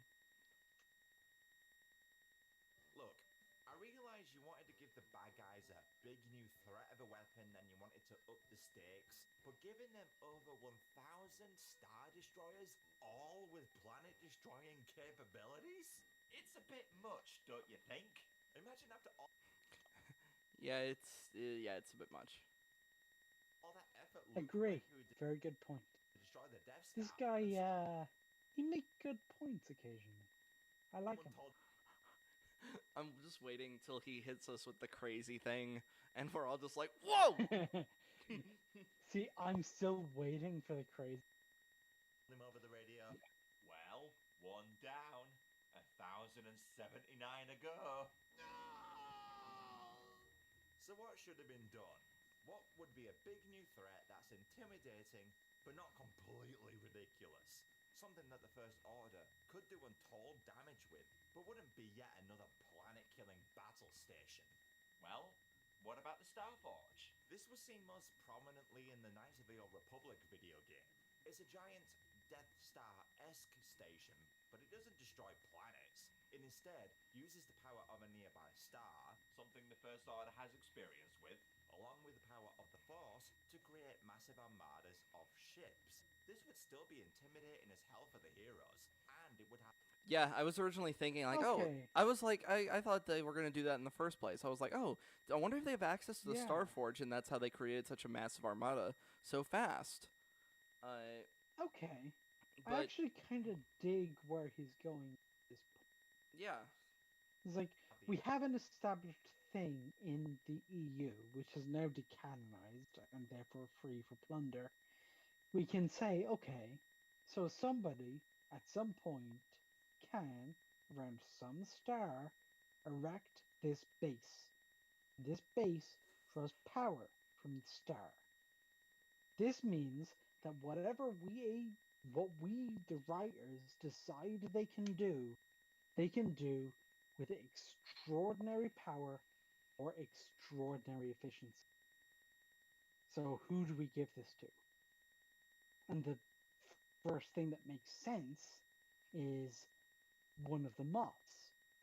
One of the Moffs of the Empire, who becomes the leader of the First Order. Grand Marshal Hux, maybe, Right. if he was actually a fully leader. Or the other guy. What's the name of the guy that takes over for him in Rise of Skywalker? The actual competent. Fuck me. Why can't I remember? Oh no. Pride. Pride. General. Thank Yes. Admiral Okay. Pride. That's Admiral Admiral Pride. Pro. He's not a That's Moff. Admiral to you. Yes, that's right. Okay. So Admiral even though he's a fucking pensioner in the sequel trilogy, which means, you know, he's never going to be young again. Even though he's a pensioner in the sequel trilogy, he is a Grand Moff of the First Order, which at the very minimum of what we understand means he commands at least a few ships worth of crew, a few Star Destroyers worth of crew, easily about 1,000,000 men. So, this guy, he gets word from Kylo Ren that the Emperor is still alive. And he thinks, holy fucking shit, lad, the Empire is still going. We never lost our old allegiances. All of the shit we've been doing for the last 30 years has finally paid off. We're gonna get some sick new ships with some planet-destroying weapons, and we're gonna raise havoc and establish the Empire anew. Already, like, without changing a thing from the sequels, you've already made a better series. Just by establishing the character. Just by establishing who they are, what they want, and how they're gonna get it. Wow, You've basically established a whole new series. You're basically rewriting the movie. You're not a professional right? writer. Who are you to make these changes? I know, right? I'm not even someone who gets paid to write. I do it on my own free time, like a fucking asshole. But if you're gonna get this stuff together, and you're going to have this new character be someone who is competent, effective, an actual leader, someone to be threatened by, and you're going to give this dude an armada of planet-destroying weapons who can't fly up. Like, it hurts my brain. It hurts my brain how easy this film series was to fix. It actually causes me physical pain to think of just the many ways it could have been vastly improved by purely aesthetic differences. No movie should get away with that. No movie. No, yeah. At all. Ever. Should get away with, like, okay, it was shit. But if they made this minor aesthetic change, maybe it would have been palatable. Only Star Wars gets away with that, and they couldn't even meet that standard. Mm-hmm. You know what I mean? Yes. Oh, God. You make yourself annoyed just by... don't you? That's just how the sequels just do that. It just makes you almost regret liking Star Wars in the first place. Right? Oh, all those memories of Old Republic and this thousands of years of low just gone. decanonized. Mara, like fucking Infinity Ward, like Thanos, away from existence. And we said, right, this exact point I'm about to make, we said this together the last week too. It's like, they want the extended universe to not matter, but they want it to matter enough that you'll pick up on the reference. Yeah. Of explaining where the Like, hell all these does it matter or Star not? Destroyers came. Oh That just kind of exhausted me for a good minute. It's like, fuck me. That's how much these fucking movies piss us off. Went down the No, it's like, and that's the rabbit hole that these fucking movies make you go down. Even if it's like the 7,000th conversation on just this topic, it drags you down every single time. Because just every question, can't avoid it, man. Alright. Unusual suspect. Please continue. Minute 11, minute 15. We are speeding through. We're making great time, lads. I don't know what we're complaining about. It's just probably just staring at you, Luke, going like, "Oh my fucking god!" Yeah, No, at least we're back on the Star Wars. And at least now my volume is adjusted, which is nice. The remnants of the Star Forge we see in Knights of the Old Republic. Have Palpatine discover it, and then have him spend the 30 years from Return of the Jedi onwards overseeing the construction of this massive army. But don't make them bloody Death Stars. The fact that there's over 1,000 of these things is intimidating enough. Jeez. Number 4. Do something with Phasma. I'm sorry. We'll pause it again. Oh. Okay. Right. How many seconds was that? Hold on. It was like 16:02. So it was like almost half a minute. Okay, so just on the point he made about how 1,000 of these things enough, he is historically literally correct. Yes, that was the whole point of the Empire. Installing with them without installing them with like planet destroying weapons, which was so ridiculous and unnecessary and silly and stupid. If you just have a reinvigorated Imperial fleet, that is enough. You can show like half a minute, 1 minute of fucking scenes showing how, why, and where it is effective. You don't need to ramp the stakes up this much to make all of the previous stakes meaningless. I'm just staring at this picture of Gwendolyn Christie just towering over Rian Johnson. Like, he does look a little emasculated. Good. I mean, honestly, next to Gwendolyn, I would also. She's like 6. She's like what, 6'3"? She's 6 something. Say she's got to be taller than that. I'm 6'3". Really? I'm 5'9". Yeah. I'm probably the shortest. I am 5. We just heard the 5. We just heard the 5. Okay. I think he was doing mathematical conversions in his head. I like the idea that he just went, I'm 5. It's like, oh, should you be allowed on the internet? I am 5. Oh. FBI, open up! You've been spending all of this time listening to the ramblings of a 5-year-old. That's what the Star Wars. How smart were you when you were 5? No, that's the Star Wars community thinks of us, that we're all like 5-year-olds, like and bitching and whining. Oh God.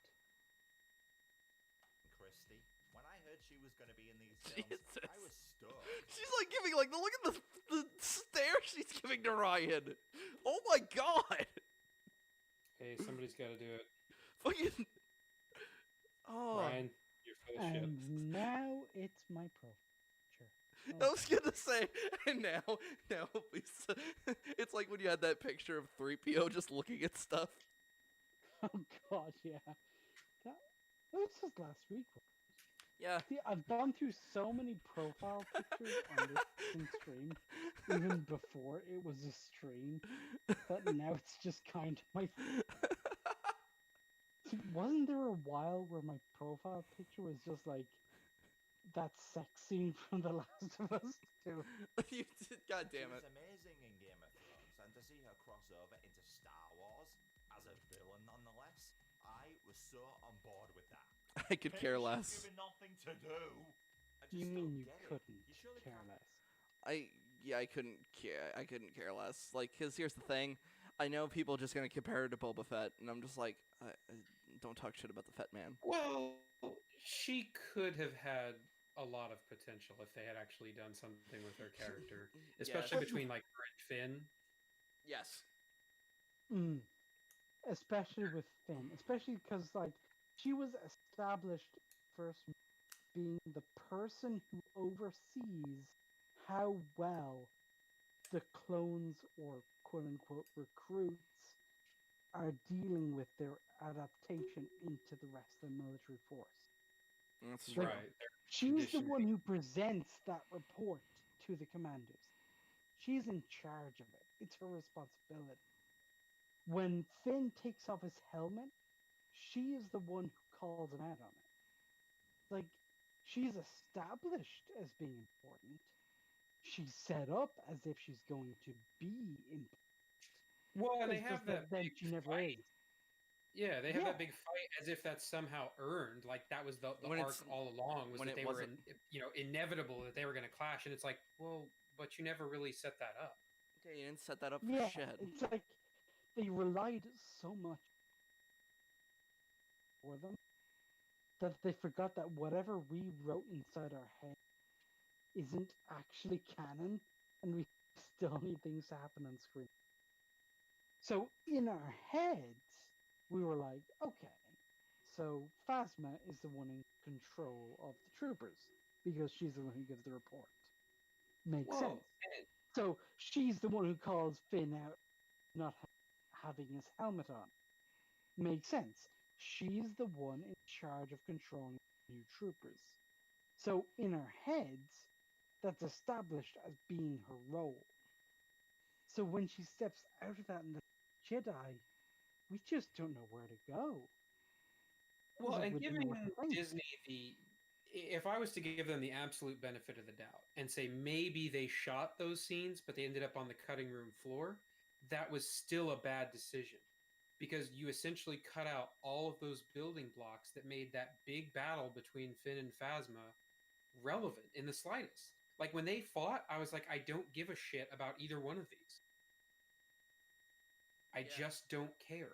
Yeah, when Finn and Phasma fought, like, that's the thing. That's why most people say that the one wielding the stun baton should have been Phasma. Traitor! That guy. And because it would have given more context to than in Last Jedi Yeah. when they I fight mean, again. it would have been more screen time for Phasma, and it would have given her something to do. Yeah. Some sort of, emotional impact or some sort of, back and forth between her and Finn where she confronts him for being a escapee. Yeah, that would have had some sort of significance, but they just wanted to sell a fucking toy. Yeah, that's ultimately, as my voice cracks, that's ultimately the issue when they compare it to Boba Fett. It's like Boba Fett actually did something. Boba Fett tracked, captured Han Solo, and brought him to fucking Jabba. Like, the only problem being Yeah. with Boba Fett's character is his shitty quote-unquote death scene. Like, Right. I mean, say what you want about Boba, he was important to the plot. The plot would not move forward without him. You cannot make that same claim for Phasma. Phasma, you could literally just write out of the story and nothing else would happen. Nope. I'm trying to think. Like, yeah, Nothing changes. yeah, nothing changes whatsoever. Because The biggest argument that you could make would be that she's the one who helped them get into Starkiller Base, but that could have been any random stormtrooper. yeah, that could have been a or they could have just brute forced their way. They would have made Finn either more way, competent and just had him it unlock wasn't the shields. specifically Phasma that allowed that to happen. Yeah. So Yeah, I almost actually wanted Fett to be Phasma. I wanted to just say, like, how fucking cool would it have been an old and grizzly Fett, not being forced, but just choosing to work with the son of his enemy. Like Boba Fett and Kylo Ren working together. Like that right, like Boba Fett, making the transition from bounty hunter to, warrior of the Empire, kind of basically. Yeah, and how interesting would that have been? Because we know who Oh, Fett dude. is. But you know what would have been even a better selling toy than Phasma? Imagine just Mandalorian armor, but in like Empire colors, black and white. Ooh. That toy would have sold like fucking hotcakes. They did that, actually. It was fucking what's-his-face from Rebels. And it's a fucking awesome-looking design. In the EU, wasn't there a faction of Mandalorian? You cut out. So I just heard, wasn't there a faction of I got- yeah. Mandalorian? And I'm just like, Okay, go on. let me repeat now that my signal. Wasn't there a faction of Mandalorians who sided explicitly and exclusively with the Empire? So, in the old EU, it was more just private Mandalorians that would side with the Empire, mainly as bounty hunters. Boba Fett, of course, being the main example, being that he was Darth Vader's personal bounty hunter. And even had an awesome moment where fucking Fett and Vader fought, and he shot Vader square in the face. That was pretty fun. Vader in the comics was so cool. Yeah. Whew. Someone like Christie to be an intimidating presence, right? And she sure as hell looked it in that metallic stormtrooper getup, but she's just constantly humiliated, and for some reason is often the butt of jokes. What do we do with her? Is there a garbage chute? Oh shit. Yeah, Is there excellent point, good example. Is I th- have no rebuttal to this, he's right. is there a reference Trash compactor? to the original trilogy? Yeah, there is. It's clear her storylines with Finn in that he betrays her to join the Resistance, and then they have that duel in episode 8. So just go a little more in depth with that. Like that random trooper that Finn fights on Takodana. Oh, did we accidentally just make the points that he's about to make? Is there like a whole fucking dubstep remix of this What was up with Oh, TR A to R? oh my god, I hated that. that? Are we supposed to know this guy? Why not have this trooper be Phasma? Have her kick Finn's ass to establish the big threat she... Can we just say that, like, amongst all arguments being made amongst the sequel trilogy, I think this actually has to be like one of the first, like, off the starter list. This should have been Phasma. I mean, honestly, but it's not a bad idea. Yeah, I mean, no, it's not a bad argument. I'm just noticing, like, that's kind of the first thing that everybody goes for. see, in fact, this I did guy's it. I whole even did it. angle is that like the sequel trilogy is broken. Here are my fixes for it. So from the very beginning, he's already he's on side, and we're just kind of critiquing how on side he is. Right. So And ha- yeah, his starting point is good. The sequel trilogy is broken. What do we do about it? Where do we start? What are the biggest issues? We still haven't gotten to those. I think. her escape with Kylo after Han saves the day. And by the time their duel arrives in Last Jedi, the stakes would be that much higher. And in that duel in episode 8, have Phasma beat Finn even then. She is stronger and a far better warrior after all, but have Finn get the upper hand by turning her fellow troopers on her, by revealing that she was the one who turned down the shields Okay. on Starkiller Base, and by getting an opening, Finn is able to take her out. Wouldn't that be amazing? I mean, it's not as though they filmed that very scene and cut it out from the movie or anything. Smash cut! When I put a gun to your head, you shut down Starkiller shields. Oh, just gotta pause due to copyright. Yeah, there's a lot of deleted scenes in Last Jedi that actually would have made the movie, at the very least, just a little bit tolerable. Well, and that kind of goes back to the point I was making about, I feel like a lot of the Finn Phasma arc ended up on the cutting room floor. Yeah, and then there's Luke reacting to Han's death. The third lesson where Rey panics and tries to she thinks she's gonna save somebody, but it turns out that they're having a party and didn't need saving. Have you guys not seen that deleted scene? No, I didn't care enough about the movie to watch the deleted scenes. Honestly, the scenes that made it into the Fair enough. Now, what would your troops do if they found out? You ever get the feeling like they're trying to piss us off? He was. Ryan was deliberately trying to piss everyone off.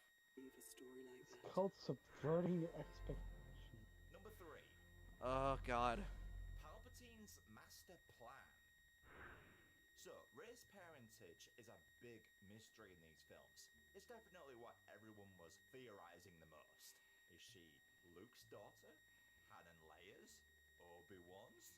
Is she a Binks? I'm just gonna leave that up because I know you're gonna want to screen capture that. I mean, come on, not that bad, am I? Yes. It's like that. It's like that video that was made when it was describing Bones with Kirk. Come on, damn it, Jim! I'm not a. And then somebody goes bricklayer, miracle worker. Am I that predictable? So Well, no. would this be like Jar Jar Skywalker or Ray Oh. Binks or? Oh my. I'm sorry. During that sentence, cut out like you're going to have to say it again. Ray Welcome to my Binks world. or Jar Jar Skywalker or what would you call that amalgamation that you Mace- now have as your profile picture? Misa Jaja Skywalker. I love how you just assume it's we're both even have we're both anything just said we're both and or saved. How dare you? It is a disgrace. And yes, it is my profile picture. I'm waiting for the apply setting to continue. I'm Yes, there we go. And save. And yeah, it is JJ Skywalker, ladies and gentlemen.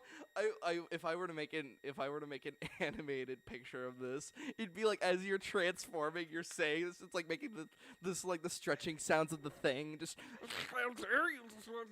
And yes, Misa Jaja Skywalker. Yes, how dare you predict that I am so predictable as I am in the middle of my transformation sequence?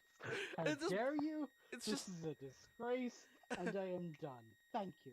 I like the idea of a walking reference and a ginger ninja just stare at you as you just hear bones breaking and just things forming into place. Just Bruh, if you don't think I have actually Google image searched the Ginger Ninja just to see what came up, just in case it became relevant for an argument, you are poorly mistaken. You're like Batman. You're just fucking ready for these fights. And it's like, it's the most relevant part of the fight, but it's the one I'm most prepared for. It's just. And I love the idea of me, the walking reference with my Deku hat, the fucking like blue lightning around me as I'm, and then just this ninja with glasses on and fucking bright red hair, just staring at you. And then there's me, the ever shift. Although I actually have picked like a solid avatar that I've decided I'm always going to start Y.A.R.P with is the Puck from Berserk that I started the stream I with. saw that. Like I was just Although like, that was like originally a joke about how I was so quiet in the first stream. So I just picked an image of Puck where his mouth is really big. So I was like, I'm speaking really quiet, but I don't know if it's going to translate to the stream. I have to check to make sure. he's like, It's a work in progress. his hands are up. Identity. His Gotta hands are shift up in the sense of like, will you guys stop talking amongst yourselves? We can do this. Oh, I'll figure it out. River just walked by, saw your profile picture, and went, "Oh my god!" and just walked by. Oh, what did you actually? Were you? She's been Yeah, so she's- quiet. Well, it's because she's not in the call. She's just behind me now, and she just went, "No, it's because you're only halfway through." It's like, yep, I'm about as flabbergasted as you are. Yep, As it long turns man out, bad. They were nobody. They were filthy junk traders. Oh, fuck. It's... If I was like I'm like fucking Gene Wilder from Blazing Saddles. Yeah, but I shoot with this hand. That's my pause button hand. Yeah, but I shoot with this hand. Oh wait, that analogy wouldn't work because while he was shaking, he was still really fast. What would you offer drinking money? And when I heard this, I was like, oh, okay, I can get by that. I like what Ryan Johnson is doing here. He's saying Oh. that lineage is unimportant, and that you They did that in the first movie, though. can forge your own destiny regardless of your genes. Good message. But then J.J. Abrams came back for episode 9, and he was like, nah. You are a Palpatine. Daisy, shut your fucking mouth, please. There's one thing I would agree from Please, ER's. for the love of God, For ER's close arguments, your close your lips. fucking mouth. Holy shit. Yep, good And old the pal Y.A.R.P. arguments are generally pretty good. It's just he chooses to root them in the worst possible argument. Mm-hmm. So like he'll have like a perfectly ordinary, plain, normal argument like this X is bad. Here's my reference, and it just goes straight to that. A granddaughter, which means he had kids, which means... Oh no. Ew. Oh God, go back and pause, please. I need it. No, no, you must. I need it. He didn't need his face. Let me add it to my collection. You're like General Grievous. Leave me alone. Another profile picture from my collection. Yes. That's please, going in the Y.A.R.P lore. Like swore Y.A.R.P. the lore. the Oh my fucking God, can you imagine something so degenerate? Y.A.R.P. lore. Y.A.R.P lore. That's some deep lore memes right there. Oh God damn! I got the error message. They're like, Terminator. yeah, they said God no, they said damn no it. more. No. Discord. They are always against me. Just savor it for later. Ah, But still steal it. No. I mean, I still have it technically. Ew. Yes. No. It means I got busy. Please no. Hey ladies, what do you say we do it? So, yeah, it's an on. Oh Jesus.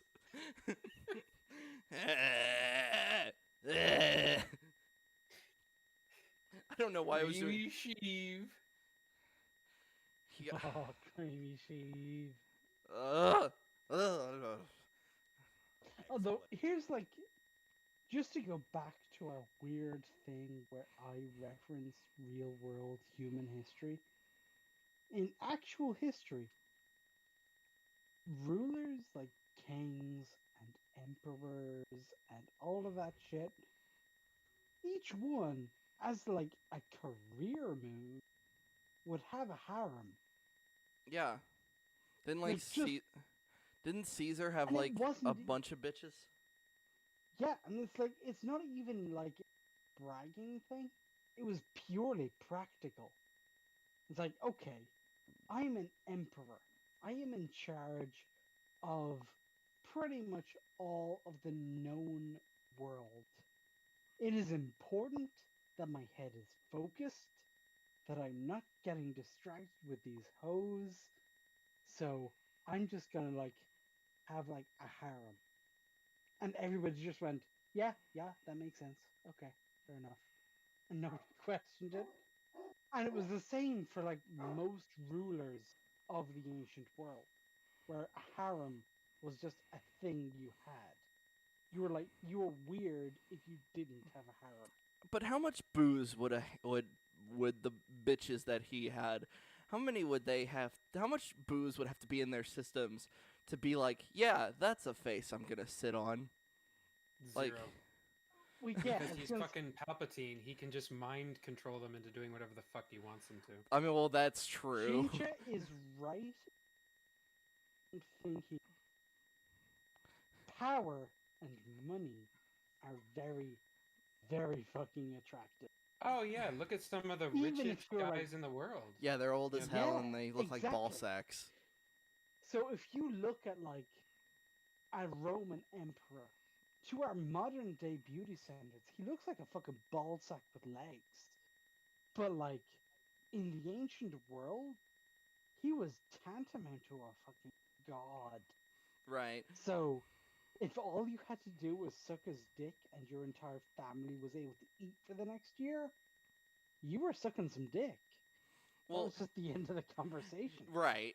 I was more making the comparison like, remember in The Boys when Popclaw had to get like tremendously drunk to even entertain the idea of sleeping with her landlord for revenge as A-Train was denying their relationship? I'm just imagining like, man, at the same time, all that money and power, and you still have to look at that. It's probably Well, it's it probably depends on whether you fuck with. you Like, cut out. there's ways of getting around it. You know? Sex is not a clean operation. Fair enough.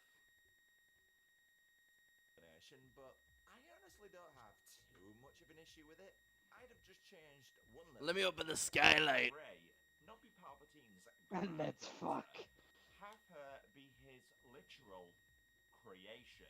This idea goes back to episode 3 with Palpatine's infamous story about death plagueth the wise. He could use the Force to influence the midi-chlorians. Oh fuck! Why is my pause button not working? Okay. Isn't that literally how I think it was the comics, but isn't that literally the explanation for how Anakin came into existence? Yes, it was the I Darth mean, Plagueis kind of, expanded yeah, universe the book. Scene is turning of Anakin. Yeah. No, I mean like he basically force raped Anakin's mom. No, well, no. Hold on. Let me explain this. So, Okay, so that's not quite what happened. in the Darth Plagueis book, him and Palpatine basically did a Sith ritual that would allow them to not only create life but cast a shadow over the Jedi so that they could never really see the Sith's moves anymore. And in the response, the Force kind of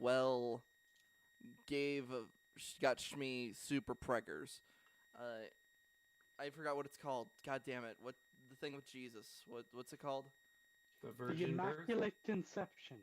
The Yes. There you go. Immaculate Conception. Yeah, Immaculate Conception. To Shmi, and then thus created Anakin. And it's Catholics, everybody, we remember the doctrine. You don't have a choice. Yeah. Yeah, honestly, it's drilled into us as fucking children. Don't have a choice. Yeah, it's even in that doctrine's still somehow in there after 17 bottles of whiskey. I mean, honestly, the fact that it's still there after 1,000 years, just it's like, even after it should have been forgotten this amount of times, we still remember it. So maybe take it seriously, just a little bit, maybe. No. Okay, here I found it. It was in Darth Vader number 25, the comic. Oh. And it says Anakin's father is the Emperor. Palpatine manipulated the midi-chlorians inside of Shmi's womb to create Anakin. I forgot that's actually yes. They changed it. I was referencing old EU stuff. Yes. Yeah, he straight up fucking force raped Shmi. Ugh. Which means that Kylo is incest. It's all very Banjo-esque. Space Banjos. Do. What's that fucking song? I can't remember what song it's from. Well, I just did the One Dukes of scene Hazzard. of one movie. It's not the Dukes of Hazzard. It's I know one that. scene of one movie where some guy plays dun, dun, dun, dun, dun, dun, dun, dun, dun, dun, dun, I dun, think dun, you're on a referring to fucking banjo. Deliverance. Yes. Maybe. Yes, you're It's referring. either Deliverance or it's Sling Blade. It's one of those two. Those are the ones that usually get referenced. I think it might be Deliverance, where one I think it's like a lawyer goes down south, and there's like this It's the one where they're paddling on the river, right? Like they're in a canoe, and he hears it. No. This is a guy where shack, where a bunch of like these southern dudes living, and there's this southern dude just on the porch who doesn't speak, only plays banjo, and all he plays in the banjo is down, down, down, down, down, down, down, down, down. You thinking it's that? Yes, that's exactly the screenshot. That's Deliverance. That's Deliverance. Okay. Yep. That's that paddle faster. I hear banjos. Wyatt, Oh my god. please put that fucking GIF on the stream. Oh god damn it. It is exactly what I was thinking. Hold on. Space banjos. Hold on. Space banjos. I'll bring it up. Just let me put it in an unmarked tab and I'll If you really start over. to dissect it, yeah, Star Wars is very like Alabama, but in space. And especially honestly, the as more an they Irishman, pop I onto it. love the Southern accent. The Southern American accent is a thing of glory and prestige. Absolutely. Because we fucking love it. Because we can understand it so clearly. Because the ways in which it breaks words is exactly the same as the Irish. It just does so with like this weird French inflection. But it's perfect, and I love it. Everyone Southern, we're blessed. Oh my god.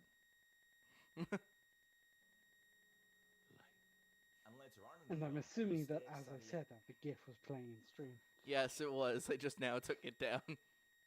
Perfect. Intends to uncover how to do this with the help of Vader. The chief's death is a power only one has. Man, he's really laying on with the copyrighted clips. I mean, making a video, not a stream. Yeah, I know. I know. It's just a weird fuck you to us, I guess. Though honestly, we pause his video that much, I don't think he'll mind.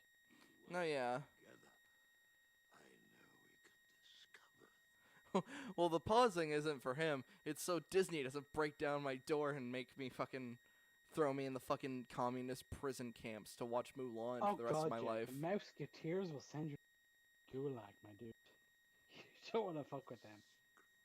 So, what came of that? Now, it could be argued that Palpatine is bullshitting here and this power to create Okay, life could you never rewind existed. like 5 seconds? We are. Okay. Right here? Just a bit further. Yeah, there we go. So, what came of that? Now, it could be argued that Palpatine is bullshitting here and this power to create life never existed. But I like to think he was telling the truth. Because this power would explain one of the biggest mysteries there is in all of Star Wars. Pause. So, hold on. Why would you want to believe that Palpatine could do this?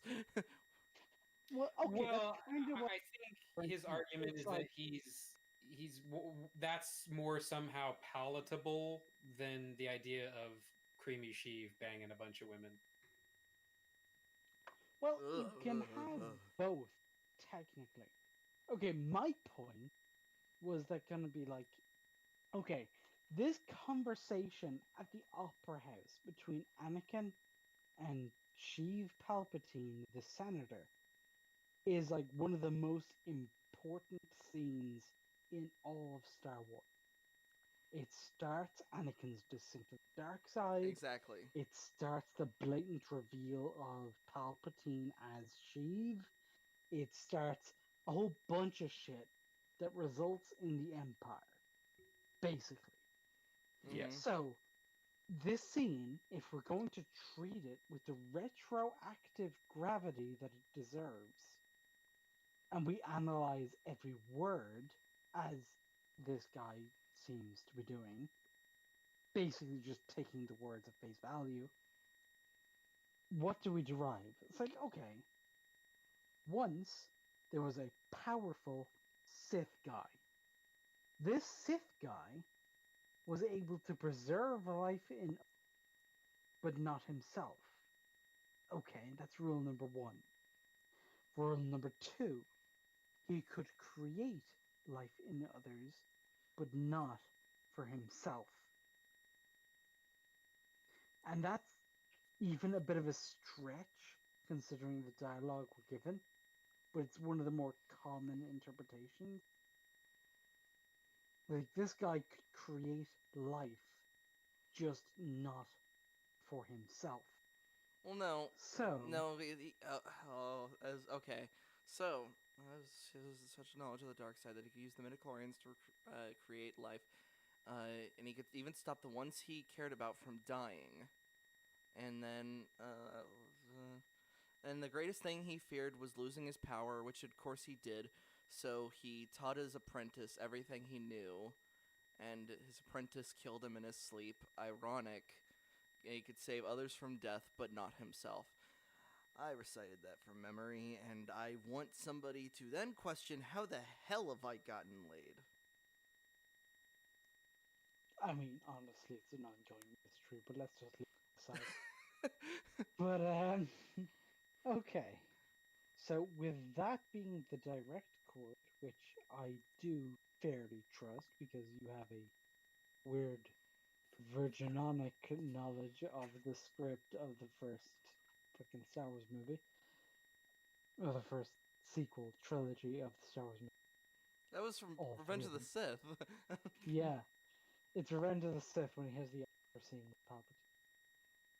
But okay, taking your quotation of the scene, which I do trust, we are then led to believe through, albeit vague, implication that Palpatine is the apprentice Correct. in the story.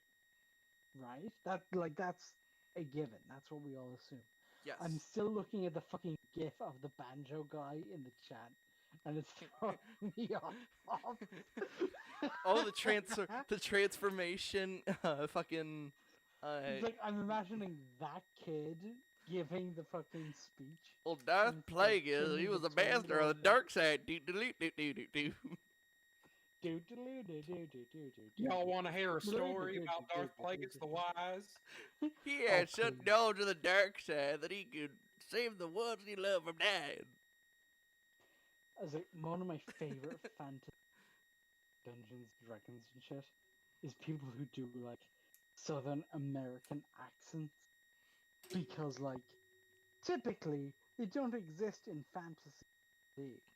But if you're going to say, oh, dragons or dragonborn or halflings or gnomes or dwarves or whoever are from some far off distant land, technically we can sound like anything. So that's like my excuse in a D&D game to like do like a really shitty southern accent. I love the southern accent. It's so close to Irish. But yeah, that kid is my Palpatine for this analogy. So, Palpatine killed his master, as is the Sith way, right? Yes, as of the Sith way of the rule of two: one master, one apprentice, one to have the power, the other to desire it. I'm just gonna shut up now. But isn't the problem with that in his story he basically said that the apprentice was taught everything the master knew, and he basically tells Anakin that he doesn't.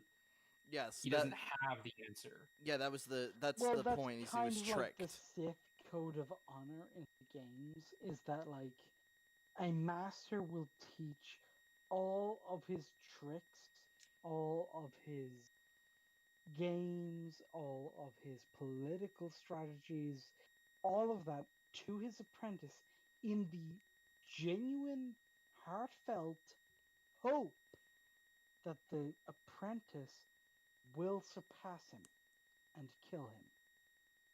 Like, that's kind of the Sith code. Yeah, with the rule of two from the Book of Sith, which I have proudly on my bookshelf, that if the apprentice is not doing good enough, the master just has to fucking kill him and start over. He's like, oh, you're being a dickhead.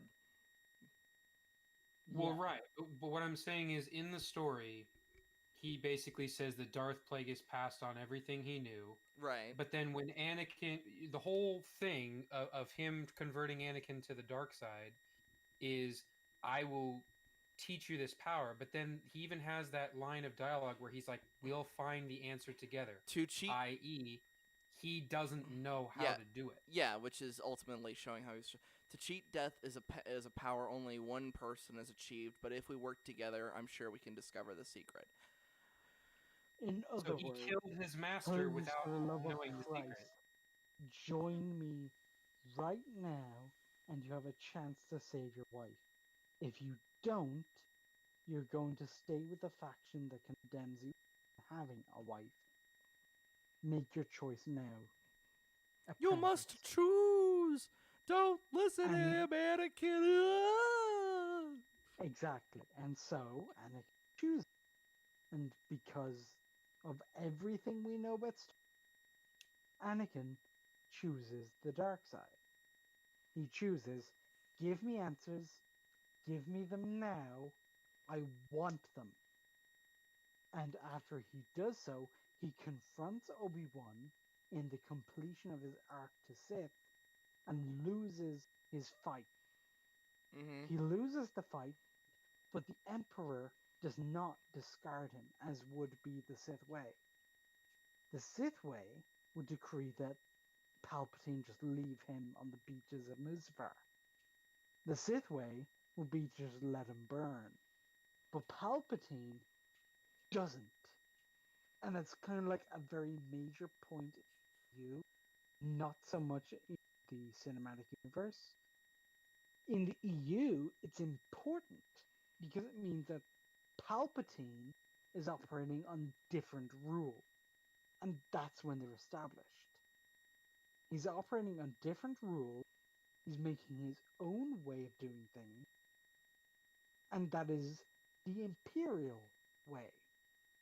The I am in charge. Yeah. Everyone alive is below me. Yeah, he turned it into the rule the Palpatine way. Yeah, he turned it from the rule of two to the rule of one himself. Yeah.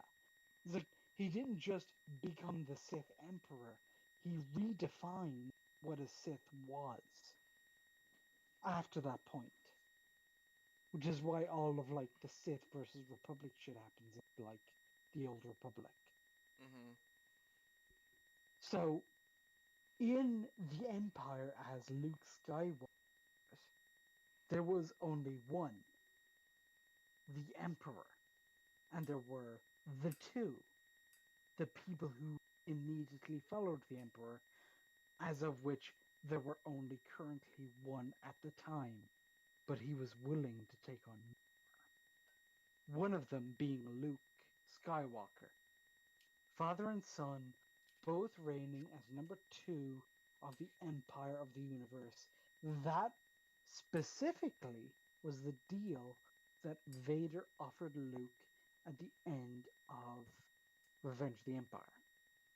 Right. I guess my concern is more that, for everything that happens in the prequels leading into the OT is essentially Palpatine's, master plan.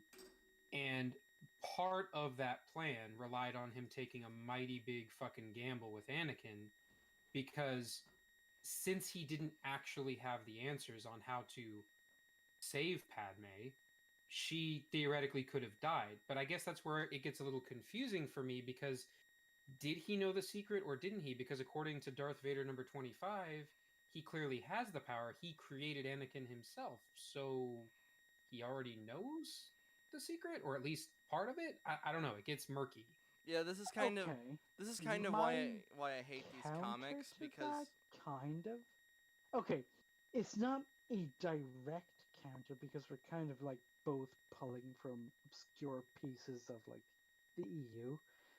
But okay, locking in my reference as the scene we're currently looking at, the opera scene with Anakin and Palpatine, right? That's our common anchor point. Right now, our understanding, Palpatine knows that his master had the secrets of preserving, maybe even creating life, right? So, he, the apprentice, with the help of a powerful apprentice of his own, i.e., Darth Vader, will be able to replicate, maybe even improve, these secrets of the dark side of the Sith.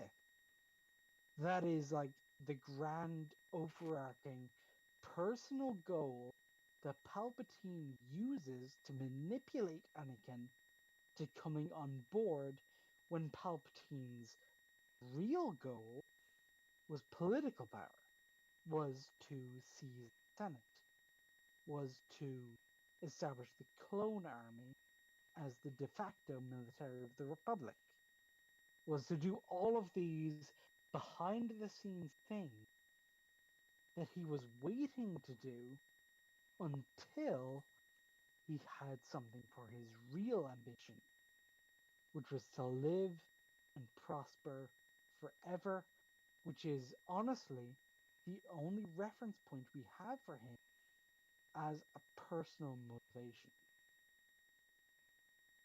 And this is where I kind of like, I run face first into the sequels because they kind of throw a wrench into this. So I'm kind of like, I'm trying to piece together what little is consistent from the prequels to the sequels, which is just that Palpatine wishes to ascend to power ever eternal, even though in the prequels it's implied to be something more personal. It's weird. Yeah. What he said. So I'll admit, after a certain point, I'm just like, wow, those sure are a lot of words that they are saying. I'm more just trying to figure out what Unusual Suspect is trying, because he's like, so what was the point? And then now, like, he's gonna try to lead it up with something that we were going to counter. Oh god, yeah, he was trying to make a point. Yeah, Better I'm let him talking about finish, I guess. Shmi's whole immaculate conception thing. There was no father. I carried him, I gave birth. And go. And see, this is why when Disney does shit like the comics, or because now it's canon. Yeah. The Empire is Anakin's dad, and that just puts everything into a new context. I like it. You're not the Emperor, you just said the Empire. This whole Oh yes, organization well, just made it. The Empire, the whole thing. Yes, it's same difference. Yes. I mean, of all of the mythology and the metaphors and everything that you could have drawn from, Catholicism is probably the worst because it is the most well documented, it is the most well referenced, it is the most referred to. So if you reference Catholic doctrine in your mythology, be prepared for the barrage of scholars far more educated than I to tear you apart. Because Catholic doctrine gets very fucking specific. In fact, that's kind of the whole point of doctrine as far as they were concerned, was to be specific. Clearly define what divinity means, clearly define what morality means, mortality means, and they were killed for it. Because, as far as some people concerned, that shit was supposed to be vague. Like, you're delving between fandom and, like, how serious is canon to, like, the biblical real world history definition of what canon literally means, which is do these details matter? And the answer generally is fucking yes. They should. They should matter. We should care what the EU thinks, even if we don't take like the stories of the EU as 100% canon. We should look at what they did with the characters, what they did with the stories, what they did with the world, and we should incorporate that. And we should look at the games, what they did with the canon, what they did with the stories, what they did with EU, and incorporate that. And it's kind of like, if you want to stretch it real far, you can kind of make this real world analogy to Protestantism and Catholicism, where it's like one side is thinking, okay, details really matter. The specifics of where Jesus was, who Jesus was, what Jesus did, what Jesus said, who Jesus spoke to, blah, blah, blah, blah, blah, blah, blah. It matters. It's important. And then you have like the Mathemes side, which tends to be more Catholic, kind of, but not really, because they also adhere more to doctrine. I'm stretching this metaphor, bear with me. But you have the Catholic side, where doctrine and the stated facts within the Hebrew text matter. So, okay, we have this story of Jesus feeding either 52 or 300, 352, whatever number of people, he feeds them with fishes and bread. He pulls bread and fishes out of nowhere, feeds a bunch of people. That's the story. That's the end of it. It's not a complicated story. People are hungry. Jesus does something great. People have food. Very simple. But whether you're Protestant or Catholic depends on whether like the specific details that led up to it matter.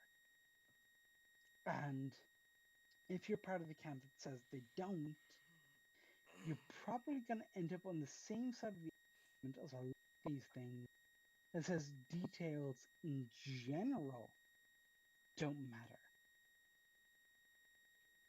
And that's kind of where I'm going with this, where it's kind of like a cultural thing, whether you think the details specifically matter. Because it's kind of like a nerd thing, but an Americanized nerd thing, that details matter. Like, well, that's because in America, our religion is entertainment. Yeah, exactly. And so the details are very clearly and replicably recorded. And that's the difference. So I was saying this. They're on podcasts. So I was saying they're on this. Radio shows. Luke, can I quickly interject for a second? Yeah. So, as I was trying to explain this to like Joseph and Eli. Since I was super not raised religious, almost all religious talk. I don't want to say it meets a brick wall with my mind, but goddamn, it's like most of what you've been saying. Like I've been like, yep, you are speaking words to me, and now like because it just was never a subject just talked about in my household. It was just there, and not even there. It just wasn't there. So honestly, it's more related initially, just because like the word canon, as in meaning true to a specific literature or source, comes from religion. It's a religious term. It comes from Buddhism. So saying that something is canon within a certain mythology, in this weird, particular, obscure case being Star Wars, if it's canon, it means it's true. If we, as, such as we are, the council of thinkers, the philosophers, the moral scribes of our time, decide, you know what? Nah, fuck it. It's not canon.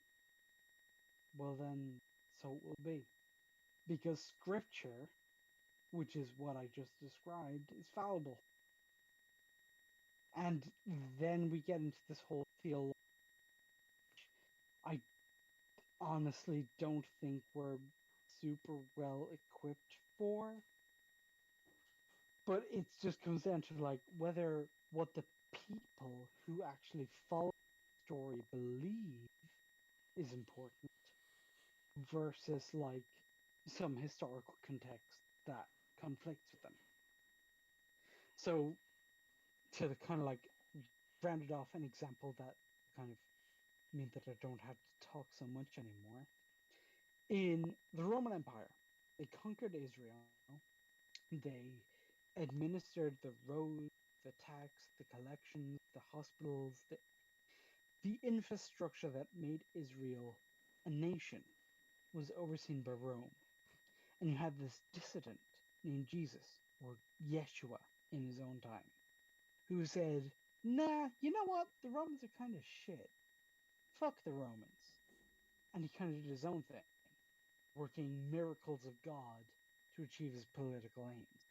Until the Romans eventually fucking executed him because he was disturbing the peace or something. Whatever imperials decide. They decided that, and when they did, they kind of created this like off branch in the canon that said that Jesus never died. And that canon has a lot of interesting ideas, but that canon doesn't really adhere to the rest of everything we know, so we just discard it. And that's honestly the best example for the gif of a boy playing banjo in front of me right now. Because it's just this kid, he's playing his banjo. He believes what he's saying. He believes in the song that he's playing. But it doesn't adhere to anything else because it's not referential, because we can't cite a source, because we can't present an argument. We have to discard it if we're to adhere to our own standards. Does that make more sense? Sure. You went big brain on him. Sorry, Does someone want to catch me up? So hold on, I'll just explain more the fact that man, I kind of just tweeted out to Mahler. I was like, okay, I respect the stamina you have to run this because it's been 4 hours. And it's like, huh, and then you went to this big brain. You went to this big brain thing, and just like, my brain has been turned into the fried egg. That's how my brain was glazing over when y'all were talking about Steven Universe, because I'm like, I have nothing to add here. I've got nothing to say. I'm just gonna sit here. I got nothing. I'm just like, this is why I took a nap.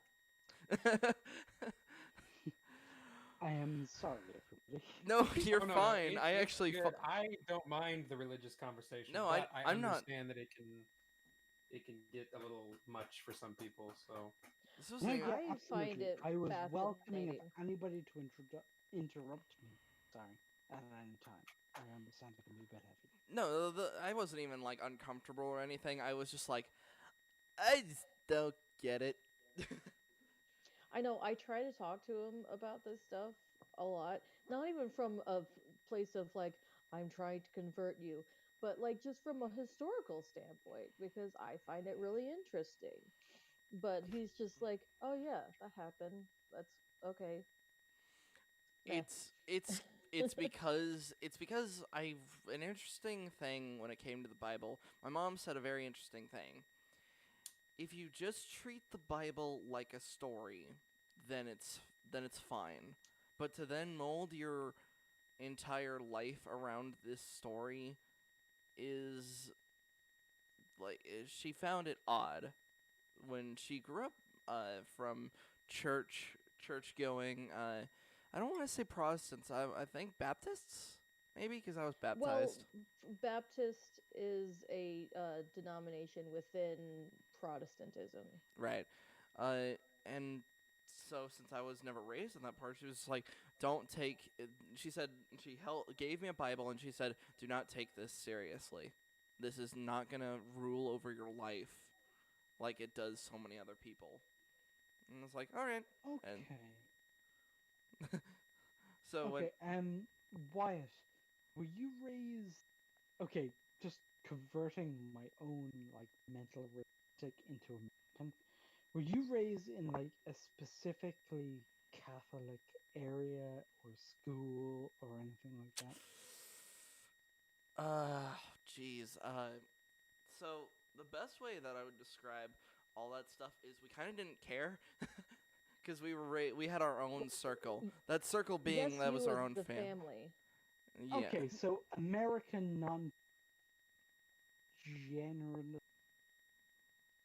Yeah, which means agnostic usually, at best.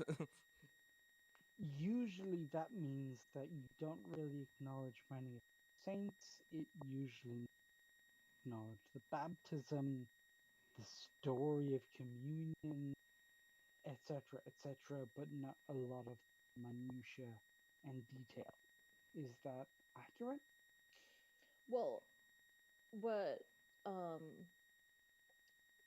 think one of the differences between Catholicism and a lot of Protestant denominations is that Protestants do take the Bible literally, and Catholicism maybe leaves it more up to interpretation. I could be Okay, wrong that's about that. kind of like, yeah, historically, if we're going to go back to the division between Catholicism and Protestantism in the beginning, you kind of have that backwards. But in a modern context, you kind of have it the right way because it's sort of like flip-flopped over the centuries. It's very weird that way.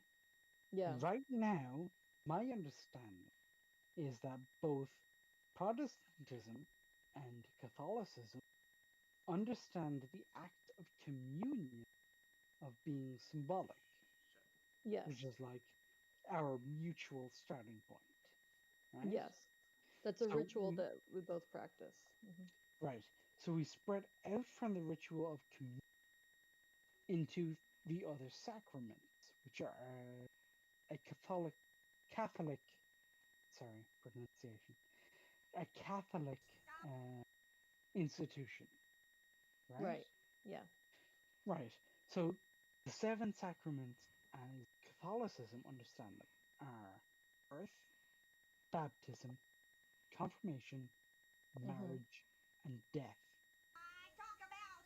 Those are the 5 times during your life where it is necessary for a priest.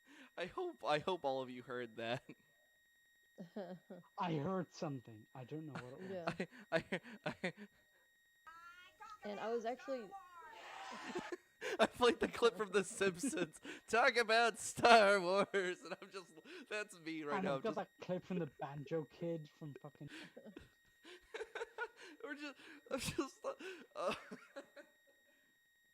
Guys are I was all trying to talk to him about this the other day, about like this is why Protestants broke away from Catholics, was the sacraments and the focus on ritual as opposed to relationship, and Martin Luther and all that. This face that Qui-Gon is making See, is you like kinda me have so to make confused this, right now.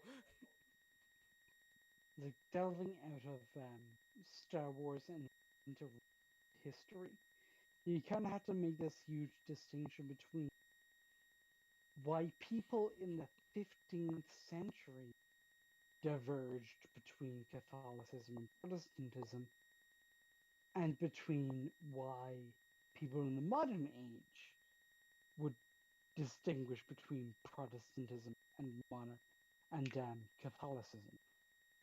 See, Catholicism presents like this very ancient world descended from on high monarchy.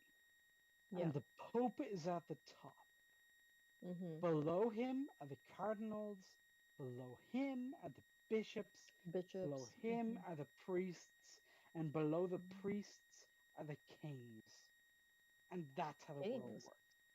Oh, Yes. yeah, and back in the day.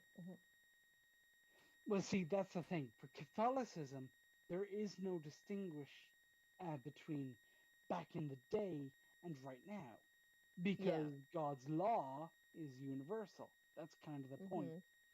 Right. Whereas for Protestants, because their sect formed in like the 1500s, they tend to diverge more.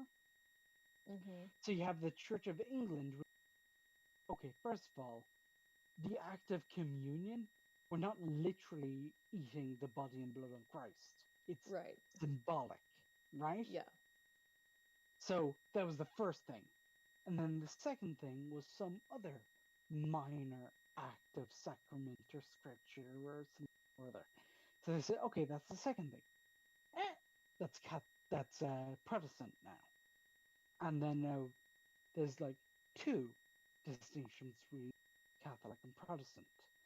And they kept doing more, kept getting more and more into the minutiae and the details and the continuity of Christian canon until they arrived at a point where it's like, okay, Protestants believe broadly that this is symbolic, representative, whereas Catholics believe this is literal, direct.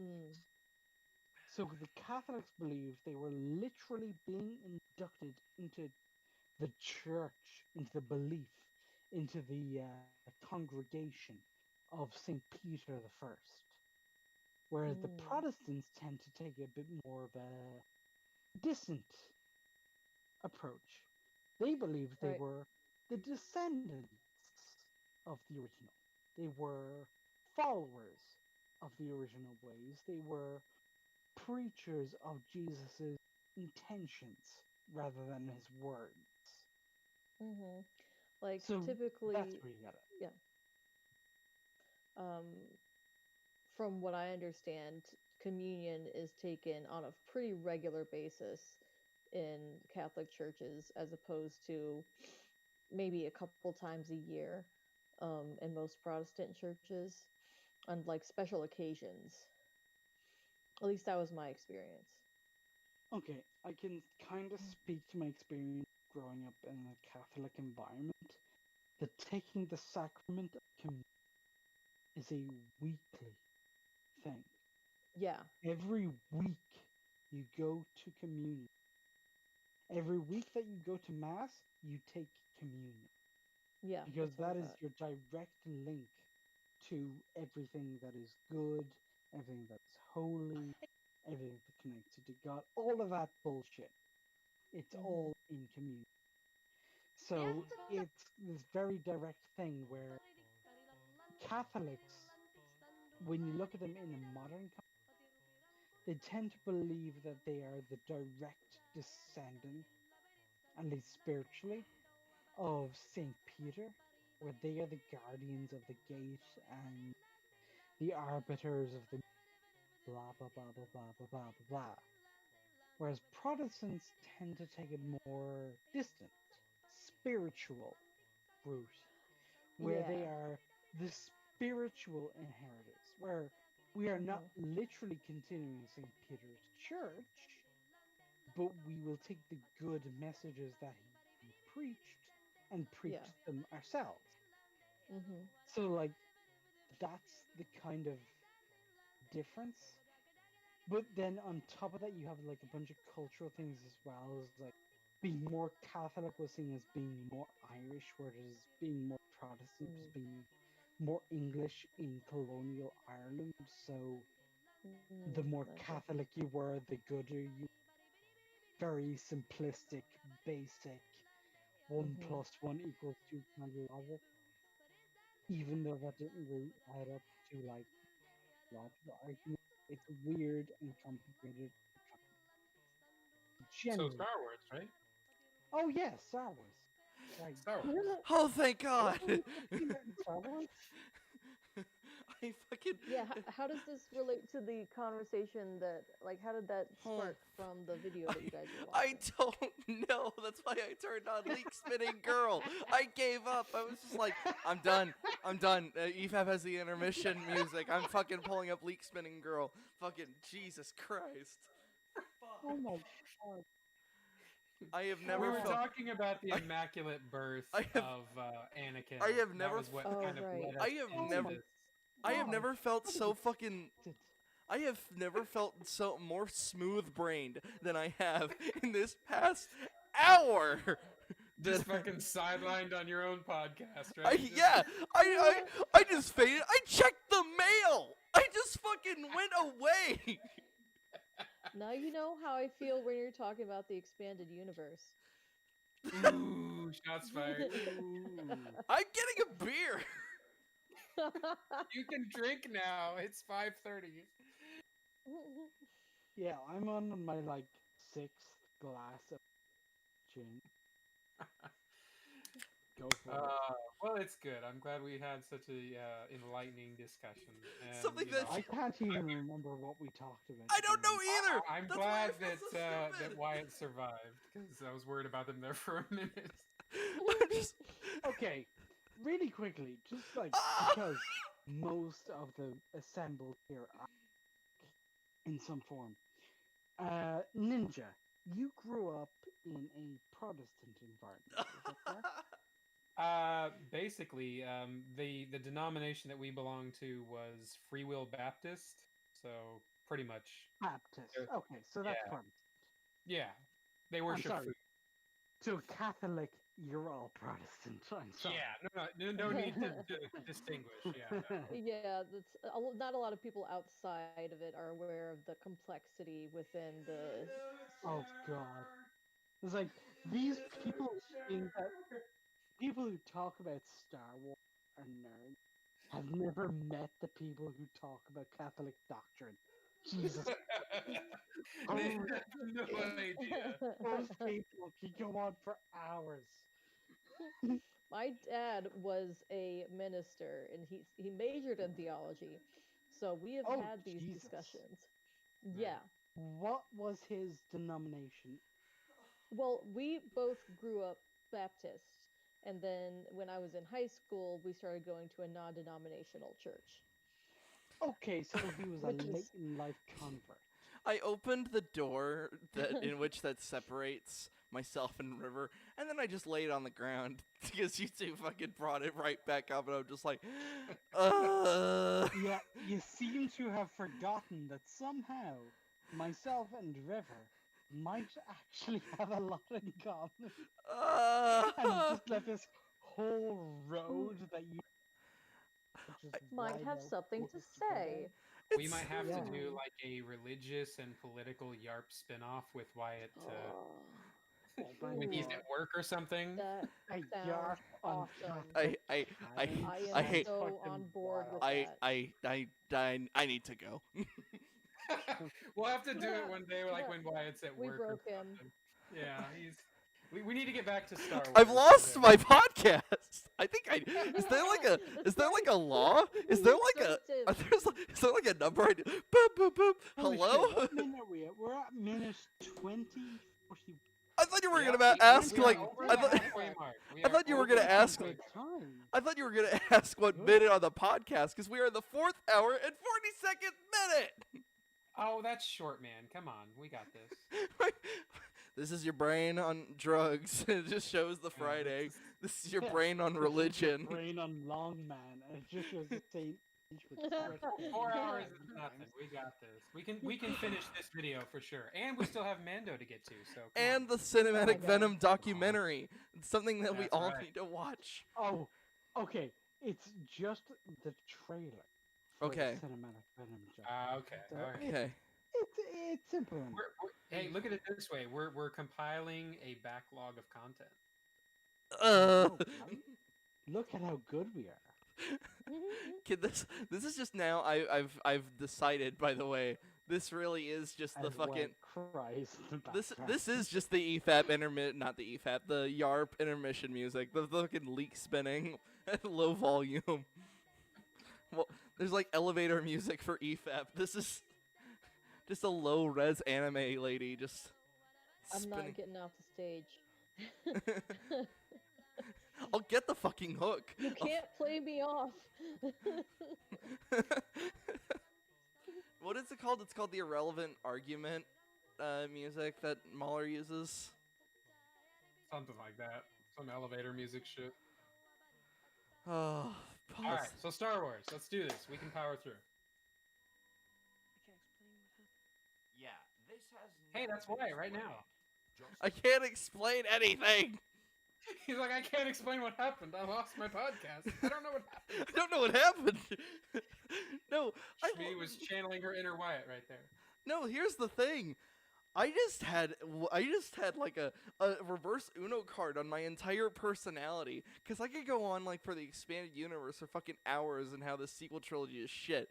And then you guys just started talking about religion, and I'm just like, what's going on? Why do I not feel in control anymore? And I'm just laying on the ground, just like, what's happening? I can fucking recite all, like, I can, from memory, recite practically every Star Wars movie. And just, oh Jesus, who did we just lose? I heard the disconnect sound. We lost Luke! He's probably coming back. Yeah, he's probably coming back. I just, You insulted his longman skills. Right? We require his longman to help fill out the content. I used to think Star Wars. I used to think I was the Mauler of this group. Turns out I'm the Rags. Yeah. Maybe the wolf. Yeah. Oh God, I'm just gotta get my fucking pizza. I'm tempted to order pizza in all actuality. I wouldn't say no to that. You don't get. Luke's just like, I couldn't have. I could. Yes, we did. God damn it. His internet's being to me. Okay, I'm regaining my mental composure. Star Wars. You just happen to stumble on one of the topics that I can go on and on about. Hey, nothing wrong with that. Yeah, there's nothing. There's yeah. Everybody. No, yes. Let me rephrase that for everybody. The one person, this one person that's watching right now. First off, who are you? Is this just my mom who's watching? By the way, just we love you. You're the best. Like, you're tolerating. You're tolerating something that even I don't get. No, there's nothing wrong with any of this stuff. I just happen to not. Since I just wasn't raised on this stuff, my brain just kind of can't comprehend it. I treat it as a story, and therefore I kind of look over it with the critical eye that I'm used to. And I get it though. I mean, my grandfather was a rabbi who converted to Christianity later in life, and my father's a deacon. So I've had some discussions. Interesting. Yeah. Oh, it goes deep. Mm-hmm. Star Wars. I think the bottom line is, if you can take, even if you do believe it's a story, if you can take that and, improve yourself from it, then, that's great. Well, we were just talking about how, Disney trying to explain stuff had implications on the prequels, because we were talking about the Palpatine and Anakin scene, but according to the comics, Palpatine is Anakin's father through the Force, so that kind of throws everything in whack. Hold on, now I need to ask. Hey, River, how much booze and drugs would you need to be in your body to sit on Palpatine's face? Oh God, do I? This is the masturbate to Abby argument. Can you do it? No. The answer is, I mean, with Abby, I at least entertain the idea. This is a flat out no. No jackhammer.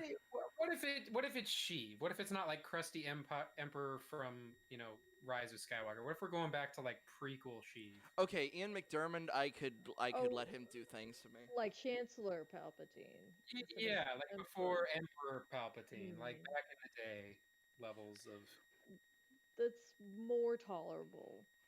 See, everyone has their line. Now to expand this question, hey Ninja, Could you masturbate to Abby? To If I had- completion. You have to. We are giving into. But that wouldn't be Shannon's- because of Abby. That would be because of my own powers. That would have nothing to do with Abby. That's just me being, you know, a horrible nerdy pervert. I can make anything work. You know. I mean, there's a whole fucked up world known as hentai that exists. I was gonna say and- hentai. I was about to say has broken. Yeah. A lot of us when it comes to the idea. That's of broken a lot pornography. of us with what considers, you know, the bar of normalcy. We're like, we've fapped to weirder. I was going to say, what do you mean the 17 tentacles going into this lady without her consent? That's just normal.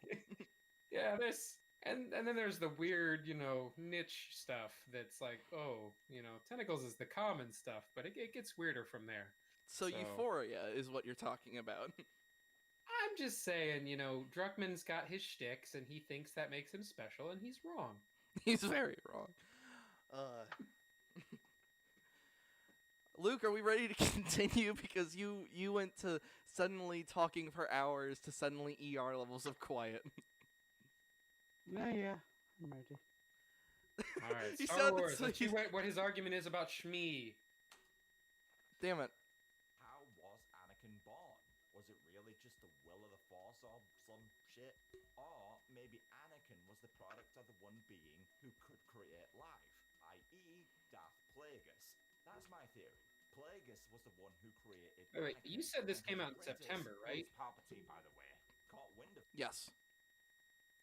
So I'm pretty sure Darth Vader 25 existed when this came out, when this was made. Unless this was some kind of re-upload or whatever. So not that he is somebody that follows the comics or whatever, but there were answers to this question that a quick Google search would have resolved. Well, yes, but he's trying not to do that. He's trying not to be like, oh, and explain the comic. And he's trying to avoid that argument. I guess that makes sense. He's trying to do it through the films, but... Mm-hmm. Because you don't want to go down my rabbit hole where I'm like, all right, 17 books later, and I finally have the question of which lever is the hyperdrive on the Millennium Falcon. Well, but at least in, you know, whether you like it or not, Disney has made the EU quite a bit smaller, so it's a little easier to absorb for the normies. Me autistically screeches to Mara Jade. Who? Who? That doesn't exist anymore. Who? Ooh,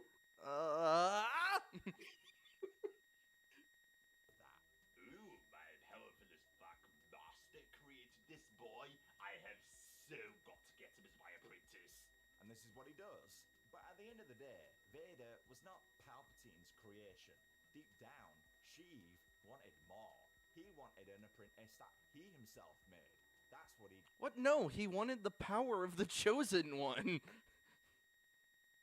That was his whole goal. His death is a tragic one, but soon I will have another apprentice, one far much younger and more powerful. Okay. Yeah, he was really pissed off when he lost his limbs because then he couldn't even do Force Lightning. Mm-hmm. Someone He was who like, could God damn it, use you the wasted your mantle potential. onto someone who could carry on his bloodline. If only he could uncover the secrets his master held. So, after 10 years after the events of Return of the Jedi, and after literally decades of trial and error, he does it. He creates Rey. And because of this very similar origin to Anakin, it explains Rey's incredible natural abilities. How did you do that? I don't know. No. So the reason I why get where he's going, but no. Anakin was so powerful with the Force because he was the literal chosen one. The Force was literally in his body.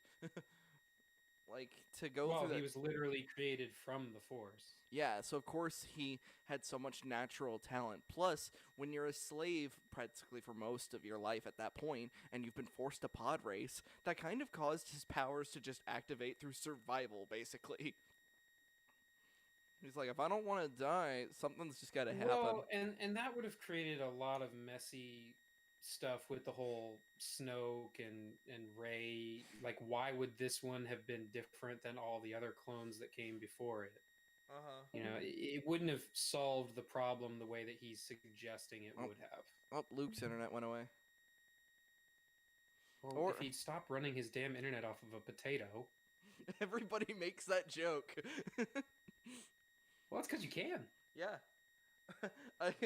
Hey, sweetie, could you make a drawing of this enormous blob that likes to shapeshift, but it's on a laptop and the modem is plugged into a potato? The potato shapeshifter. Is that Luke's base form, a potato? He's a transformer. She would literally be a child of the Force, and her midichlorian count, if you want to go there, would be Hey, if Mando is gonna fucking reference midichlorians by going his M count. Yeah, well, like it or not, midichlorians are here to stay.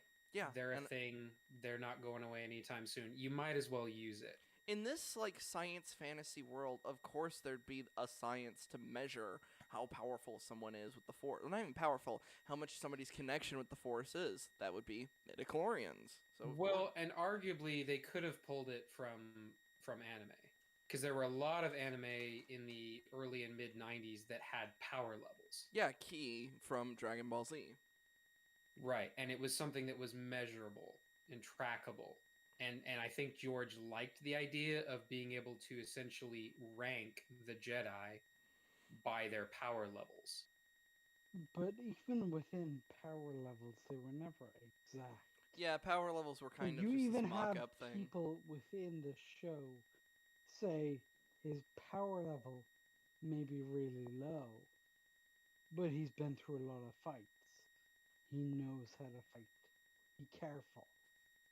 So it's made very clear very early on that it's not exact. Well, no, it's not an exact science, but it's a way to, at a glance, measure and track, and it's for the audience's purpose. It's a writing mechanic to convey information about the character to the audience quickly, and just say, oh, his power level is X, so therefore he's a big player, or he's a threat, or he's somebody to keep your eye on. It's the whole, his power level's over 9,000. Oh my God, it's that whole thing, just on a larger scale.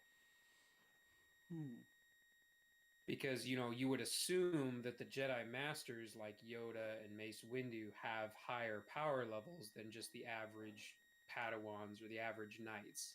And in general, yes, that is a correct statement. There are exceptions to that, obviously, but that's kind of the whole reason why Anakin clashed with the Jedi leadership, was because he was like, I'm too good for this bullshit. You're treating me like everyone else when I'm not. I'm special. And they're like, no, the fuck you're not.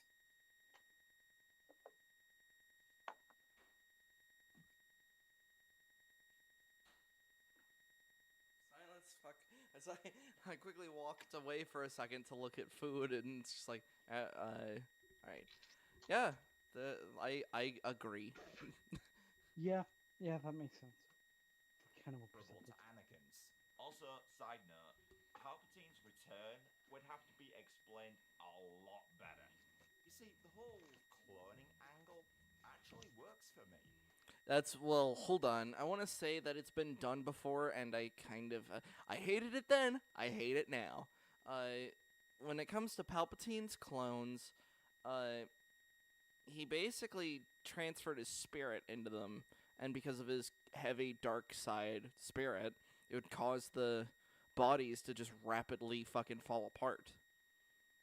Which is why... Well, and from a writing perspective, it's a very cheap way to bring back an established character. Yeah, it was cheap no matter what. Like, I'm just saying that, regardless.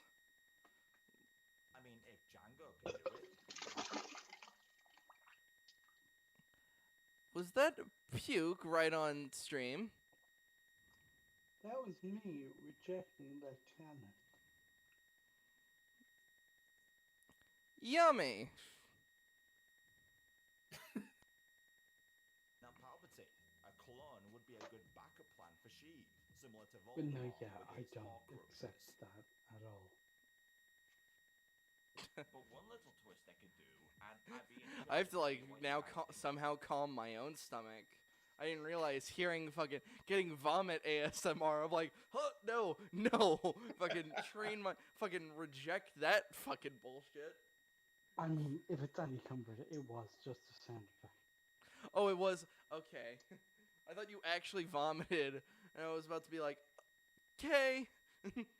Because here's the thing: if there's one kind of YouTuber I never follow, it's the ones that vomit what's the have a good day. The guy who would fucking why can't I remember his? Hold on, I can fucking pull this up. Crystal, Pepsi, puke. I know exactly who this is. I mean, if you want to reference Crystal Pepsi, it was L.A. Beast. L.A. Beast was who I was referencing because he was one of those people that's like he tried like a 20-year-old Crystal Pepsi and he fucking vomited, and I realized, no, I'm just not a fan of vomit when it comes to my. There was this one show I watched on G4. It was literally called Puke, where they would just eat food and then do a challenge, and whoever didn't puke the longest won. Whew. Yeah, so when I just heard that sound effect, I was just like, hey stomach, remain calm. About this, because it might be unpopular, but here we go. Have the Palpatine that we see in the sequels be the OG Palpatine, the real deal. Now, I know what you're thinking. How would that be possible? We saw Palpatine die in Return of the Jedi. Okay. Unless the Palpatine we saw in Episode 6 was the clone all along. No. Yeah, but that's that cheap, like... That, yeah, that's Days of Our Lives type melodrama shit. Oh, you killed my twin brother! And it's like, get the fuck here, man. That's the first change that he suggested that would have made it worse. Yes. Not better. You see, now we're getting into the crazy territory because now he's just going to start rolling into them. Move, Shyamalan. I mean, think about it. Why would Palpatine be on the second Death Star in person? It was still being constructed and was vulnerable to attack. To lure out the rebels! Well, and to have his, he's trying to convert Luke. Yeah. This is really important and not something that you would leave to the chance of I'll send my clone to see if it works. It's like, no. You really need to make that happen, because if he had done that successfully, that would have essentially been the end of the rebellion. Right. Luke and Vader would have absolutely crushed whatever was left of the rebellion. Seems kind of a dangerous place to be, right? I mean, even the Empire higher-ups are seemingly confused by him being there. The Emperor's coming here? He's terrified! They're not confused! They're scared because shit's not finished and everyone's on high alert and it's a stressful situation. And he's essentially showing up with no warning. Yeah, so when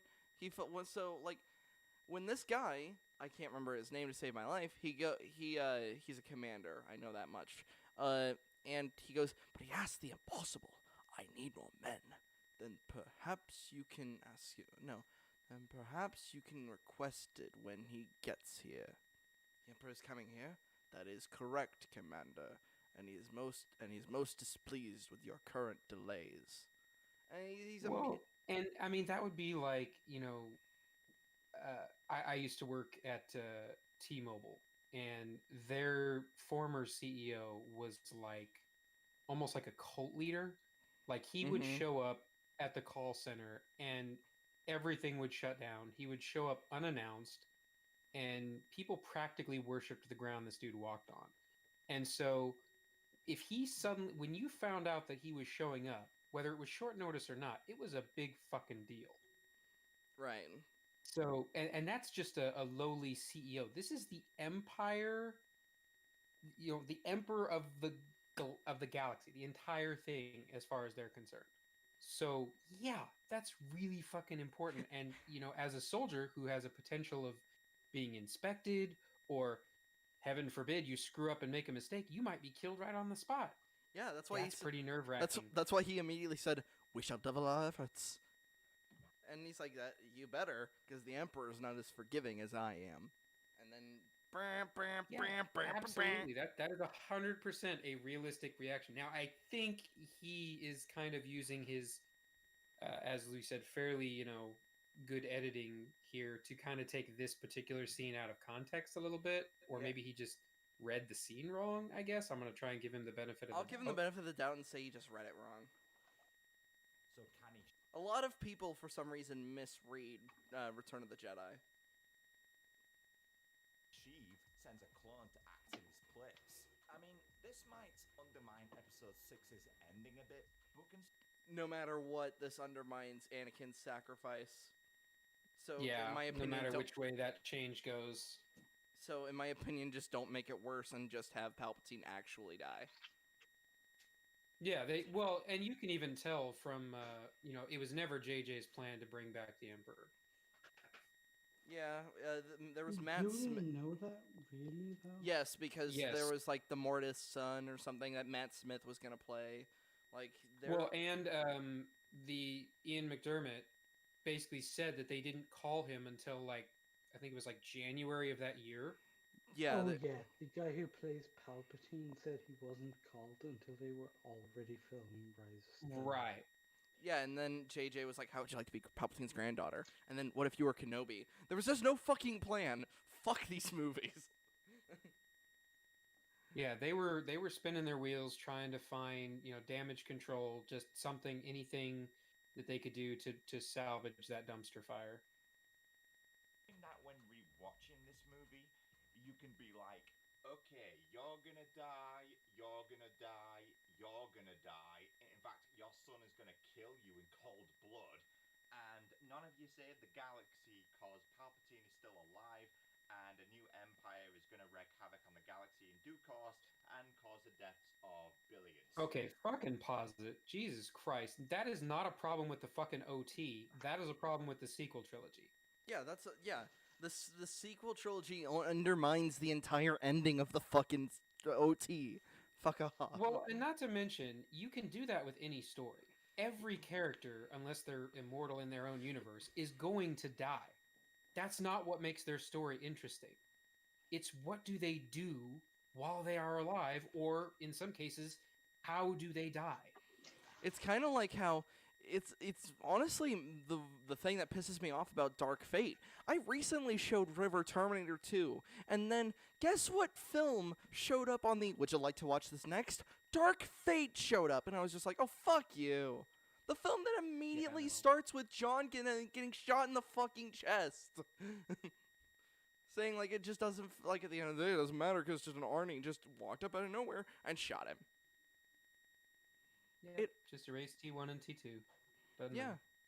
That's the problem. These new sequel movies just want to just take the fucking original ending of these things and just twist them even further. Pardon me, Party Pooper. Continue. Yeah, Episode 6's ending has been fucked by these new movies, so might as well fuck them some more. No! No, so you fix is not it! How that works. Yeah, you're literally making a video about changes you would make to fix the sequel trilogy. Maybe how about you don't fuck the ending of Return of the Jedi and the OT? Just maybe let's not? Yeah, when you have problems, don't just commit to those problems, fix them! Jesus! Anyway, if the film took the time to explain Palpatine's master plan more, it would tie the whole saga together, and would make the sequels feel truly part of the overarching story. No, because there was no plan. There never was. There never wasn't a fucking plan. At least not in the sequel trilogy. You can argue that there was a plan in the prequels and the OT, sure. But past Episode 6, there was no Palpatine plan because there was no fucking Palpatine! Oh, okay, I was right to stare at your fucking profile picture. could you do a kind thing, sir, and mute your fucking mic? I've been glancing at your profile. It's like, hey, wait a minute. I hear gurgling sounds. I'm like, I'm not gonna. It's like I'm just glancing every back and forth. No, like don't fucking worsen the thing by just like, oh yeah, the sequels are bad, so let's just go even further. This is the thing I was talking about. He kind of doubles down on the crazy. Would be spared the image of Sidious. We would be spared that image. And wouldn't that alone be worth it? Hey, what do you say I come on over and I show you the power of my backside? Number 2. Ugh. Cut the whole resistance escaping plotline. Yeah, I'm on about the entire B plot of Last Jedi. While Rey is on I almost call the resistance shit the A plot. It takes up the majority of the fucking film.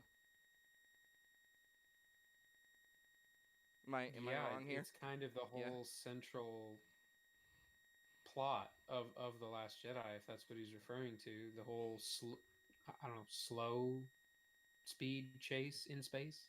Mm-hmm. And the, addition of fuel to this galaxy. And just all that horrible stuff that followed. Mm-hmm.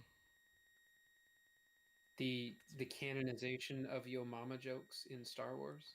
Ugh, don't remind me. training with Luke. You know, the interesting part of the movie. We have to keep cutting back to this slow-ass chase scene with the First Order following the Resistance, who can't escape because they're low on fuel and being tracked through light speed, and the First Order can't attack because... Man, isn't that the million-dollar question? What is the point of all this if we can't blow up 3 tiny... Oh, fuck. God damn it. Okay. I just have to go on, like, a whole cleansing arc. Yeah, and I would kindly appreciate it that when this is over, you find that point, it's around the 5-hour mark, and you tell me so I could put a timestamp that there's a fucking vomit warning. Sorry. Like I said, I was just like, okay. I heard I'd hear like burps every once in a while, and I'd just be like, immediately my head would just bolt to his profile picture, just like, don't you do? Oh god, dude, it's like. We just gotta hold your hair, I guess. Yeah, I've been drinking straight gin for what is now about 3 or 4 hours. Yeah, so I'll do it. Boozy. So yeah, for the past, I'm guessing about 20, 30 minutes, I've just been absent while Wyatt and everybody was talking about things. Yeah, that's good. It gives River a chance to shine. She's not even in here. She ditched the call. How dare. No, she's fine. She's playing Luigi's We need her Mansion. around so we don't get accused of being sexist. Yeah, we just had to get rid of the woman of the podcast. She's Come on, she needs to come back to the call so we can slice and dice. River, you need to be our diversity hire. She just be like, taking that box. Now all we need is a black guy. Right? Christ. Okay. It's like pauses for copyright reason. Immediately goes on tangent. But the main question is, Luke, are you all right now, or do we need to fucking put a banana bag in you? I'm fine. Does everyone know what a banana bag is, or did I just basically sound like I was hitting on him? But no, a banana bag is basically you need to get like a shit ton of water in you fast, so they literally put through an IV, give you what is basically Gatorade times 1,000,000. Well, don't do that. It's It gonna make someone more sick. No, it'd rehydrate the shit out of you. It's for people No, who've been it out. won't. Banana The amount of water it takes to digest Gatorade is more water No, than Gatorade. No, I was using it as more derogatory thing. It gives you a shit ton of electrolytes and also just water in general. But in fact, I'm just gonna fucking pull up what a banana bag is. Banana. Don't look up bag. banana hammock. That's a different thing. Yeah, banana bag IV. Yeah, it's basically. Where I'm from, they're called budgie smugglers. So the thing is when somebody has basically been super dehydrated, they give what is called a banana bag, which is basically, It's so usually what they refer to when they say they're going to push fluids. yeah. So you can even have add-ons such as vitamin C, B complex, B12, magnesium, glutamine, zinc, taurine, and anti-inflammatory and anti-nausea. Basically, if you've been in the desert for 3 days and haven't had a drop of water, they're going to put one of these things in you. Up, up, up.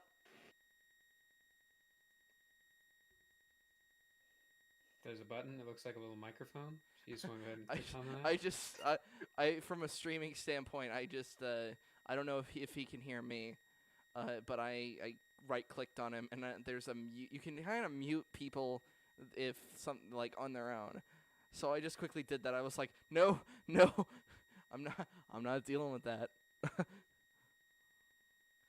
Yeah. So, Star Wars, as I'm like panickingly staring at one of my co-hosts, just fucking dying.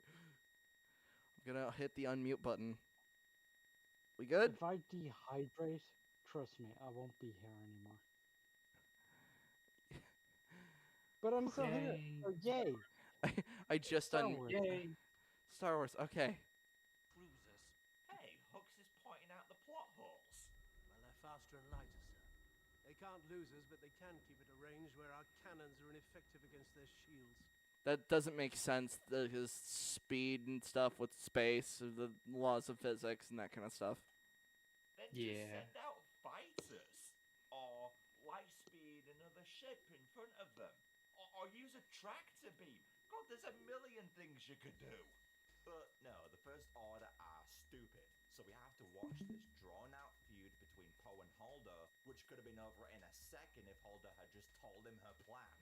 And then there's this other drawn-out subplot with Finn and Rose, where they get captured and thrown in prison, all cause they illegally parked their ship. Can't park that shuttle here, but they just lit off toward the casino. I always thought that was weird. It's like, okay, so you're trying to kind of be a little bit stealthy in case the First Order is kind of looking for you. So why the hell did you park on the beach and not in some meadow somewhere? It's all just pretty nonsensical. So they could get that gag, the parking violation gag. It's like, that's not funny though. Can you imagine if Han got caught and frozen in carbonite, all cause he double parked the Falcon?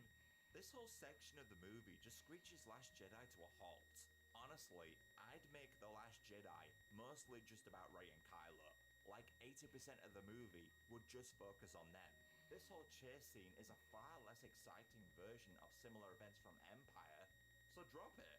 Have the intro scene still so you can start off with a fun action scene, and then have the Resistance escape to Crait right away, because this would be home to a backup Resistance base. And then Poe, Finn and Leia can spend the movie trying to rebuild the Resistance. And maybe you can throw an action scene in there when a planet they ask for help from betrays them to the First Order, and that could lead to a final showdown on Crait. I think this would streamline the movie so much and would help deal with that 2.5-hour runtime, which does indeed drag. I don't actually consider Last Jedi to be that long of a film. Maybe it's just because Lord of the Rings has trained me into fucking like it's trained the long man bad out of me. I don't know. With a movie that needs to explain a lot of shit, I don't think you need to cut stuff. I think you need to add shit. Well, it's not about the runtime itself. It's right. How the runtime is used. Yes. One pick. I wanted to share with you some honorable mentions, because when I was writing the script for this video, it was initially a lot longer. Lando's backup. Yeah, the fact that Lando was able to muster up a force of over 14,000 ships in the small time he had was nothing short of ridiculous. Yeah, that was a bit weird, especially after Leia had called for backup, and then just nobody arrived. Then Lando does something, and yeah, everybody shows up. By the way, Ninja, it's just you and me now. I think Luke finally just gave up. Well, damn. Yeah, no more muting for you, Mister. Sorry, I had to eat. Keep my fuel up so we can keep going, tearing apart this video. Let's do it. I would. You just okay. One of my favorite lines has to be from Spider-Man 1. Parker, let's do it. Have it so that Lando sets off for help far earlier in the film. And cause Luke would still be alive in my script, he would add extra clout to his cause. Yeah. If a literal Jedi, if the man who defeated Vader and Palpatine came back to give the galaxy hope through a rousing speech transmitted from Coruscant, then maybe this scene wouldn't have our IQs. Finn as a Jedi. Yeah, Finn establishes himself as Force sensitive, so having him grow into a Jedi himself would have made perfect sense. Plus, it would help his character out in the later movies, as it would give him more of a reason to be there. And in my number 1 pick, I've got a great use for him in mind. Alright. Darth Pride. So Captain Pride was a bit of a highlight in the last... I'm sorry. That's Admiral Pride. That's Admiral Pride to you, you plebe. What if this is the moment where he himself just clicked into the podcast? It's like, you plebe. It just starts like this rage against us. Oh my god, they called me a plebe because I didn't give someone the proper rank. Right. Well, details matter. Had a presence about him that made him feel like an old school Star Wars villain, kind of similar to Grand Moff Tarkin. So I really wanted to see more done with him, and I feel.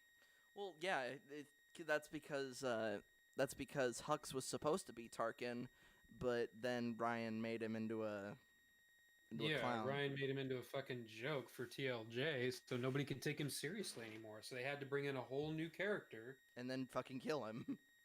And then kill him just to have a somewhat intimidating threat.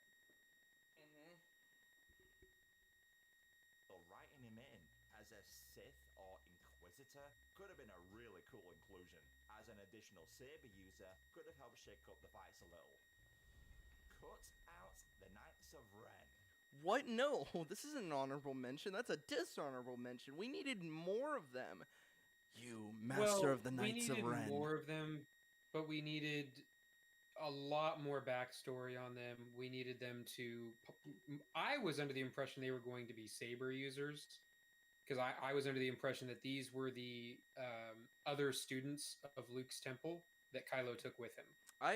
When Luke said he took some students with him, I was going to assume that they were actually Mandalorians, like the people who would know how to kill Jedi the best. Yeah, everything that I got from like Force Awakens and even the little bits from TLJ made me think that they were essentially also fallen Jedi, and that they were going to be, the other ones of Luke's students. Because wouldn't that have been amazing to get like a lightsaber fight between Luke and all of his former students? Yeah, and it'd make it be really sad too. Yeah, because he has to put down Jedis that he trained. So it's not just Kylo Ren who betrayed him, but it's all these other former students as well. And there would have been a lot of emotional attachment there. But again, we got next to no backstory for any of these.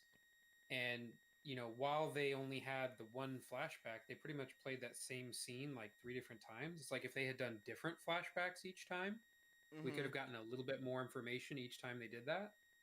And that would have been nice. But as it stands, I think they were something that JJ set up in The Force Awakens, and then Ryan basically did nothing with in TLJ. And so now that JJ was trying to bring them back for a, quote unquote payoff, even JJ didn't really do anything meaningful with them.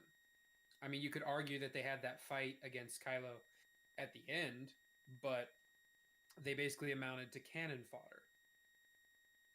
They didn't do anything important. You could have erased that whole fight from the movie and it wouldn't have changed anything.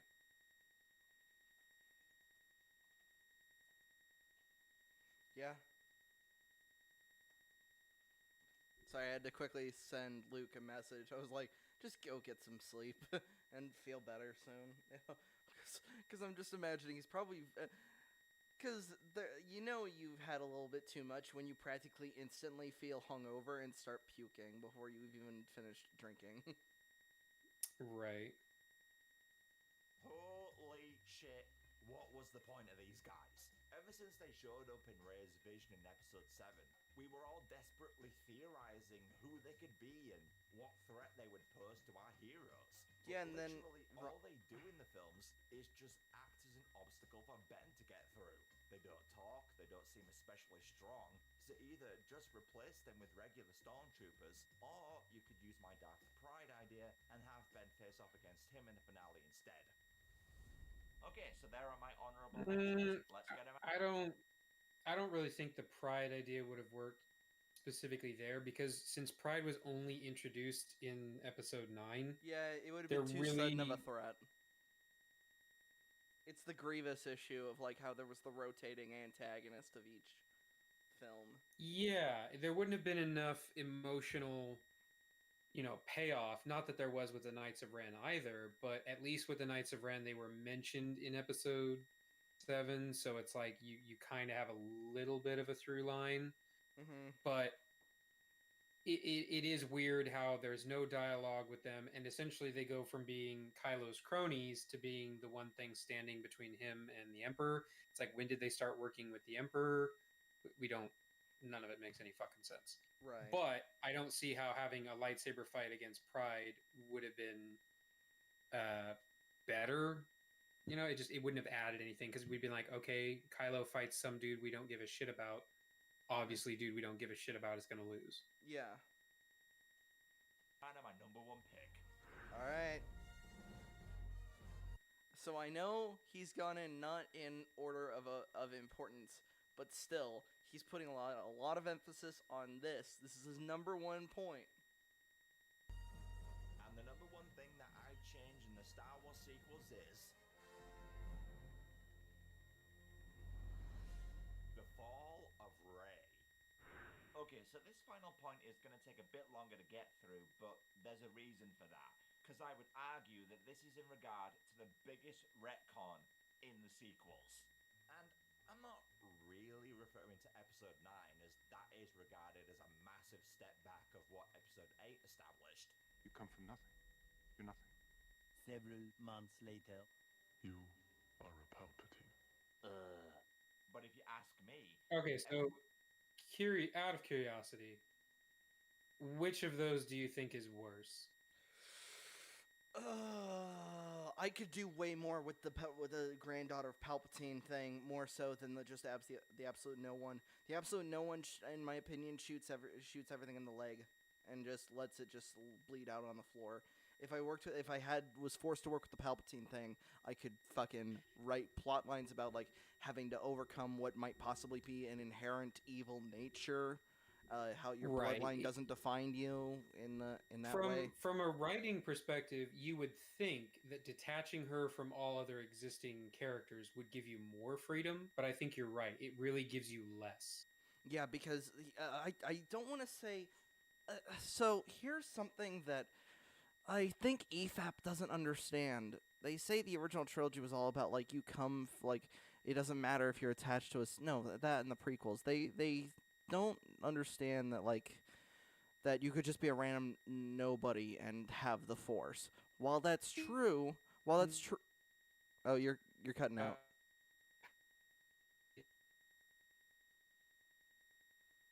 You were cutting out there.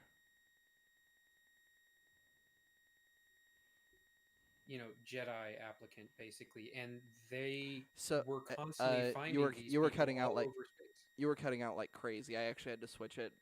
I can finally switch the zone to central. So now it's just my bad.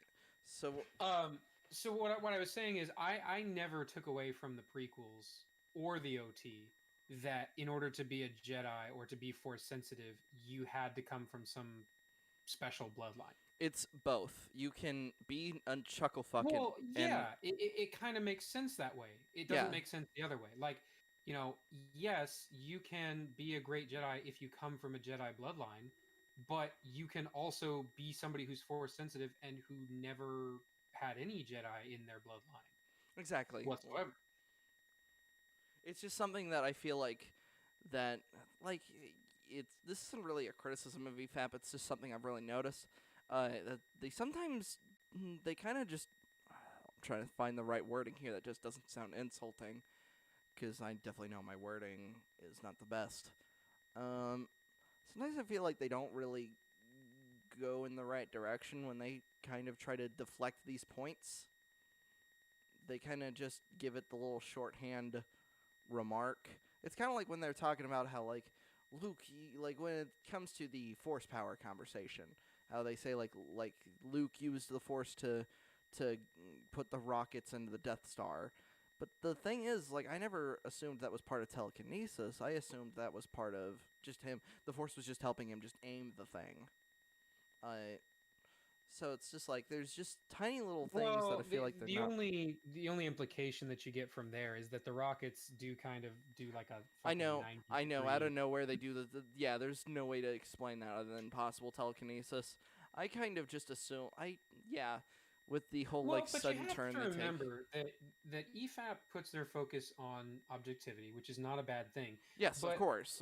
in certain cases, they don't often go into like the EU or the, for lack of a better term, the more nerdy aspects of some of these things. Yes, I in mean, fact, they're they definitely fans, and they definitely know their stuff when it comes to like the films. But if you're looking for that more detailed analysis of like this is why and it's proven here in this scene or in this book or what, you're not going to get that from them. Yes, because like they're films first and then that's it. And I'm like, and I guess as somebody who's just been fucking indoctrinated by the EU, I'm like, no. Well, yeah, and that's kind of how I am with any franchise that I get into. You know, I tend to, you know, if I get into a show and I find out that it has, you know, a couple of movies that are, you know, on the side, whether they're canon or not, like Luke was talking about earlier, I'm probably going to check them out. You know, if there's a game adaptation, I'll probably check that out. You know, I want to get as far into that world as I can. And I think that they don't necessarily take that same approach. Right. Episode 8 retconned itself before it even ended. You see, the whole movie, we get to see an ever-evolving relationship between Rey. Oh, by the way, my original Rey theory, like from like years ago, was that she was actually Luke's daughter who he mind wiped to think that she was a scavenger on Jakku, and it was just muscle memory and all this stuff, and tapping back into the Force that allowed her to beat Kylo because she was always better than him. Because you're the daughter of the fucking Luke Skywalker, but I'll admit that's just more to compensate for the fact that she kicked his ass immediately. That was my whole thing, and she wouldn't have discovered the whole Luke thing until Last Jedi. Did you have a Rey theory, or did you just be like she's a bad? Well, I didn't put too much into the theories and everything because I really liked where Rey started. But I very quickly gave up on her because once that scene finished, it was like she became a totally different character. That's true. And it just, I was kind of waiting to see if it was going to come back at some point, even, you know, briefly. Like if we were going to get another glimpse of that level of depth, and we just never did. And so it was like waiting for something to happen. You know, maybe I'll get a few minutes, or there will be some kind of scene between like her and Luke, or her and anybody, to give us that level of depth again. And it was just like not going to happen. And then I don't think there was no moment in TLJ where I connected with her at all. And I don't think there was one in Rise either. I mean, there was nothing. At that point, she was hardly even a character anymore. I mean, granted, most of them weren't. Yeah. I mean, for the longest time, Kylo was my favorite, but only because of where I thought they were going, the whole connection between him and Vader. But again, good setup, never fucking paid out. Mm-hmm. You know, and never went anywhere. And he just continued to become more and more inconsistent. And so I was like, well, fuck. And I kept looking for somebody to connect to. And for a while, you know, when I had given up on Rey, I had given up on Kylo, I'd given up on Poe and Finn. I was like, well, you know, they got Andy Serkis to play Snoke. You know, clearly he's going to be really, really important. Andy Serkis is a big name. You know, he does a lot of good motion capture work. They fucking killed Snoke. I was like, And then dead. I'm fucking done. Like, I don't know what you guys are doing. You clearly don't know what you guys are doing. I give up. I'm done giving a shit.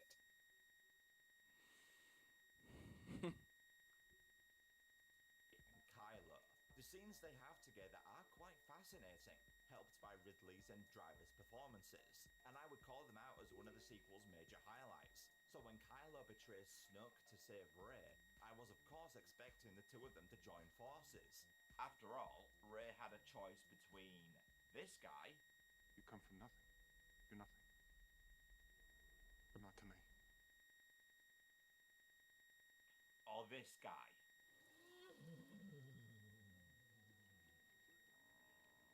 That's not even Luke, though. And she chooses the latter. Look, Last Jedi was in desperate need of a hook. Something to rival the end of Episode 5. Not necessarily a plot twist, but something monumental had to happen that would have us dying to see Episode 9. And personally, I actually would have... That twist was kind of given to me until Rise of Skywalker. That twist being that Kylo is the main villain. There's no redemption. He is just the villain. And you'd have to yeah, and there was, I mean, I think a lot of people took that as the kind of implied conclusion of Episode 8 was that, you know, whatever redemption arc that, you know, they had been kind of going back and forth with in Episode 7 and Episode 8, that's gone now. Snoke is dead, and he still is deciding to be on the dark side. Because essentially, up to that point, they had kind of implied that Snoke was a big reason that Kylo was on the dark side. So with him gone, Rey's like, okay, you can come with me now. Everything will be great. And he's like, no. But all of that shit went out the fucking window as soon as Episode 9 started. I mean, literally in the first fucking scene of Episode 9, it's just like, okay. Yeah. So they were like, no, he's still got a redemption arc. He's still, you know. And I mean, people give Anakin and Vader a lot of shit about how, oh, you know, how can he be redeemed when he did so many bad things? He killed, you know, billions of people. Blah, blah, blah. Pales in comparison to what Kylo did. Yeah. Pales. No, that's the thing. Anakin was tricked into the dark side because he just, out of desperation, he chose this thing. Kylo willingly chose the dark side. Like, that's what made him worse. I was like, because he saw there was an out that was just ready for him, and he said, no, I'm going to rule over it all. And imagine how... And even if you if you were to take the position of, you know, maybe he was initially tricked into it and kind of misled, he served the Emperor faithfully for a very long time and made a conscious decision to hunt down the rest of the Jedi. Then that goes into the semantics of, like, the separation between Vader and Anakin, because Anakin was considered dead. But even if we don't get into all those details, even if you add in all those additional deaths that he caused, you know, in the EU outside of the movies, you know, when he was hunting people down and ruling the galaxy with an iron fist, still has not achieved the death count that Kylo has. Yeah, Jesus, Kylo's death count is in the trillions. Yeah, and essentially, he was more or less directly responsible for the death of both Han and Leia. So, Yeah, I mean, and in theory, he was also directly responsible for the death of Luke, if you leave that the way it was. Yeah. So it's like he essentially killed all three of our main protagonists from the OT, along with trillions of lives across, what, 6? I'm thinking at least 6 planets, if not more. 5. The Hosnian system was 5. Oh, are we Well, counting yeah, but Kajimi? then I also blame him for Kajimi? Kajimi, yeah, which would be 6. Fair enough, yeah. That's under his... So that's not counting the deaths that the First Order inflicted on every other planet that they were, in control of or whatever. So, yeah, but still trillions of lives, so master of fucking genocide. It's like, what on earth does she see in Kylo? And she can't say because of Ben, because she never fucking knew him as Ben. Yeah. Like... Even if Leia and Han, told her stories, which we're giving that, an assload of credit, because none of that is shown. Yeah. That still wouldn't cause her to have some kind of weird bond with him. And don't even get me started on the whole dyad bullshit. The dyad is never explained no matter what. I fucking hate it. Yeah, no, it literally was some bullshit they made up to try to justify the connection between Rey and Kylo. That's it. It was never mentioned before Episode 9. Never. In any of the EU, to my knowledge, in any of the prequels or the OT, it was never a concept. And we're never even explained it in the sense of, fucking, it's like, what does it mean? Even the novelization didn't fucking know. The novelization shows that he tried to form a dyad with Anakin. The fucking Palpatine tried to form a dyad. And it's like, what does that mean? The best argument that I've heard from the sequel defenders is that the dyad essentially means that they are, two polar opposite but balanced sides of the Force.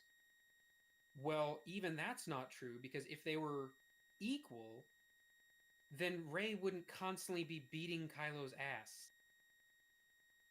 They would, every time they clashed, it would be even. It would be a draw. But that never happens.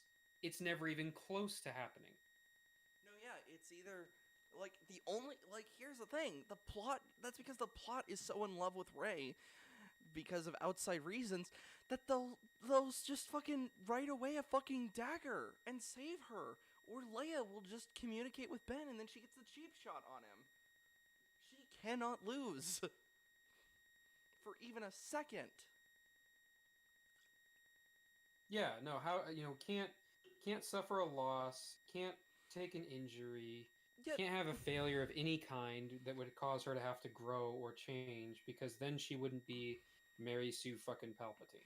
Yeah, and it was like, oh, but Anakin and Luke were Gary Stews. It's like, Anakin lost 4 of his fucking limbs, Luke lost a fucking hand, and then was told that he was related to one of the most evil men on the fucking galaxy. He went through a shit ton of trauma before he even remotely was able to beat Vader.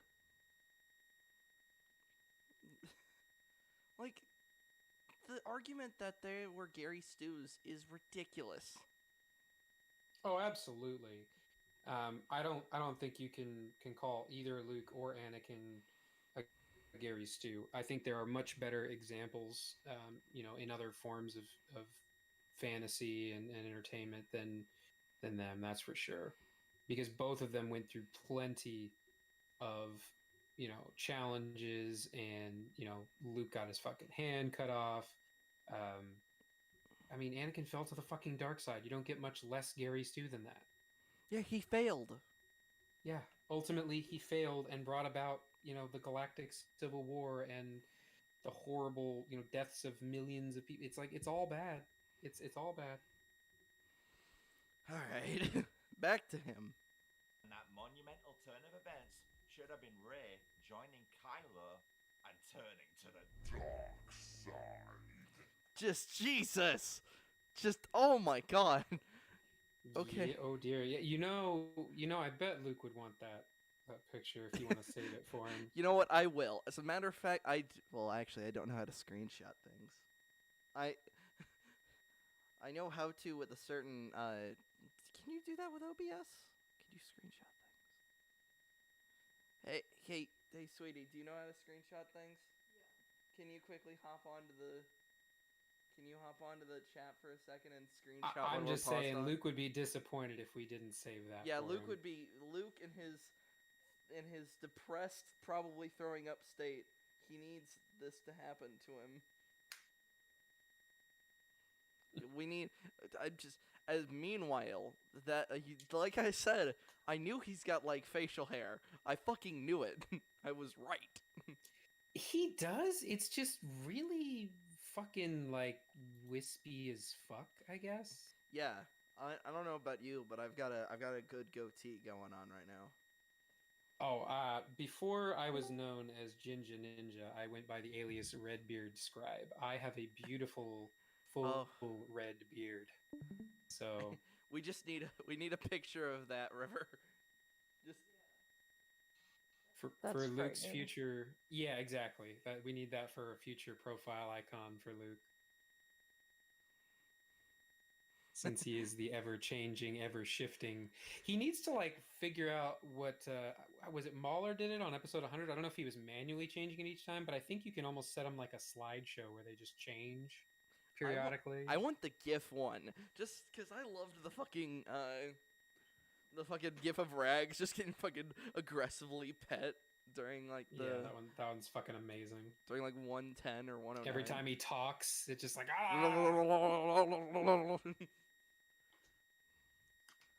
Hey, if I ever get a Shiba Inu, then yeah, I'm gonna aggressively pet it that much. I'll just be like, oh, you're the best dog in the world! I have yet to figure out what I would name it if it was a guy, but I know if we ever get a girl Shiba Inu, I'm gonna name it Casca. From Berserk. There you go. Yeah, I finally... So me and my girlfriend have this interesting thing where we show each other anime with the intention of, like, emotionally hurting one another. Oh, so what I did when I showed her the first step, to my girlfriend when I showed her Full Metal Alchemist. Yeah. So, like, one of the first anime that I showed her when we started dating was Gurren Lagann. Oh my god. Yeah. And so I got her to cry with that one. And then I don't know if you've heard of it. It's not as popular, but Akame ga Kill. No, I haven't. Oh my god, that one's a fucking tearjerker. And so we watched that, and just I will constantly try to find ones. And so she was talking about a character that her and her friend they write just for fun, like back and forth on Discord and stuff. And they were talking about how this character had some really bad shit happen to them. And I was like, oh, well, have you ever heard of the story of Berserk? Oh. And so I showed her all 3 of those movies on Netflix, and she was like, oh my god. And I was like, yeah, and the anime and the manga goes even more in depth. I was like, about how Guts was born, like, from his mother while she was hanging on the gallows and shit. And I'm just like, it's a really fucked up universe. And then was raped by Donovan for 3 silver coins. Yep. And just, I was like, it gets really bad, and it continues to get worse. And then, like, Casca gets raped, and then because she was raped by fucking douchebag in demon form, it basically turns her baby into, like, this demon creature. Yeah, and it's like, oh my god. And then talk about a bad fucking day, and she becomes, like, this mute because of it, and it's like, from strong that's why woman. That's why the Berserk community calls her Potato Casca, because Griffith did to her made her retarded. It really did. It literally did. She went from being a strong, semi-independent woman to that, and yeah, it's pretty rough. You're like, what the fuck? Yeah, and I've actually been having this talk with her. During Black Friday, I was like, is she still considered a strong female character? For most of her run, she has just been this fucking vegetable, and Well, I would argue that she was a strong female character, but essentially she kind of stopped being one, and now she's a source of punishment for Guts. Yeah, and also she has stopped being a strong female character and is now more of a, for lack of a better term, a plot device. Yeah. She's basically just there to be a burden to Guts and a constant reminder of his failure. And now that she's back, with and now anytime she sees Guts, she immediately goes into flashbacks to the right. So the it's like the eclipse. closer they get and the longer they stay together, they're both fucking miserable, which is the worst possible thing that Griffin could have done to Guts. Yeah. Which is why he is one of the, I don't know if you'd want to call it the best or like the most successful, most effective anime villains. No, like, Griffith is like Christ. the villain in my opinion. If you had to choose, if you put a gun to my head and say like name the best villain in all of anime, I'd say Griffith. Yeah, so like not only is he evil and sadistic, but he is effective. Like holy fuck, he has severely fucked up things for the protagonist. He's like Negan. You can't kill him now. You like that's it.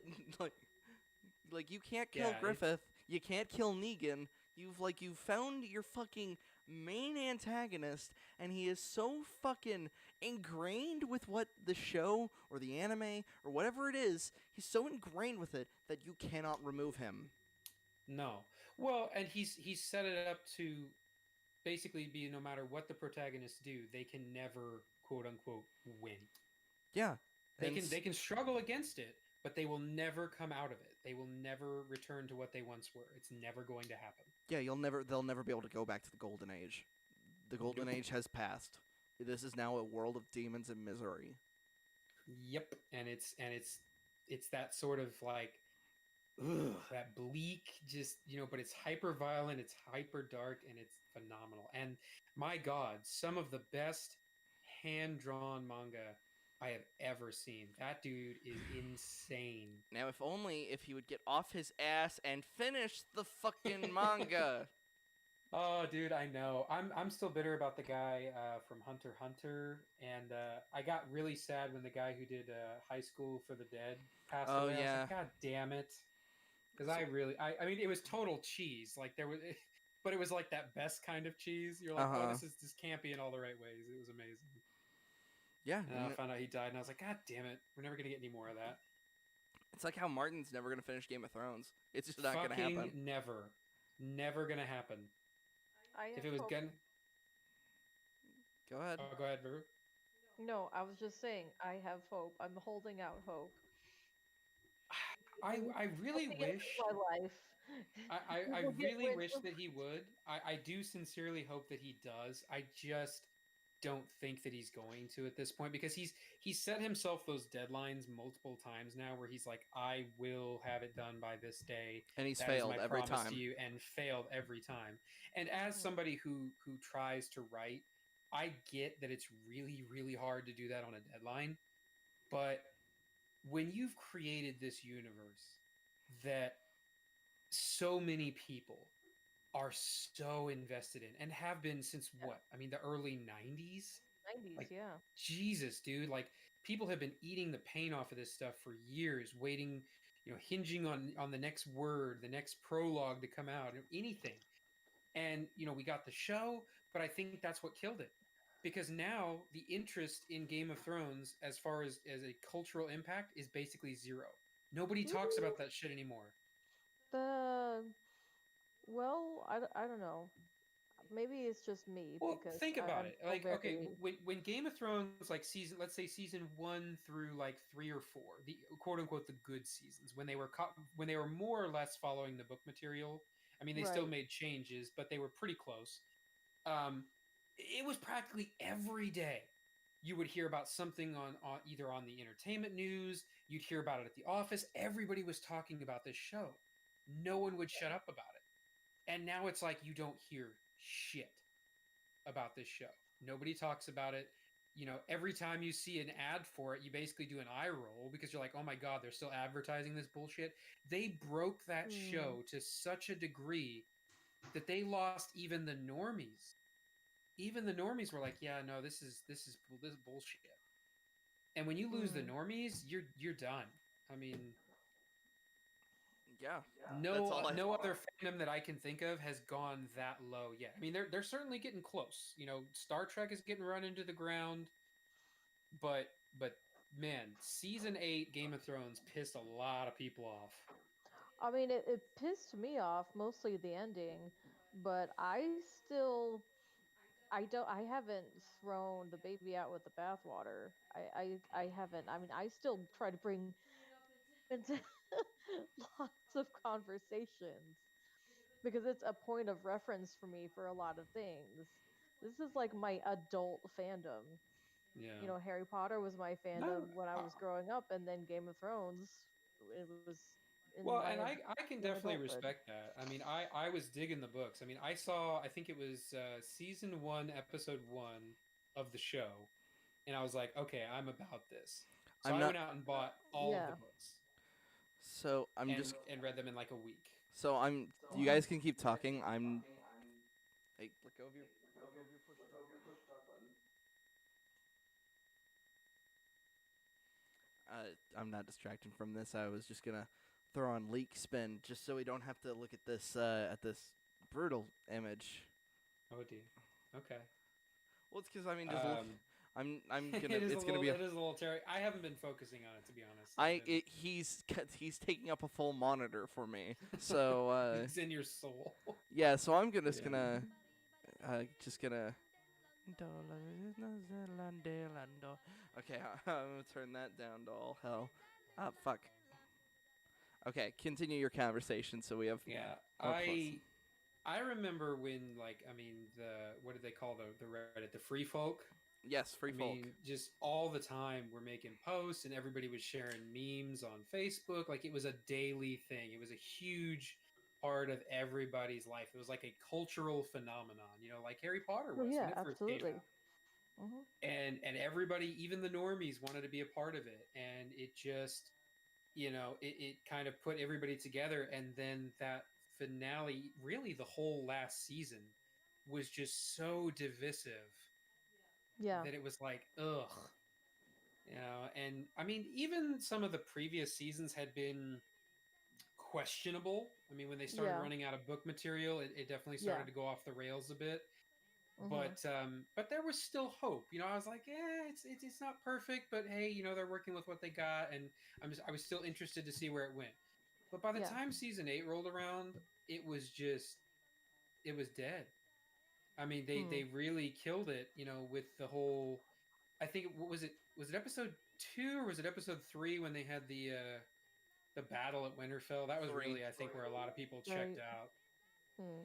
because that was just fucking god awful. Yeah, because And it basically a minute. Push talk button. well, the Sorry, one thing that made this show interesting and made the book so interesting was this is a world where making a mistake or being even just too righteous It got you would killed. get you killed. Yeah. It had permanent consequences. And so to have an episode like that, all the military tactic stuff aside, nobody fucking died that really mattered. Yeah, it fucking pissed a lot of people off. It was just like, what the hell? They were just checked out at that point. They're like, okay, you've officially lost a lot of people. And then to follow that up with, because really, to me, that was always the point of the books, was that the Game of Thrones was a distraction. Yeah, it was always from about the battle between life and death. Exactly. But instead, they took the opposite approach, and they're like, oh, we're just going to get rid of this antagonist real quick so that we can focus on who gets the chair. And it's like, you guys have officially missed the point.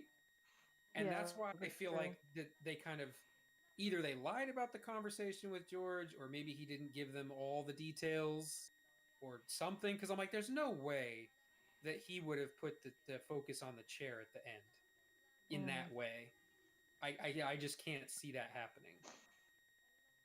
Like, Cersei would not have been the ultimate villain at the end of the books. There's And no then way. and then just have Dany become evil at the last fucking minute, destroy all of King's Landing, and then have Jon kill her. Did you see how fucking hard they were trying to justify that with Be the dragon. that episode where Oh my they were gosh. playing all the clips A of her, Targaryen alone in the world. It's a dangerous thing. I was like, no, you did not set this shit up. You did not earn that fucking payoff. Get out of here. Yeah.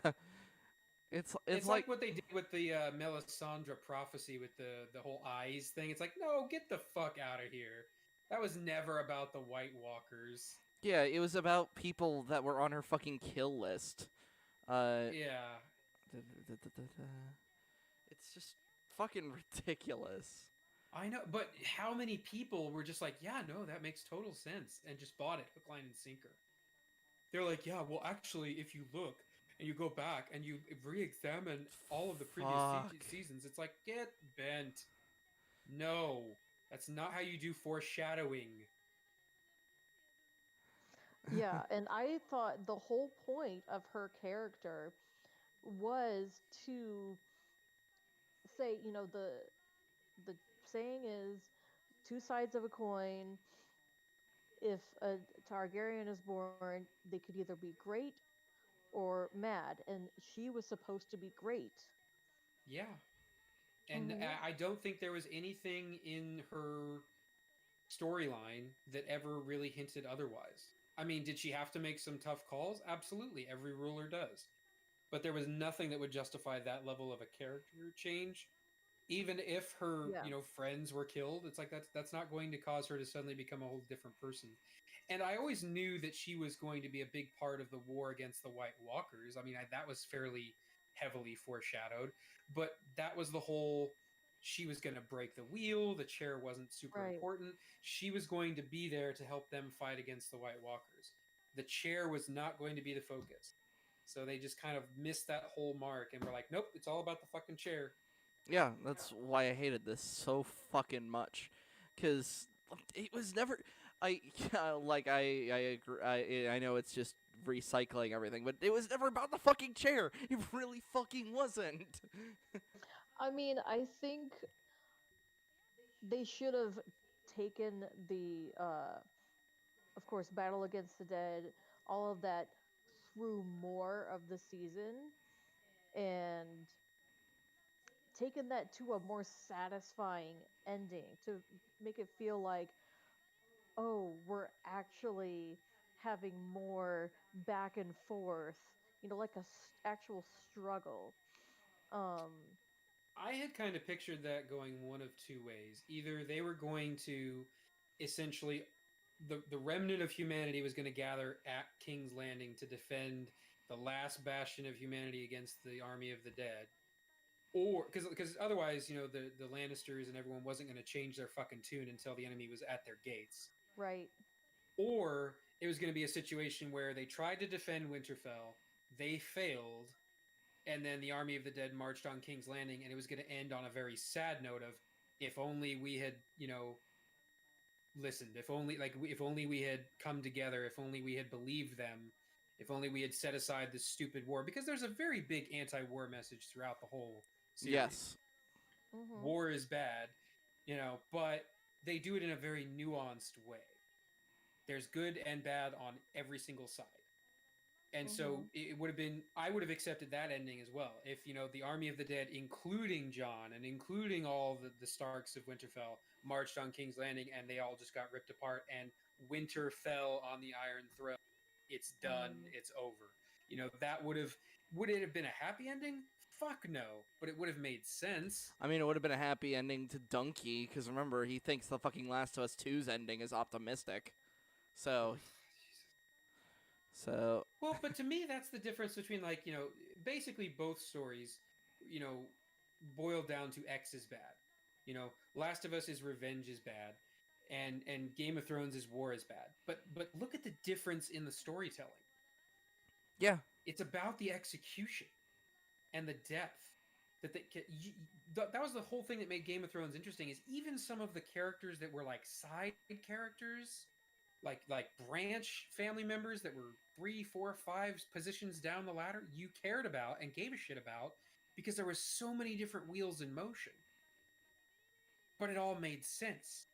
Nobody felt like they were acting in a way that didn't make sense.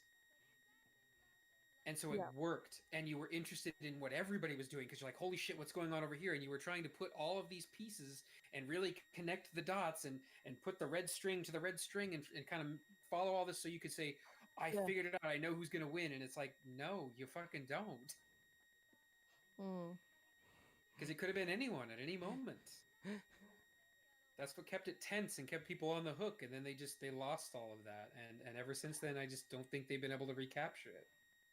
I feel like this would have been kind of a Chronicles of Narnia, very classic fantasy ending. But if they had taken the battle with the dead all the way to the end, it was this big, you know, drawn out, valiant struggle, and they win.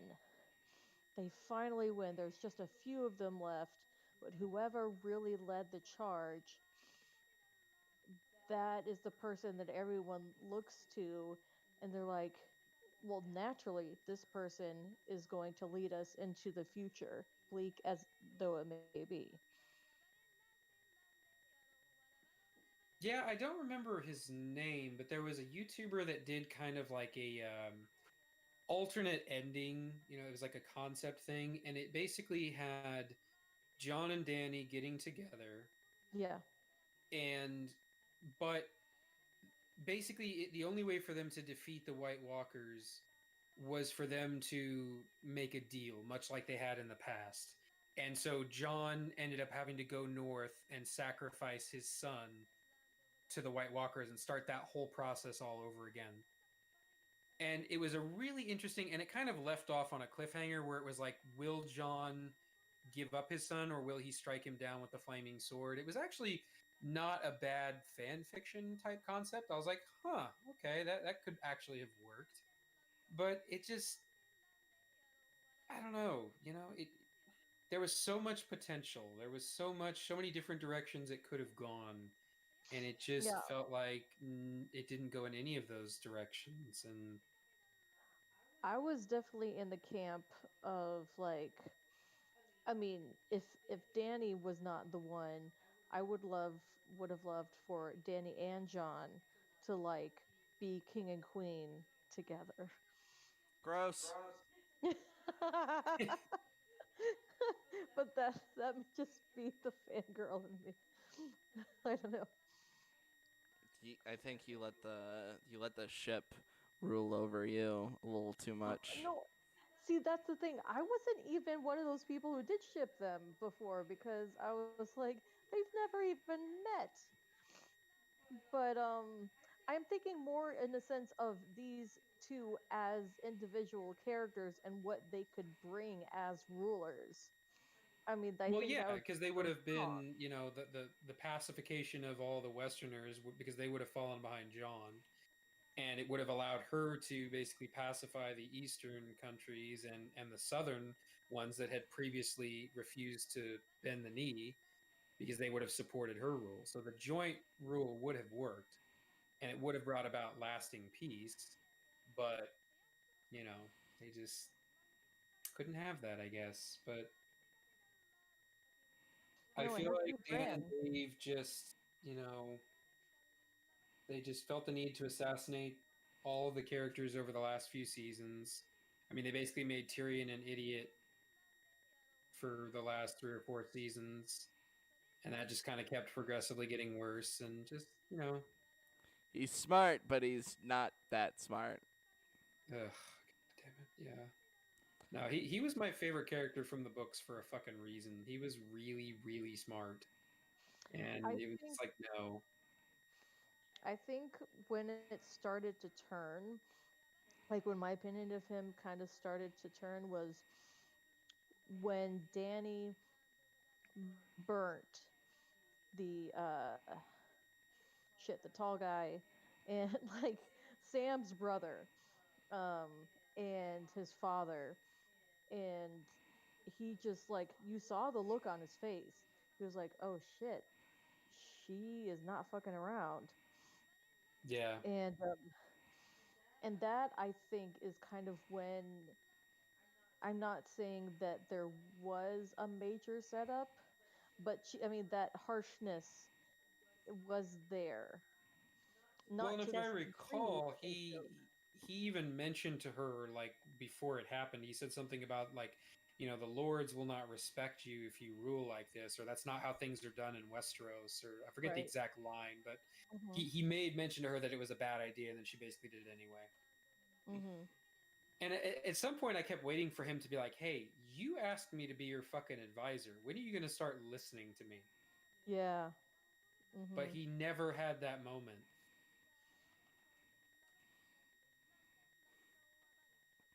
Yeah, the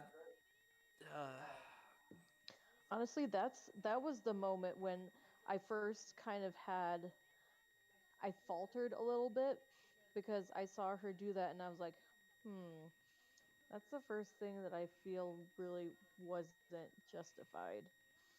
And I felt a little uh guilty still supporting her.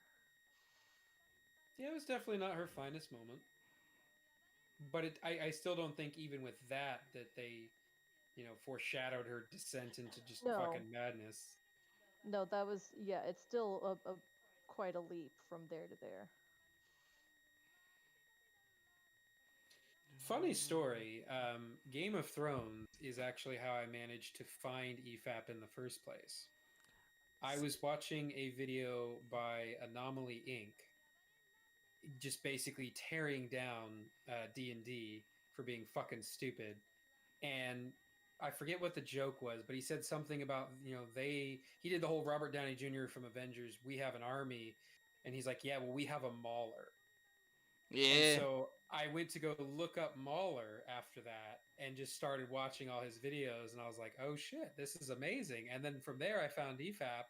And I forget what episode they were on at that point, but it was probably easily like in the 30s or 40s. And I went back and watched all of them from the very beginning. So I am well versed in the lore now, but yes, Anomaly Inc. is responsible for me discovering EFAP, and Game of Thrones and the hatred that show spawned is also how I found them. So Yeah. something good did come of it, at least,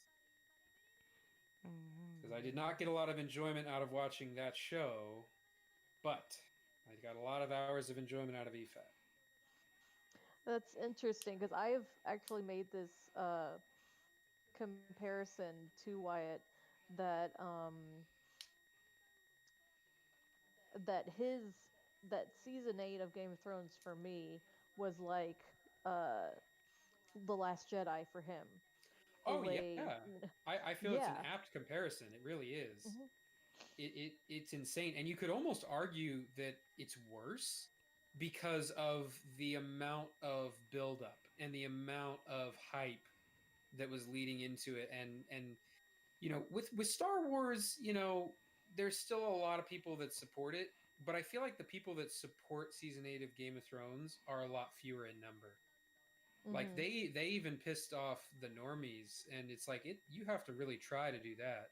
Most of the Hmm. normies liked TLJ and Rise of Skywalker. They're still consuming the Star Wars as it's released, but Yeah, you know, totally. the hardcore fans were pissed off. But I mean, that Game of Thrones was a big letdown. Yeah. Yeah. I just cannot imagine how somebody up at the top of HBO could see that and make the decision to air it. Right. Like I cannot imagine. I'm like, are you fucking kidding me? I'd have been like, I don't care how long it takes. You will go out there and tell them that it's been delayed again, and you will figure it out. You will do something different because this is bullshit. Mm-hmm. Yeah. I mean, imagine they broke the show so thoroughly that even the planned spin-off series Oh have all no. been ruined. Yeah, those have all been pretty much shelved. Are they all? Oh, okay. Because I Yeah. remember hearing there were like two or three of them. One of them definitely got canned, and then another I thought was still in Nope. talks. But They're done. okay. They killed them all because it was so Damn it. toxic that they destroyed everything Game of Thrones related. Now, say what you will about the sequels, they're bad for sure, but you can still make new Star Wars content that people will watch. Mando is It's gonna be a pain proof in of the that. ass, but yeah, it Is. can be You're done. definitely starting from an uphill position, no doubt, but people are still watching. You still have stuff like The Mandalorian and potentially future shows or movies coming out down the line. So Star Wars as a franchise is not completely dead. But Game of Thrones, to me, the only way they're ever going to be able to do anything with that is they're going to have to wait like maybe 5 or 10 years and then reboot it. There's no other way to go. Hmm. It's dead. There's no Okay. coming back from the... Well, even if they do a prequel, right? If they go back and they look at some of the historical stuff, because I know George wrote a bunch of books about like ancient Yeah. history. The Hmm. problem And is that's they've what the destroyed the yeah. world so much that you know where those stories end. So Mm-hmm. it hurts your investment because you don't care because you're like, well, even if this is interesting or even if this is cool, we know that ultimately it ends with Bran on the throne. Right.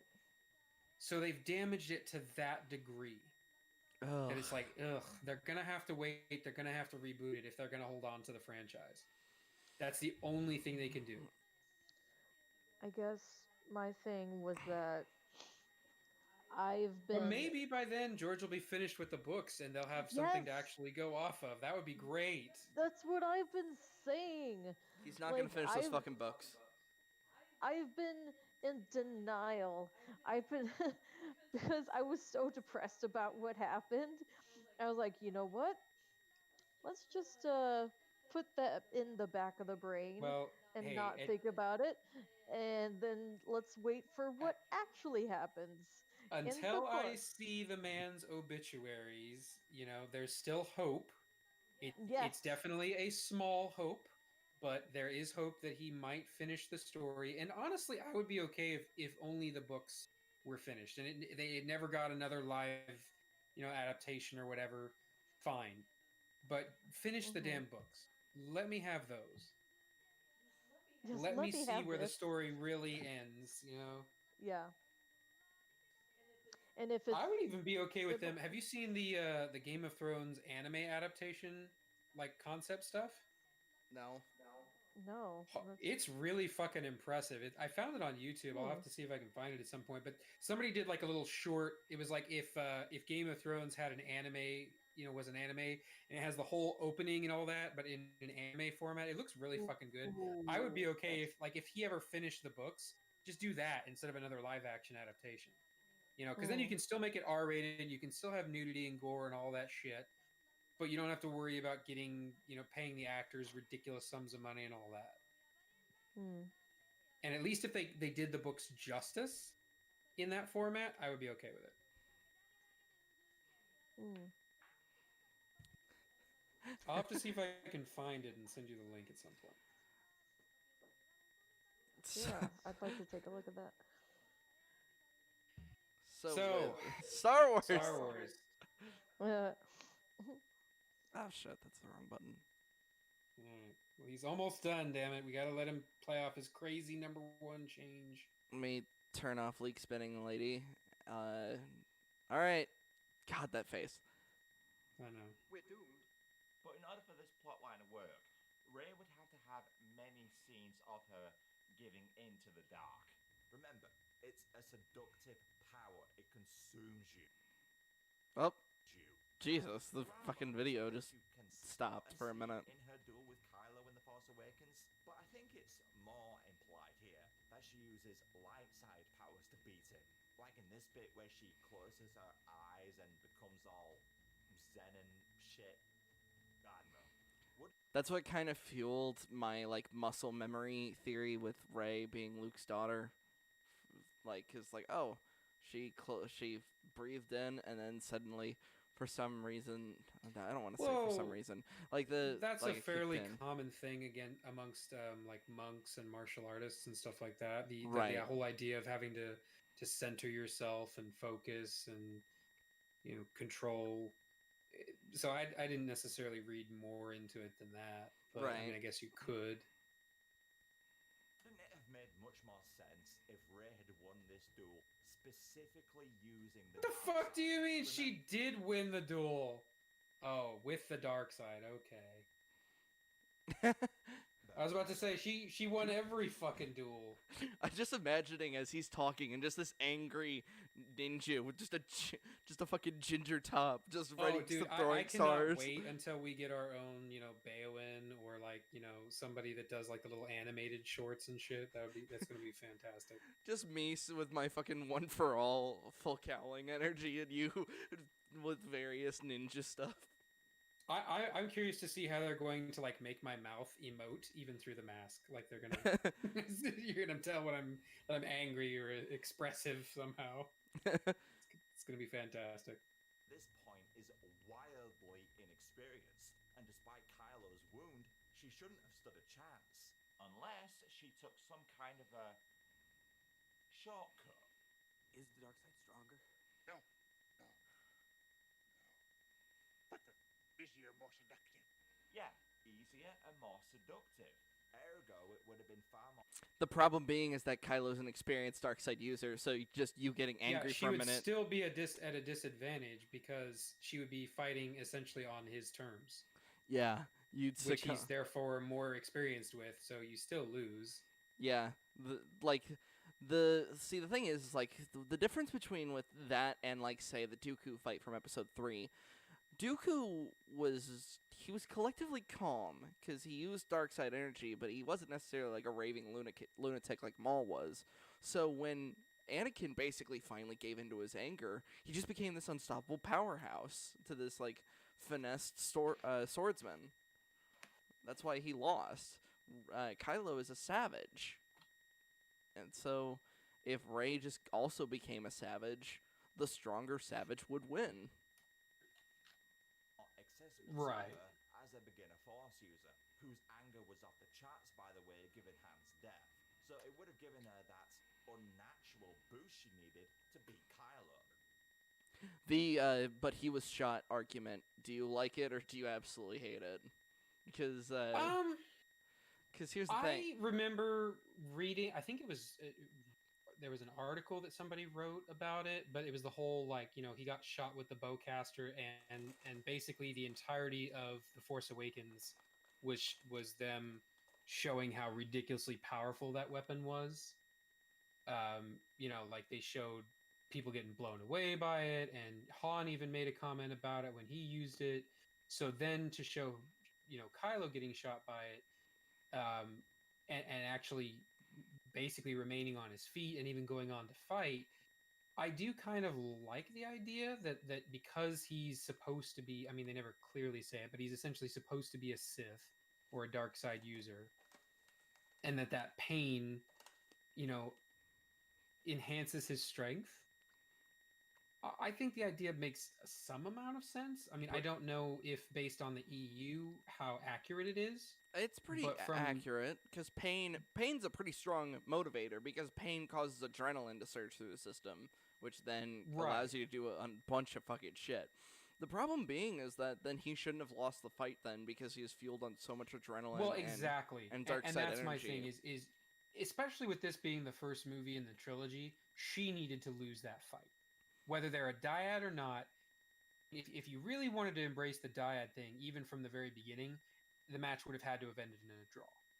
Every match would have had to end in a draw. And they would have almost had to get to the point where they're saying, why does this keep happening? Why can't I one-up him? Why can't I get the better of him? Even though I've got training, like they would basically both be training as hard as they could, but no matter what they do, they always come out in a draw. Well, that's because of the dyad. Then that would have made sense. Option 2 is you say, fuck the dyad bullshit. He needed to win this first encounter, just like Vader whooped Luke's ass the first time they fought.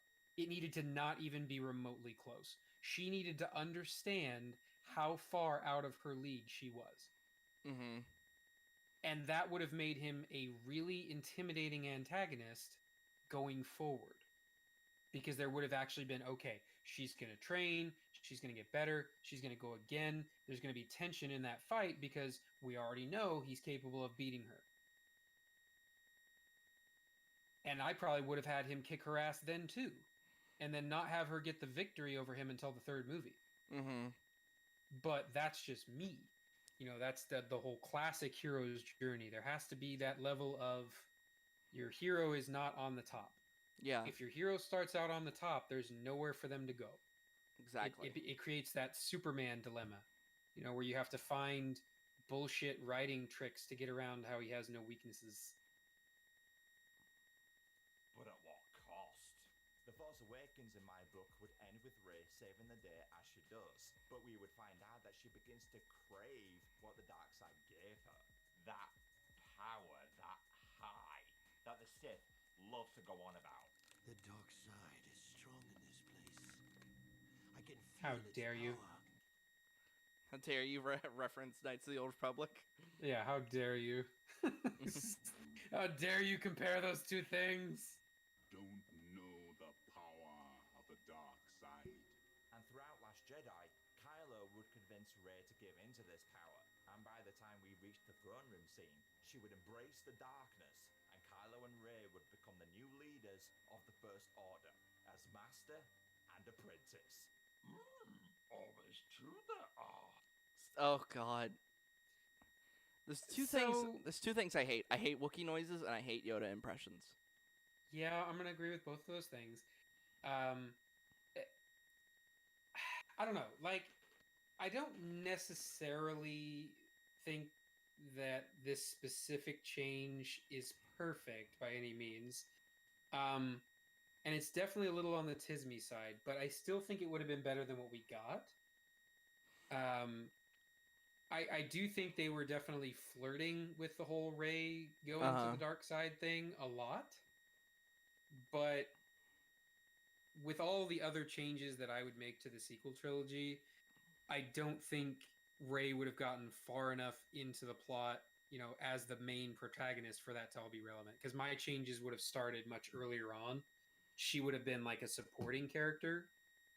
I mean, you could still have Rey, Finn, and Poe, but to me, Finn should have been the Jedi, and then Rey would basically be Han Solo 2.0, and Poe would have basically been Leia 2.0. Yeah.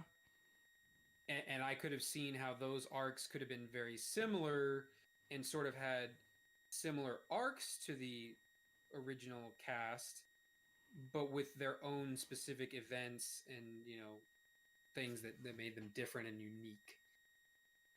And I just think the idea of a former stormtrooper, breaking out of his conditioning, finding out that he's force sensitive, finding out that he's, essentially a Jedi, would have been way better than what we got.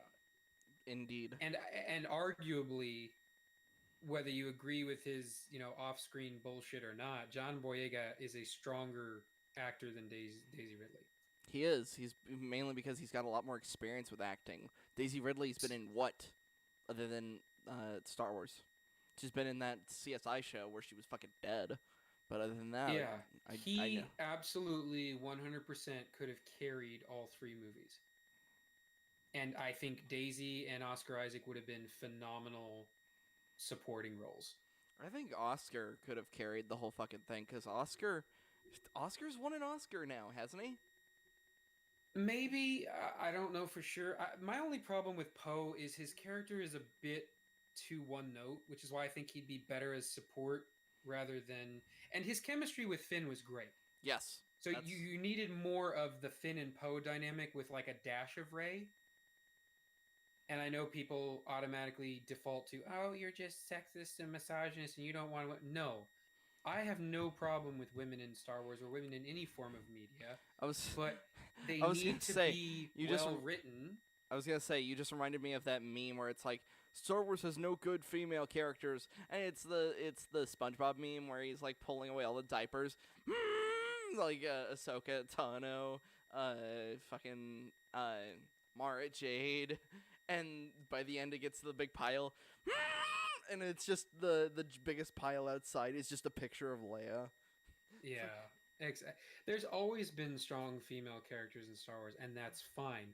But it needs to be organic, just like the whole diversity thing. It needs to be organic diversity, not forced diversity.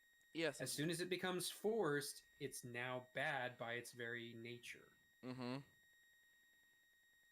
It's like poetry, it rhymes. But we would need that defining moment that pushes her over the edge. In episode 3, it was Anakin killing Mace Windu. In episode 8, it would be Rey killing Chewie. Because in episode 9, this is what she does. Her anger summons force lightning and it causes Chewie's transport to explode. Yeah, but that was somehow a fucking accident. Yeah, not to mention we've never seen Force Lightning explode something like that before. It could probably do it, because it is just a gigantic electrical charge. And the concept of being able to do that with zero training whatsoever, and on accident at that, is pretty fucking insulting. Yeah, Eli and I have been talking about this, that if she was to do anything, then she should have accidentally sent like a massive force push, and that would have ripped the thing to shreds. Yeah, I would have been more. That would have been more acceptable. Like just a burst of force energy without it being specifically light or dark side would have been better. But they had to. They were doing this as a way of foreshadowing the Palpatine connection. I think. I think if you had to make me, if you put a gun to my head and say like write a story for Rey, I'd say, all right, the story is she's a ticking fucking time bomb of force energy. She's almost powerful to the point it's causing her to lash out with abilities that she doesn't even understand. I basically Well, yeah, and especially it almost becomes one of those situations where it's like the longer she goes without training, the more dangerous she is. Yeah, I would do that kind of story. And then if she does turn to the dark side, then that's more of a reason that Luke would have to confront her, because it's just like, all right, you're literally too dangerous to be kept alive. You'd be unfortunately quoting this. You'd be quoting Palpatine and Mace Windu. He's too dangerous to be left alive. But in this case, Rey would actually, because in this case, I'd make both her and Kylo irredeemable. That's it. They're the bad guys. And if he really wanted to, kind of do the whole poetry, it rhymes, it mirrors the prequels thing, he brought up the example of, Anakin's moment was Mace Windu, and I disagree. I think, like Luke was saying, honestly, it was that scene in the Opera House. That was the point of no return. I think oh Jesus, what was the point? Okay. The point of okay. In terms of his personal growth, the point of no return was when he strangled Padme, because he was the whole reason why he was even doing this in the first place. He was no longer Anakin Skywalker, but he was Darth Vader. The opera scene, that's where he makes his decision. That's where he decides that saving Padme is the most important thing to him and is worth any price. Right. And he's willing to go to the dark side if it means he can save her. Everything that happens after that, the fight against Mace, choking Padme, all of that is a result of that decision. And so for Rey, instead of having to try and fix the whole Chewie scene, he could have found another moment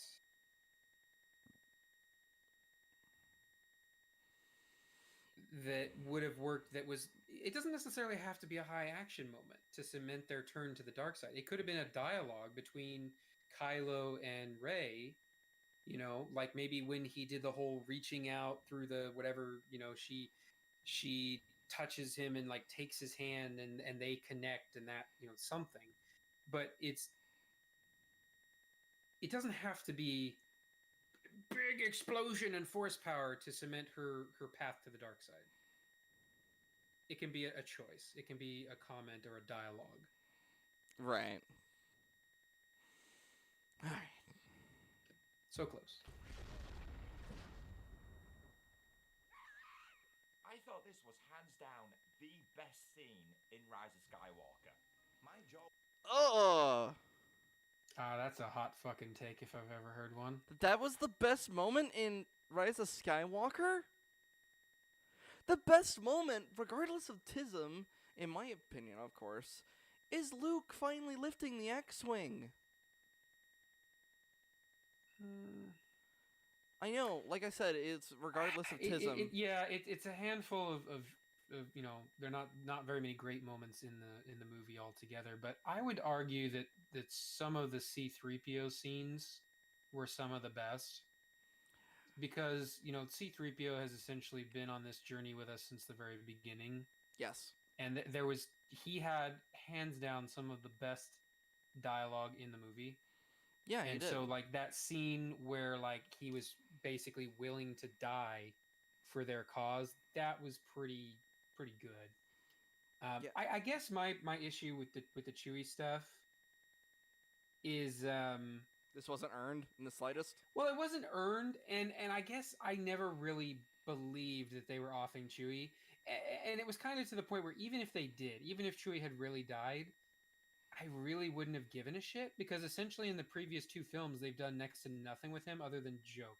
That's true. Whereas Chewie's death in the old EU, that was monumental because it was one of those moments where so the Yuuzhan Vong, extraterrestrial beings from another galaxy, they've just started fucking shit up. And they've got bioorganic technology. The Jedi can't sense them. They've basically declared all people who use technology, you're gonna fucking die because it's our religion, our religious views that hate all this stuff. And they're trying to evacuate civilians from a planet that the Vong are gonna drop a fucking moon on them. They can't save enough people. They just and Chewie and Han just keep going back to go grab more people. And Han's son, Anakin Solo, is basically like, we can't keep fucking doing this. We gotta go. So he leaves Chewie behind. He pilots the Falcon, and Chewie dies. He has a fucking moon dropped on him. And it was devastating. It was devastating to Han and everybody else. His best friend was left behind by his own son. Right, that's that emotional, high-stakes drama where, these decisions actually matter and have lasting impacts on the storyline. And, can you imagine seeing that in live action? Like, holy shit. I would have fucking burst into tears because, I'll tell you, I'm re-listening to, Legacy of the Force, which is literally this timeline. Not this timeline. It's about here when it comes to the age of everybody. And when Mara dies, oh my god, I was in fucking tears, because she was an important character to the EU, and she said to Jason Solo, who would then later become Darth Kaitis, she said, you are worse than Palpatine. And when she died, she did two things. She said her last words were of her son, Ben, and her last action was to ruffle Luke's hair through the Force. And then also she was just fucking smart. She didn't fade into the Force because her body was evidence of what Jason had done. And when it was time for her funeral, the second Jason arrived, that's when her body faded into the Force to signal everybody, oh, think about it. Guess who came in? Now my body is going away. That means something. Right. It was smart. It's what most people would call good writing. And it was a very good send off to a very beloved character. Oh, Jesus. I'm almost there. Yeah, we can do it. Floor when I saw this. To have her anger manifest into Sith lightning, and for that to cause the death of a loved one, that is dark. She doesn't love Chewie. Chewie's barely done anything. Also, yeah, I always hate how everyone's like, oh, Han's her father figure and she loves Chewie. It's like, no, the audience loves Chewie. That's the only reason he's there. Yeah. The new characters don't have any kind of fucking relationship with Chewie. It's like when, to take one last look, sir, at my friends. It's like, none of us fucking care about you, 3PO. I like to think in that moment, I like to think that he wasn't picturing them, but he was picturing, the original cast, Yeah, I just... Because none of those new fucking people mean anything to him.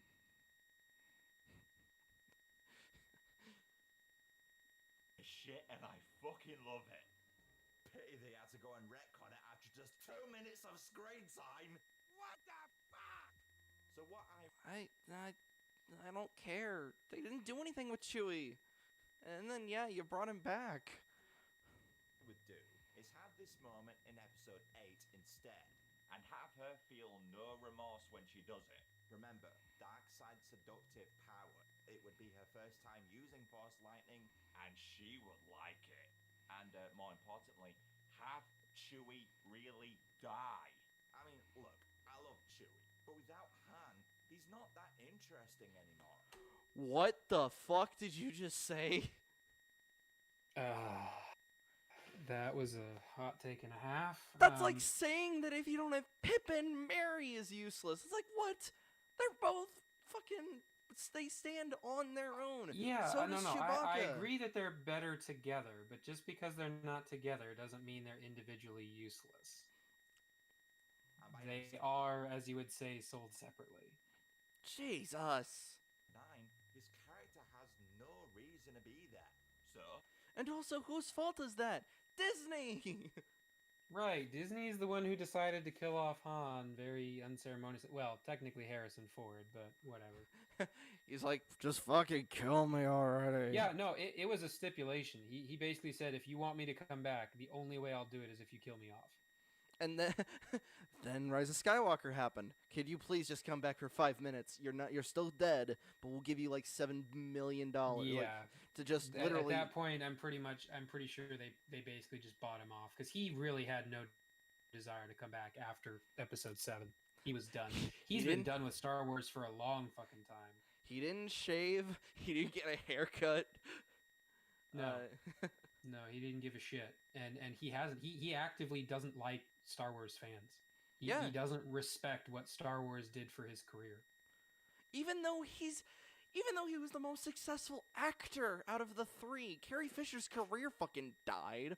Mark Hamill had to go into fucking voice acting. Yep.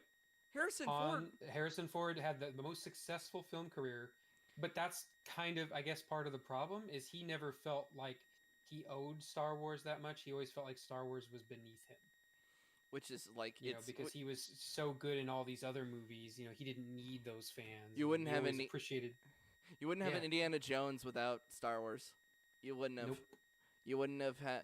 Hell, if anything, Harrison Ford kind of owes his whole career to fucking Lucas with American Graffiti. Yeah, he absolutely does, 100%, and he never appreciated that. He's kind of a dick. It's just one of those sad truths that you learn when you start looking, behind the curtain, and you realize that he's such a fucking asshole. And it's why, as I quickly check who left, okay, that was just River. And it's why, Mark Hamill's he loves the fans. He's a little too woke, to be perfectly honest. Yeah, at least he's humorous about it. Yeah, he's humorous about it. He's not like what's his name, Mark Ruffalo bad, Oh, let's not talk about Mark Ruffalo and how shit he is. And as River, who's definitely more woke than me, just gave me a glance like, what are you talking about? It's like, yeah, he is. He's very woke, and it's very annoying. Whew. All right. We're almost there. We could do this. Kill 2 birds with 1 stone. Trim your massive character roster while having him act as the catalyst for Rey turning to the dark side. Hold on, I'm going back. Yes. Yes, because your roster is bloated because of Chew fucking Baka. Are you off your goddamn nut? So first of all, here's the only people I do know. Rey, Leia, Poe, 3PO, Chewie, BB-8, R2-D2, Finn, Nien Nunb, and I don't even remember Billy Lord's character. I only know it's Billy Lord. I just know it's fucking Billy Lord. Yeah, it's fucking Carrie Fisher's daughter. Okay, so side tangent or whatever, but there was a point where Billy Lord did a photo shoot in the Slave Leia bikini, and it was pretty good. Like mother, like daughter. Exactly. It was one of those moments you were just like, oh yeah, I remember when I fell in love with Carrie Fisher all over again. Oh yeah, cause this cast, because we know all of these fucking people. Well, but count them okay. So you just named off all the ones that you actually know that are main cast members. So the ones that you didn't name off, you have 1, a Porg, which I'm not even gonna count. 2, 3, 4 characters on screen that we don't know who they are. Yeah, because I know that's not Hello Nasty. Hello Nasty died in the fucking shitty trench run of Starkiller Base, so that's a rando. Right, so there's 4 randos in the scene. That's it. 4 out of what? 10, 12? I mean... Out of 1, 2, 3, 4, 5, 6, 7, 8, 9, 10, 11, 12, 13, 14. Out of 14 fucking people. Or did I count BB-8 there's 4 twice? Randos. I don't know if I counted BB-8 twice. So it's really that's not that bloated if you know the majority of those characters. And even if you gave up, maybe a lot of people don't know who that guy in the red is. Yeah. You know, by No. by name. You Yeah, know, they even o- if you were they to only give know them him that, as guy. right. Yeah, even if you gave that up, I mean, that's still the majority of the people are main characters. I wouldn't exactly call that bloated. Jesus. Massive character roster while having him act as the catalyst for Rey turning to the dark side. Then I can picture the final shot of Last Jedi. It would end with something very similar to this piece of concept art. Have the ominous music swell as it zooms. I don't like this concept art, especially because since Rey is more powerful than Kylo, Rey should be the one sitting on this fucking throne. Well, I can understand from a character concept or whatever that since he has at least some form of training, you know, he would essentially be the master and she would be the apprentice. But I think the weirdest thing that sticks out to me about this concept art is that she has her staff and not Yeah, the lightsaber at that's this point. weird. That's a little weird. And the outfit is a little odd, but as far as the overall idea, I mean, it's not horrible. Like it could have worked better than what we got. In on Kylo on his throne with Rey by his side. Then it cuts to a close-up of Rey with her eyes closed. Cut to black. The credits then play in complete silence. Oh, like fuck what they you, do because after all. every dark side user has their eyes fucking changed like Dooku that. didn't have fucking Sith yellow eyes. And also, way to fucking copy Infinity War. Did you hear what he said? Hold on. Cut to black. The credits then play in complete silence like what they do after a really fucking dark episode of Game of Thrones. Holy fucking shit. It would. No. Oh wait, no. Infinity War didn't do that. Infinity War Well, played the I Avengers think what he's theme. referencing is the game, the Game of Thrones episode, The Red Wedding. Yeah. When that ended, it was just silence, and it was really impactful. It was very well done. Because it just left people alone to kind of process everything that they had just fucking witnessed. And it was very effective. And it could be effective at the end of a Star Wars movie too, but I don't know. I guess the whole thing with the eyes was a bit much for me. I wouldn't have. You don't need. It would have been better to just have her like flick on her lightsaber and it's red, or something like that. I would. You know? I wouldn't do a damn thing. I'd pan You'd away. almost want to leave it. Yeah. I'd leave pan it away from ambiguous. them. I'd be like, and then just cut to black. Yeah, cut to black. I mean, just you don't need to make it that cheesy and apparent. Most people are going to get the reference as soon as they see her wearing some kind of first order type uniform, you know. Mm-hmm. And she's standing next to him on the throne or whatever. Like, there's a lot you can do through visual storytelling. You don't have to be that blatant. Be a somber, dark end. The Avengers Infinity War of the Star Wars universe, if you will. Hey, I called and it. Would hype us up so much more than the episode 8 we got did. And in the subsequent episode 9... Well, in a way, I mean, he's not entirely wrong. That's right, because Infinity War just let you sit. It was just like, now they lost. Sit with it now. And it's like, oh. Right, and essentially Empire Strikes Back did the same thing all those years ago. Well, I mean, it was, they had rescued Luke, you know, he didn't fall off Cloud City or anything like that, but it was a very, very, like, down ending. Yeah, it was melancholy, yet a little bit hopeful, because it's like, all right, now we got to go get Han. Well, most of the movies that came before it would never have attempted to end that dark. That's true. It changed cinematic history in that respect, because it really pulled the, you know, it said, hey, your fucking heroes just got their asses kicked. Now, deal with that for the next few years while you wait for the next movie to come out. And there were so many people that were, you know, theory crafting and stuff, even back then when the internet didn't even exist.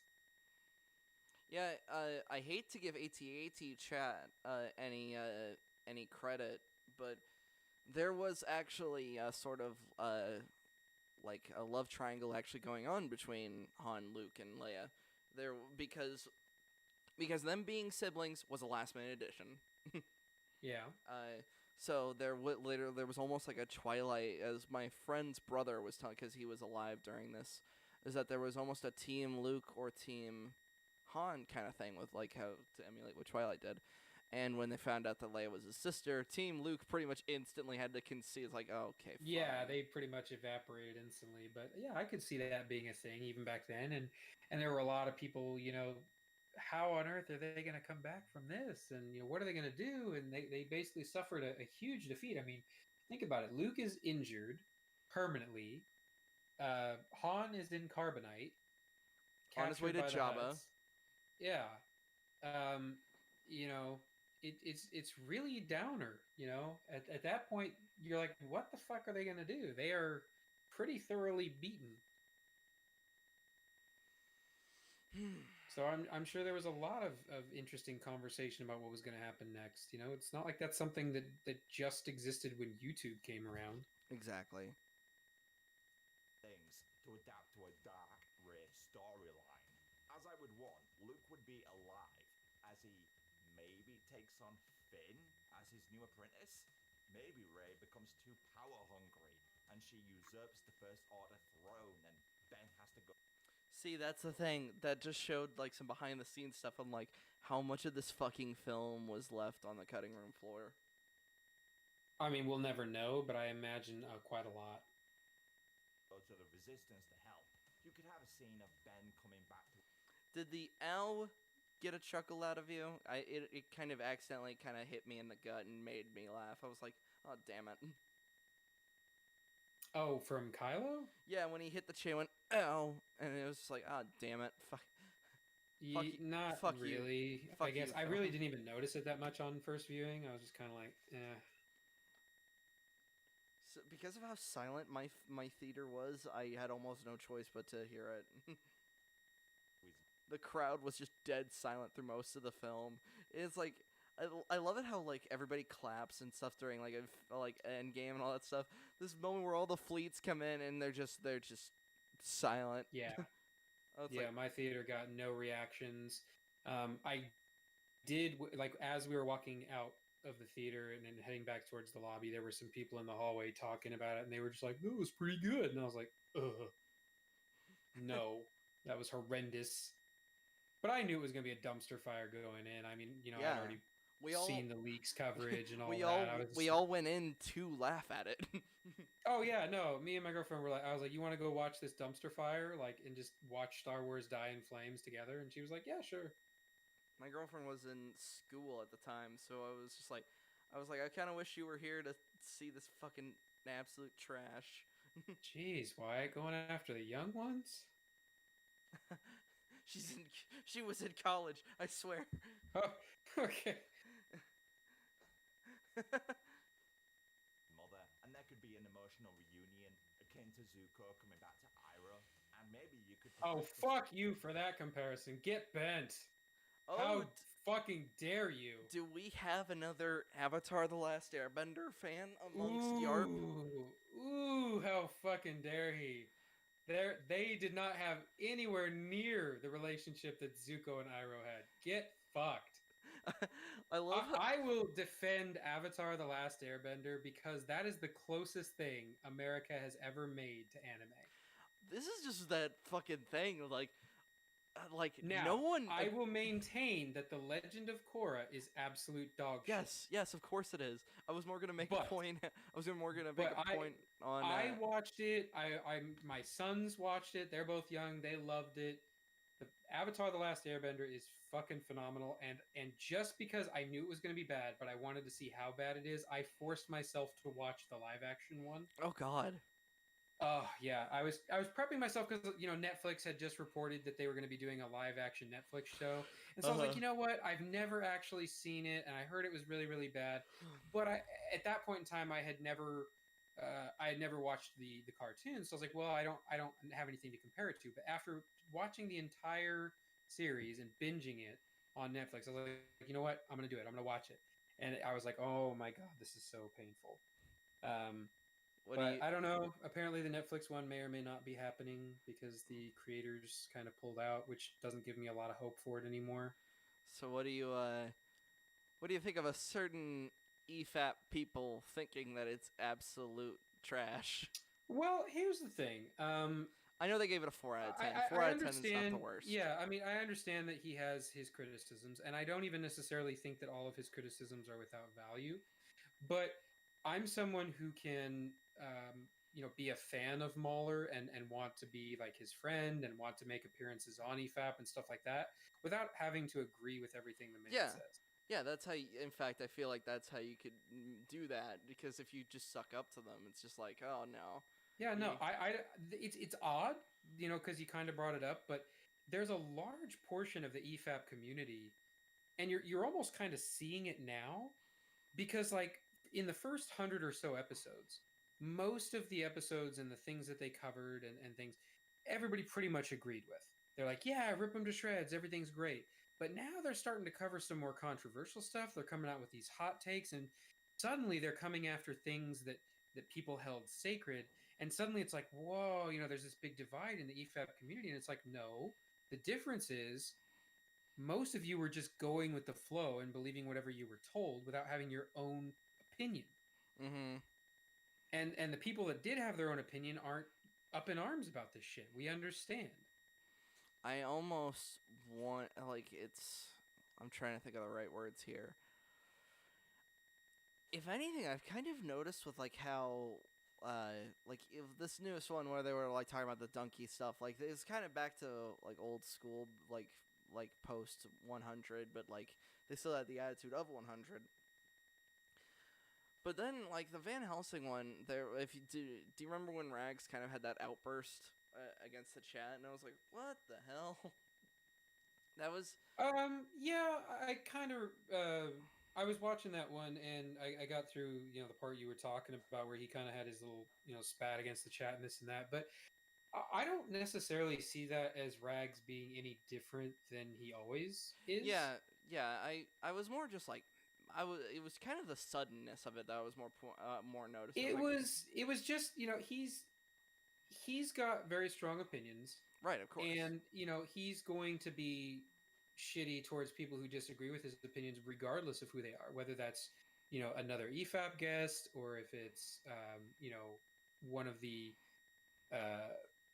video essayists they bring on from time to time, or if it's the chat, and the chat lately has been kind of tismy. I mean, I don't pay too much attention to the chat because usually when I watch EFAP, I'm watching it after it's already aired. I don't generally watch them live, so I don't do a lot of interacting with chat anyway.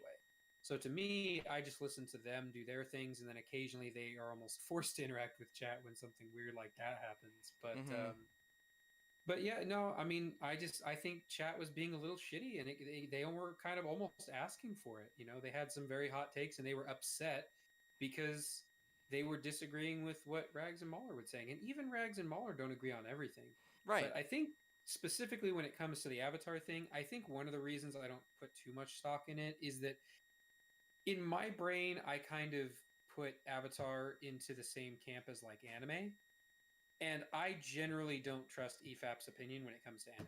Because to me, that's just outside of their wheelhouse. They're not weebs. They don't understand. They don't get it. That's why we half joking said oh no, every weeb that's been discarded by EFAP can come here. Oh my god, you know what would just absolutely tickle my jimmies? Fucking, was it Weekend Warrior and Aiden Paladin when they do their little talks back and forth in Japanese? Yeah. That was the fucking cutest thing ever, and I'm like, oh my god, we just need them and Chase Face. Just come on, you three come over here and we'll just have a fucking time of it. It'll be great. I fucking love how Chase Face was trying to tell the Vaporeon thing, and Rags would just be like, "All right, hold on, stop here." It's just no, finish the fuck.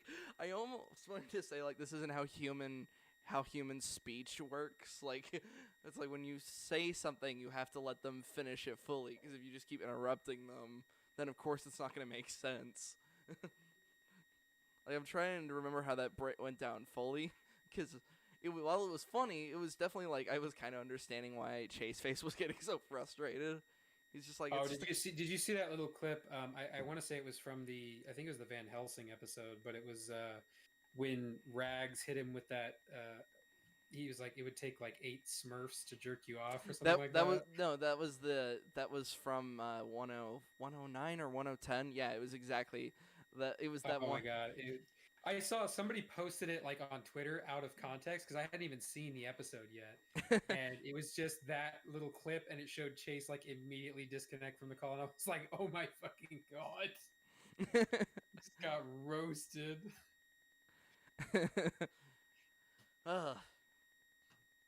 Star Wars. We just have to keep Good. doing that. It's almost Let's do 7 it. hours, and we're just like, we're almost there. Story of It Finn took and Y.A.R.P Rey's years to get to romance, this point. Finn's love for her could be the key to bring her back to the light. It could also still bring back Palpatine. But No, don't bring him back. Yeah, don't do that, especially not through Fortnite of all things. Oh yeah. don't That reveal was- it in the trailer or the title crawl or in fucking Fortnite. Yeah, that happened. Have Palpatine's return. Oh yeah. Hey sweetie, do you know how I'll scoot the microphone between us. Do you know how Palpatine was kind of teased that he was coming back more so than the trailer, of course? It was in fucking Fortnite. During a Fortnite event, they would like basically play the message that was revealed in the title crawl, that a message was sent through space about Palpatine's return. And it was about this thing of like, the Sith shall return, or it was something like that. And it was really dumb, because it was just like, I don't want to have to learn this by playing fucking Fortnite. Yeah, that's dumb. Yeah, I was very confused because as somebody who doesn't play Fortnite, I was weirded out that they didn't have anything in the movie. Like they kept talking about the message, but you never actually heard the message in the film. Yeah, that was really dumb. So I was like, "What fucking message are you talking about?" And then I learned after I saw the movie that there was a Fortnite type. I was like, "Are you fucking kidding me?" I was like, "Jesus Christ! Wow, nice marketing, guys."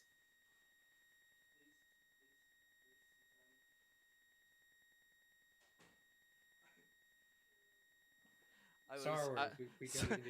Sorry, no, I was quiet because my stomach is finally rumbling, and you've eaten, and River's making her food. I'm like, could you make my Did food? you guys get pizza? No, we didn't get the pizza. We're like clenching for fucking rent right now because I've got like the paycheck. Then I sold my HTC Vive. Like we're waiting for that paycheck. In fact, I need to see if that went through, and so I could start the transfer to my bank account. I basically missed work for most of November because my ex tested positive for COVID, so we had to keep the kids home from school, and then we had to get them tested, and we had to get me and my girlfriend tested. So I missed like probably almost 2 weeks of work. So when I finally got my paycheck, it was not even enough to cover rent. I had to get extra money to cover rent, and then I'm basically broke until I get paid again. The struggle is real, y'all. Mm-hmm. I'm gonna have to open up an OnlyFans. Need them super chats. Yeah, that's what we definitely need. I'm surprised in the climax. Well, it's because I don't know about you, but ever since I was like, what? This is like a job people can do? Like YouTuber Oh, yeah, slash dude, all that stuff. I I would was like, fucking- I I would immediately love- wanted to be on that bandwagon. I was like, this is Yeah, this is I it. would love to get to the point where I could do this full time and then maybe, continue my writing and get one of my books published or something. That'd be phenomenal. Because Drinker just got his latest book published. So I'm like, Yeah. God damn it, how much I wish I could be you. Like, dude, you're my idol. It used to be Kevin Smith, now it's Drinker. Kevin Smith has become the king of tism, and I Yeah, well, he kind of always was, but Yes. he's a lot more open about it now that he does a lot of independent stuff and he's not working for the Weinsteins anymore. Jesus. Yes.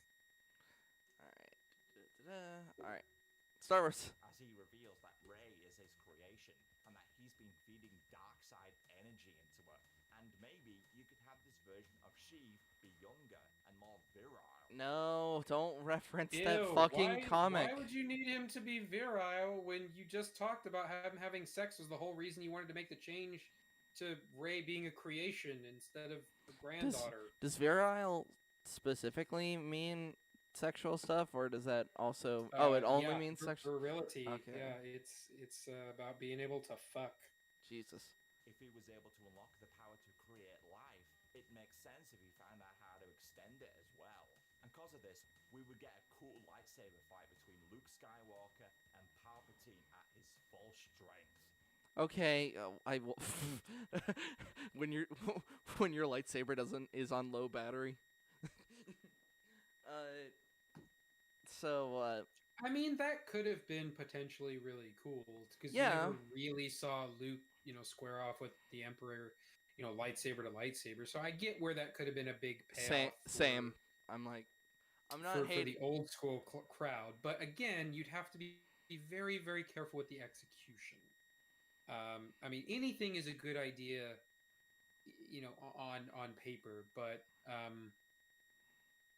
there's definitely the execution part, and I don't trust that Disney could have pulled that off because their form of lightsaber combat is awful. Oh yeah, it's just god awful. It's just people like it kind of makes sense that Kylo uses his lightsaber like a baseball bat. Yeah, because it's got makes a sense for his crossbar. character, and it makes sense for his dark side. He's brute force. He's very savage. Okay, cool, get it. Why does everyone else fight like that? Yeah, did you notice Ahsoka kind of did a bit of a few wild swings in the Mando episode? Yeah, yes. Take on Dark Ray. Ooh, I could go on for hours, guys, but I think I'm going to stop there. Long story short, Dark Ray could have opened up so many possibilities for episode 9. And if there's one change I'd make to the Star Wars sequels, it's that one. So there we go.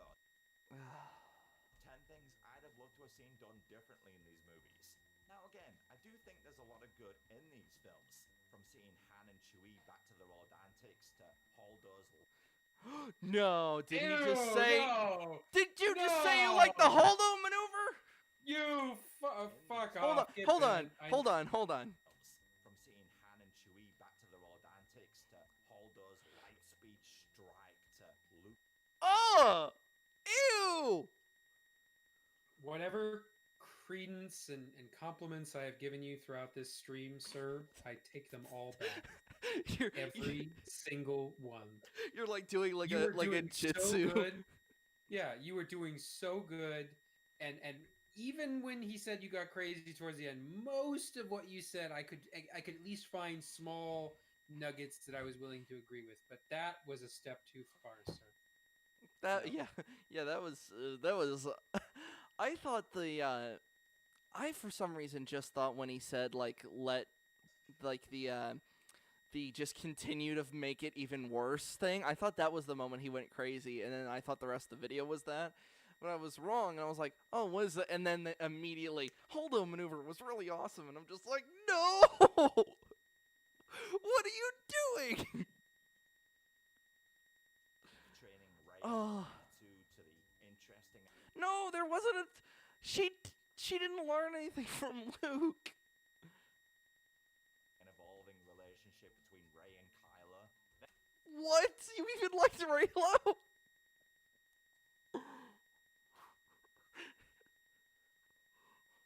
Is there like some sort of like special like jutsu thing to just completely make this go away? I don't. That's why I said the comment I said earlier. I was curious to see where on the spectrum this guy lands, because there a lot of the things he said I've agreed with, or at least been able to find some bit of merit in, but here in the last few seconds, it's like, dude, what the fuck?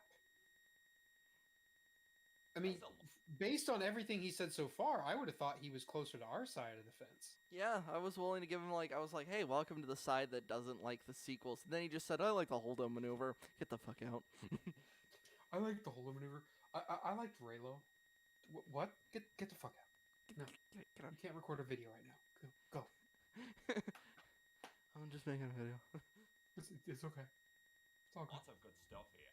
So, hopefully... There's almost... Okay, I don't want to say... I almost just went full pessimistic and said, there's nothing good. It's like, there's probably some moments. I just can't think of them when I literally, seconds ago, hear that the Holdo maneuver is good. They are, buried deep within layers and layers of shit.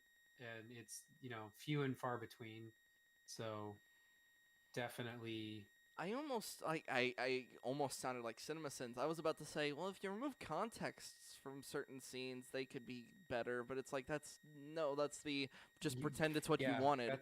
That's the whole concept of context. You can't exactly remove that from the Yeah. scene and still have the same scene. Yeah, that's why I was just like, hey, wait a minute. I was about to give the compliment to literally this scene where Rey closes her eyes and but I was like, oh wait, no, that would have needed to happen in a different movie for that to truly 100% be good, instead of just completely just beating Kylo.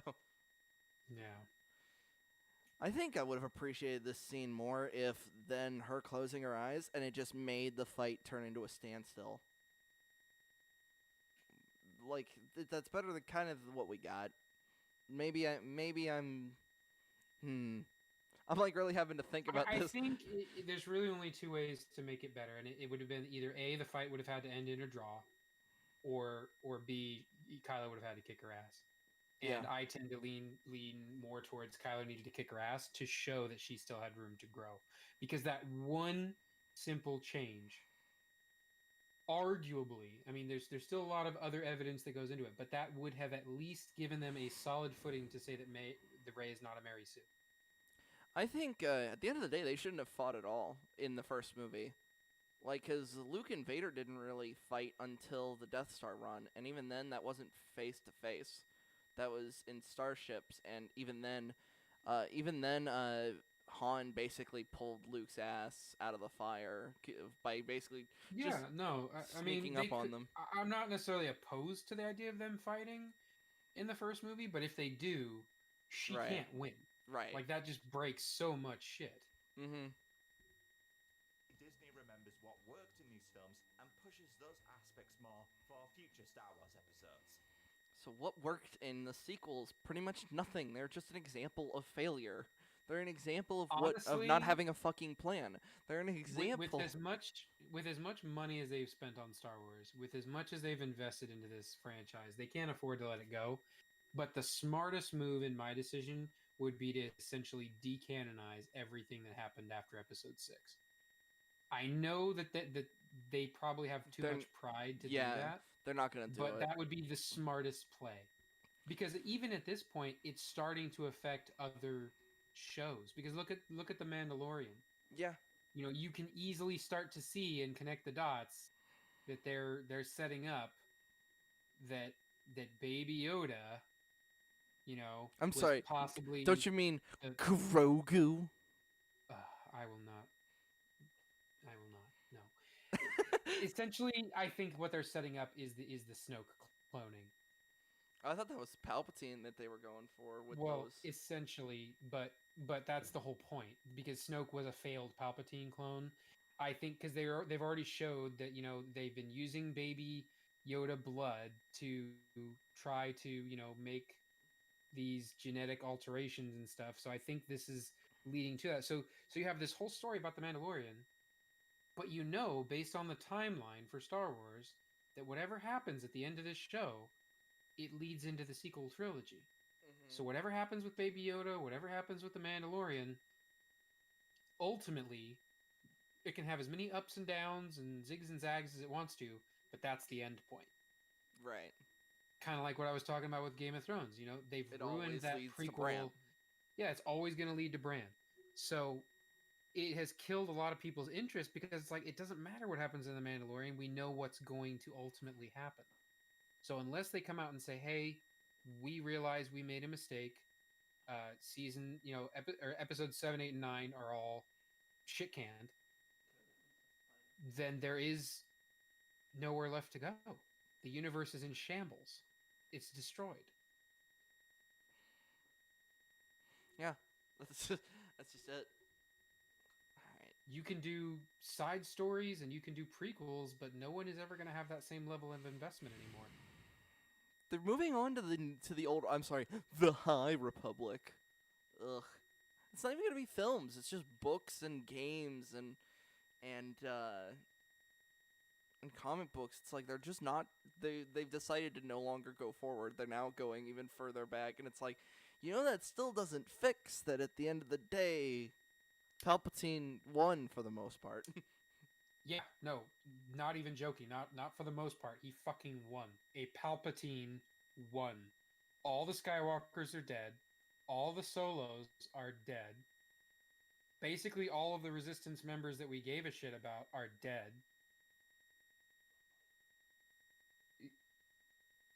How on earth they can even call it the Rise of Skywalker is a fucking joke. No, yeah. And the thing is they can't even go forward with this with certain things because they just...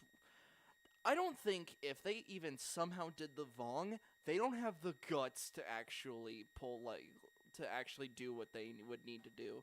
They wouldn't let Rey get hurt, or they'd go around every single problem that was originally what made the Vong threatening. She'd put some insane crystal into her lightsaber that will allow her to sense them, like what Anakin Solo did.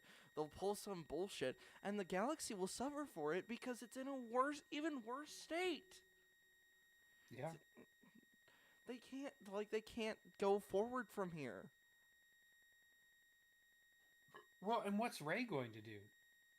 You know, I mean, honestly, if you accept everything that happened in the sequel trilogy as is, where do we go from here? What happens next? I guess does Rey form some kind of Jedi temple? I mean, what do we expect to happen? We have no idea. There is no glimpse of what the... You know, I mean, a lot of people give Lord of the Rings shit for having like a 20-minute fucking ending. Which is but bullshit. It wrapped up so many things. No, it gave you closure. I think it was Lindsay... no, it wasn't Lindsay Ellis that said it. There was one YouTube... Was it Just Right? It was somebody that basically broke down what each ending meant. The ending at Mount Doom, that was the end of the Ring story. The scene with the Eagles, and then... hold on. I'm trying to remember each one. Scene with the Eagles, that was... No, I'll count that as the end of the Ring story. The scene with Frodo waking up in Rivendell and all that stuff, that was the end of the Fellowship. Then the scene of because I'm counting every fade to black, that was that. And then even still, I mean, you have to take it in comparison, because especially if you watch the extended editions, yes, you know, with each only movie edition being almost 4 hours long, it's like even if the ending was 20 minutes, which we know it's not, but even if it was, that's really not long out of 12 hours. Yeah. You know, it's like 20 minutes. Yeah, that's fine. That sounds about right. That's adequate for an ending to close all of the different threads that you've had throughout the course of that entire adventure. Yeah, that sounds about right. What do you think?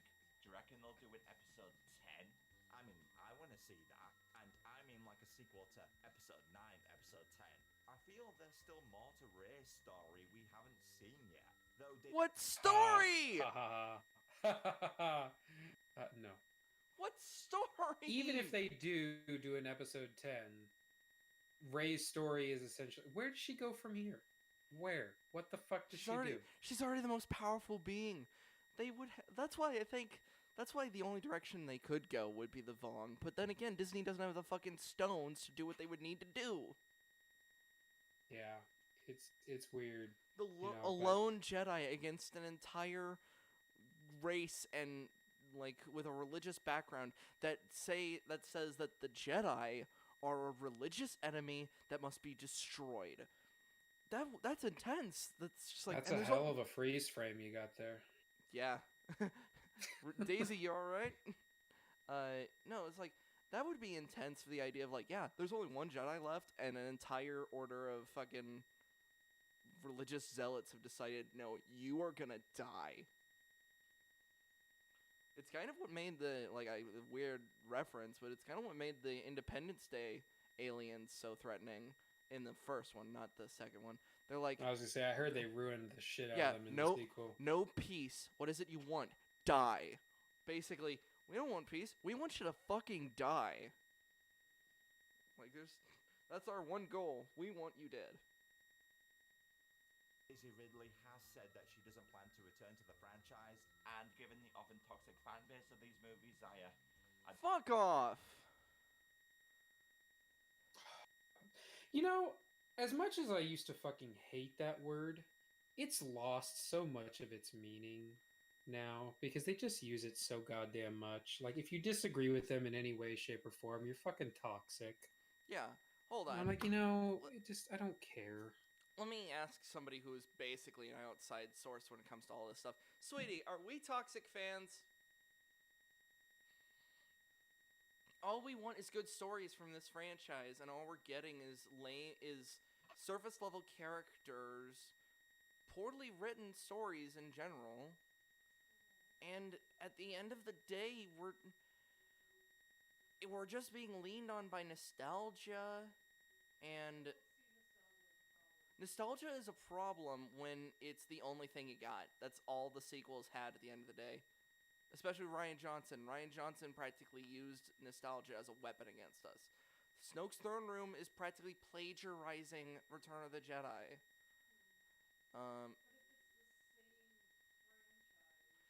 Yes, you can plagiarize yourself.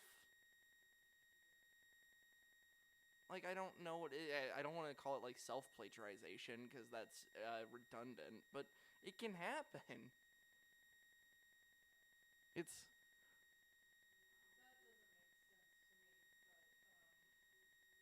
What do you mean it doesn't make sense? I love just having a podcast where I am trying to just tell her to get in the damn call so we can actually have her discussion. Hold on, I'll just move my mic so she can be part of this. Yeah, it doesn't make sense to me because which part doesn't make sense, I guess. And you're just playing an homage or doing like a callback to it. It's all part of the same aesthetic, or like, it's all part of the same world. So that's how I think about it. But at the same time, this are you saying you don't necessarily agree with the plagiarizing term? Yes. I could agree with that. I don't necessarily see it as plagiarism so much as it comes across as cheap. You're basically reselling us things that we've already paid to see. I would almost call that like retreading or rehashing. Or unoriginal. I could agree that it's like, you're not coming up with something new or finding something else in the universe to, put onto the screen. Okay, so to kind of refocus this, like, I don't think we're the toxic group. I think the toxic group is the people that call myself and Ninja sexist because we didn't like Rose. When we're called bigoted or sexist. Well, let's look at it this way. There are people who are that. Yes, but those people are ostracized by the community. But people on the outside don't know that. Your community is not represented, but they are overshadowed by the bad people, by the people who shout the loudest. And this is the case in a lot of communities. The only people that the outsiders pay attention to are the ones who are saying the nasty things. Then they need to dig deeper. True, but I would say that's true of both sides of the fence. We hear a lot of the bad things coming from that side. They hear a lot of bad things coming from the other side, and those extremists, for lack of a better term, tend to be the loudest minority. But they don't make up the majority of the fan base. Yeah, and most people aren't willing to dig deeper. Yeah, that's true. Most people are surface level. Which is unfortunate. This is very unfortunate because this is as she's walking away, which is fine because now I can put my headphones on. It's just unfortunate because I've basically been taught, like, since not my first day on this earth, but since a very young age to dig deeper, look past the line.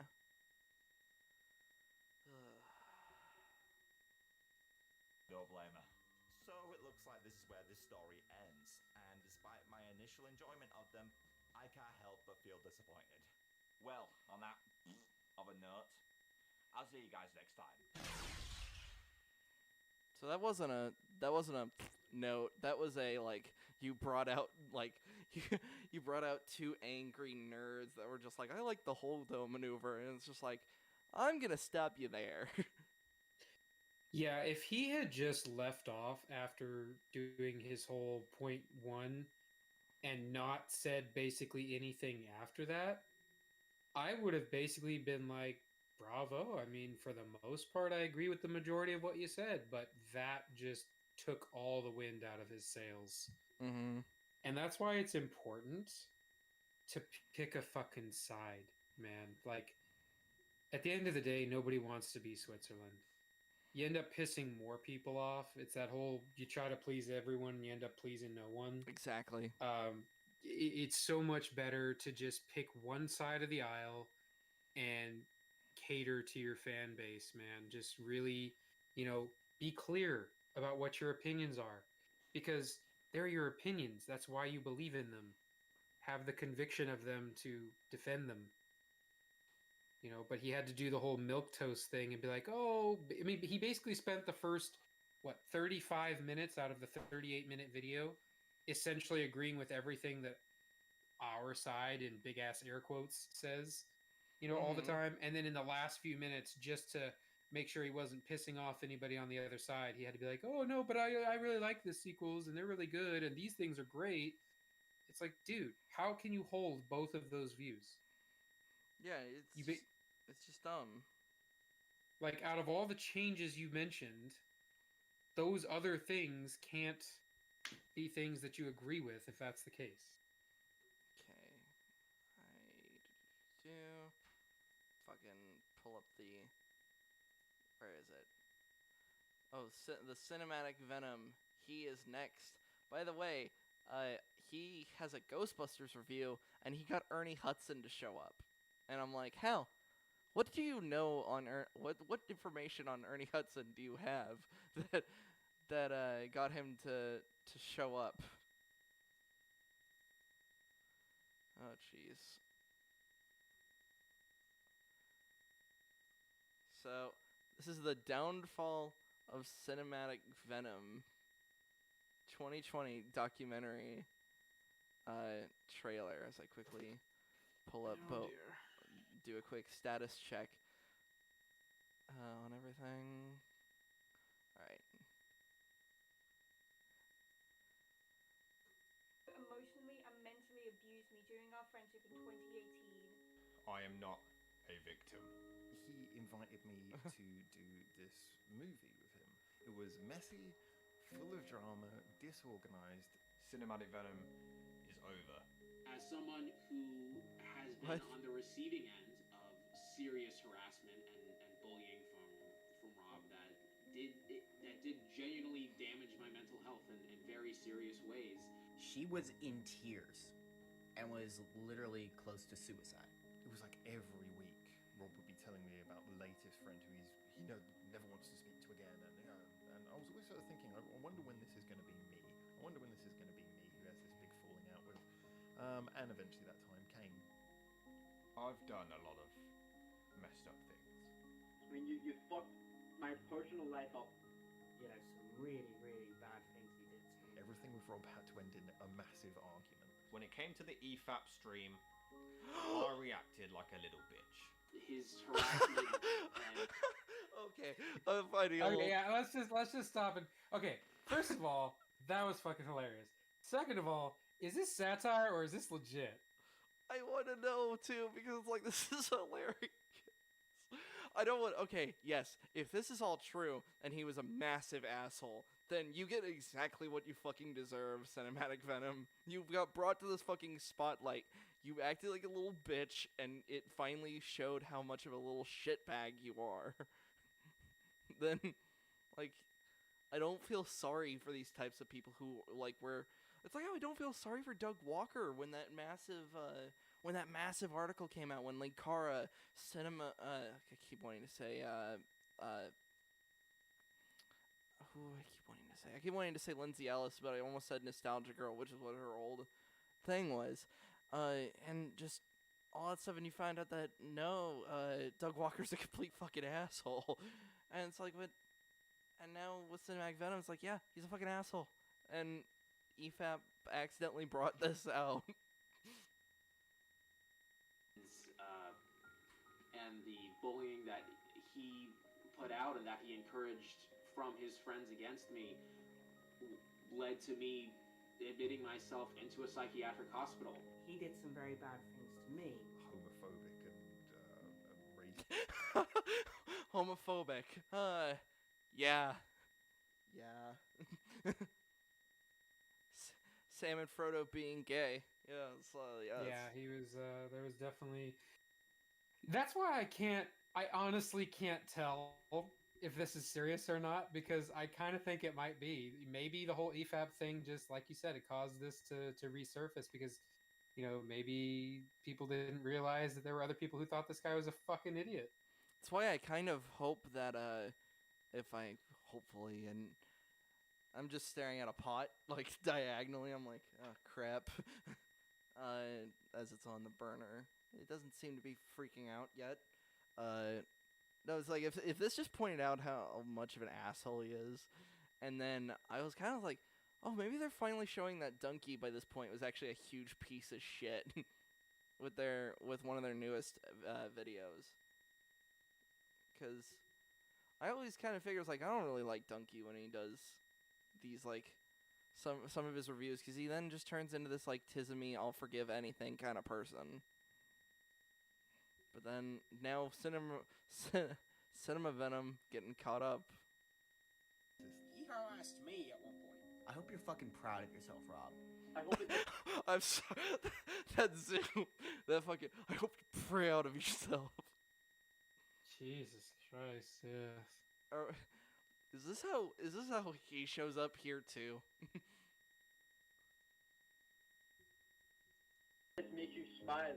He seriously wounded me in very grave ways in the past. I mean, Robin Norton, you're going to burn in hell for what you've done. Of course, then the E-Rod stuff happened, and yes, I got carried away. I messaged him, I guess, too much. I was getting too involved. I'm thinking to myself in the back of my head, oh God, I hope no one ever sees this movie. I actually depressed me with his stupid YouTube shit. I felt a lot of anger against him. I felt a lot of just outright hatred for him. Not even for what he did to me, but for what he did to people close to me, people I loved, people I cared about. Do I regret doing the movie? Every time I even see a screenshot from it, yes. And there's a lot of messed up things that I've done that aren't public. I can't sleep. I don't know what to do. I don't know what you want me to do, Rob. It's absolutely breaking my heart. I don't know what Okay. to do. I'm actually uncomfortable. Yeah, I'm leaning toward this. Has got to be serious. There is no I'm way hitting the eject. in I'm hitting the 2020 eject button. Nope. Holy shit! There is no fucking way they would joke about that. Fuck! I am hitting the Are they implying rape and or sexual assault? Holy There's no way they would joke about that in a documentary format. There is absolutely no way they would get away with that in 2020. Holy shit! Jesus Christ! Fucking. How to drink? Slurm. I bet you that is gonna be like Jared Genesis. Kind of live. Oh fuck! He will become one of those things where it's like we can't even joke about him anymore. We can't even meme about him anymore. God damn it! I feel very uncomfortable. Oh my god! I gotta turn this guy down. Holy shit! He's still loud. Sorry. Oh my god. Oh wow. fuck! That took a dark turn there, didn't it? Holy shit. No, sweetie. It got worse. It in fact showed footage of like possibly what he did, and I think I'm. The fact that they had to blur her out. Yeah, she blurred face, everything, and she was saying some pretty heavy stuff. And I need to check on the stream. I need to make sure I didn't accidentally just get us thrown off the fucking air out of nowhere. Oh god. I mean, at least it was at the end of the stream, but holy shit. We're still going for I this, know, this but one person that's just watching us. What the fuck just happened? Oh no. you're the true OG, my sir. Oh my god. Yeah, that got really dark really quick. It's Like, kind of froze It me. went to where it was so light and funny that I honestly thought it was satire. Yeah, we didn't think it was I serious. was like, oh, they're just maybe this is cinematic Venom, even just making fun of himself, like trying to capitalize on the popularity of the whole Y.A.R.P. Yeah, I thought he dispute, was. you know? I thought he basically just got all his friends to be like, "Oh, he's such an asshole," and then that happened. And it's just like, oh, and then you could just the big red button that normally causes the orcs to go into the warp. It was this time. It was an eject from the video, and now I just quickly threw on fucking how to drink. Jesus, he's just fuck. This may be from not malnutrition, but from the fact they just haven't eaten anything.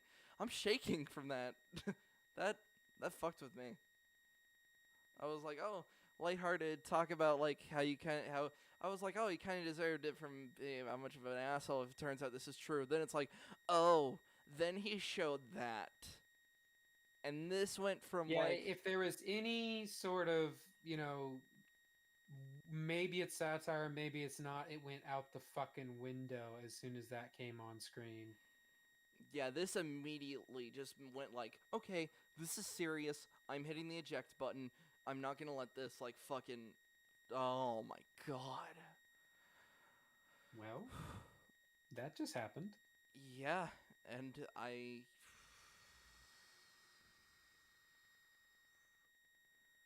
How do we fucking start talking about Mando after that?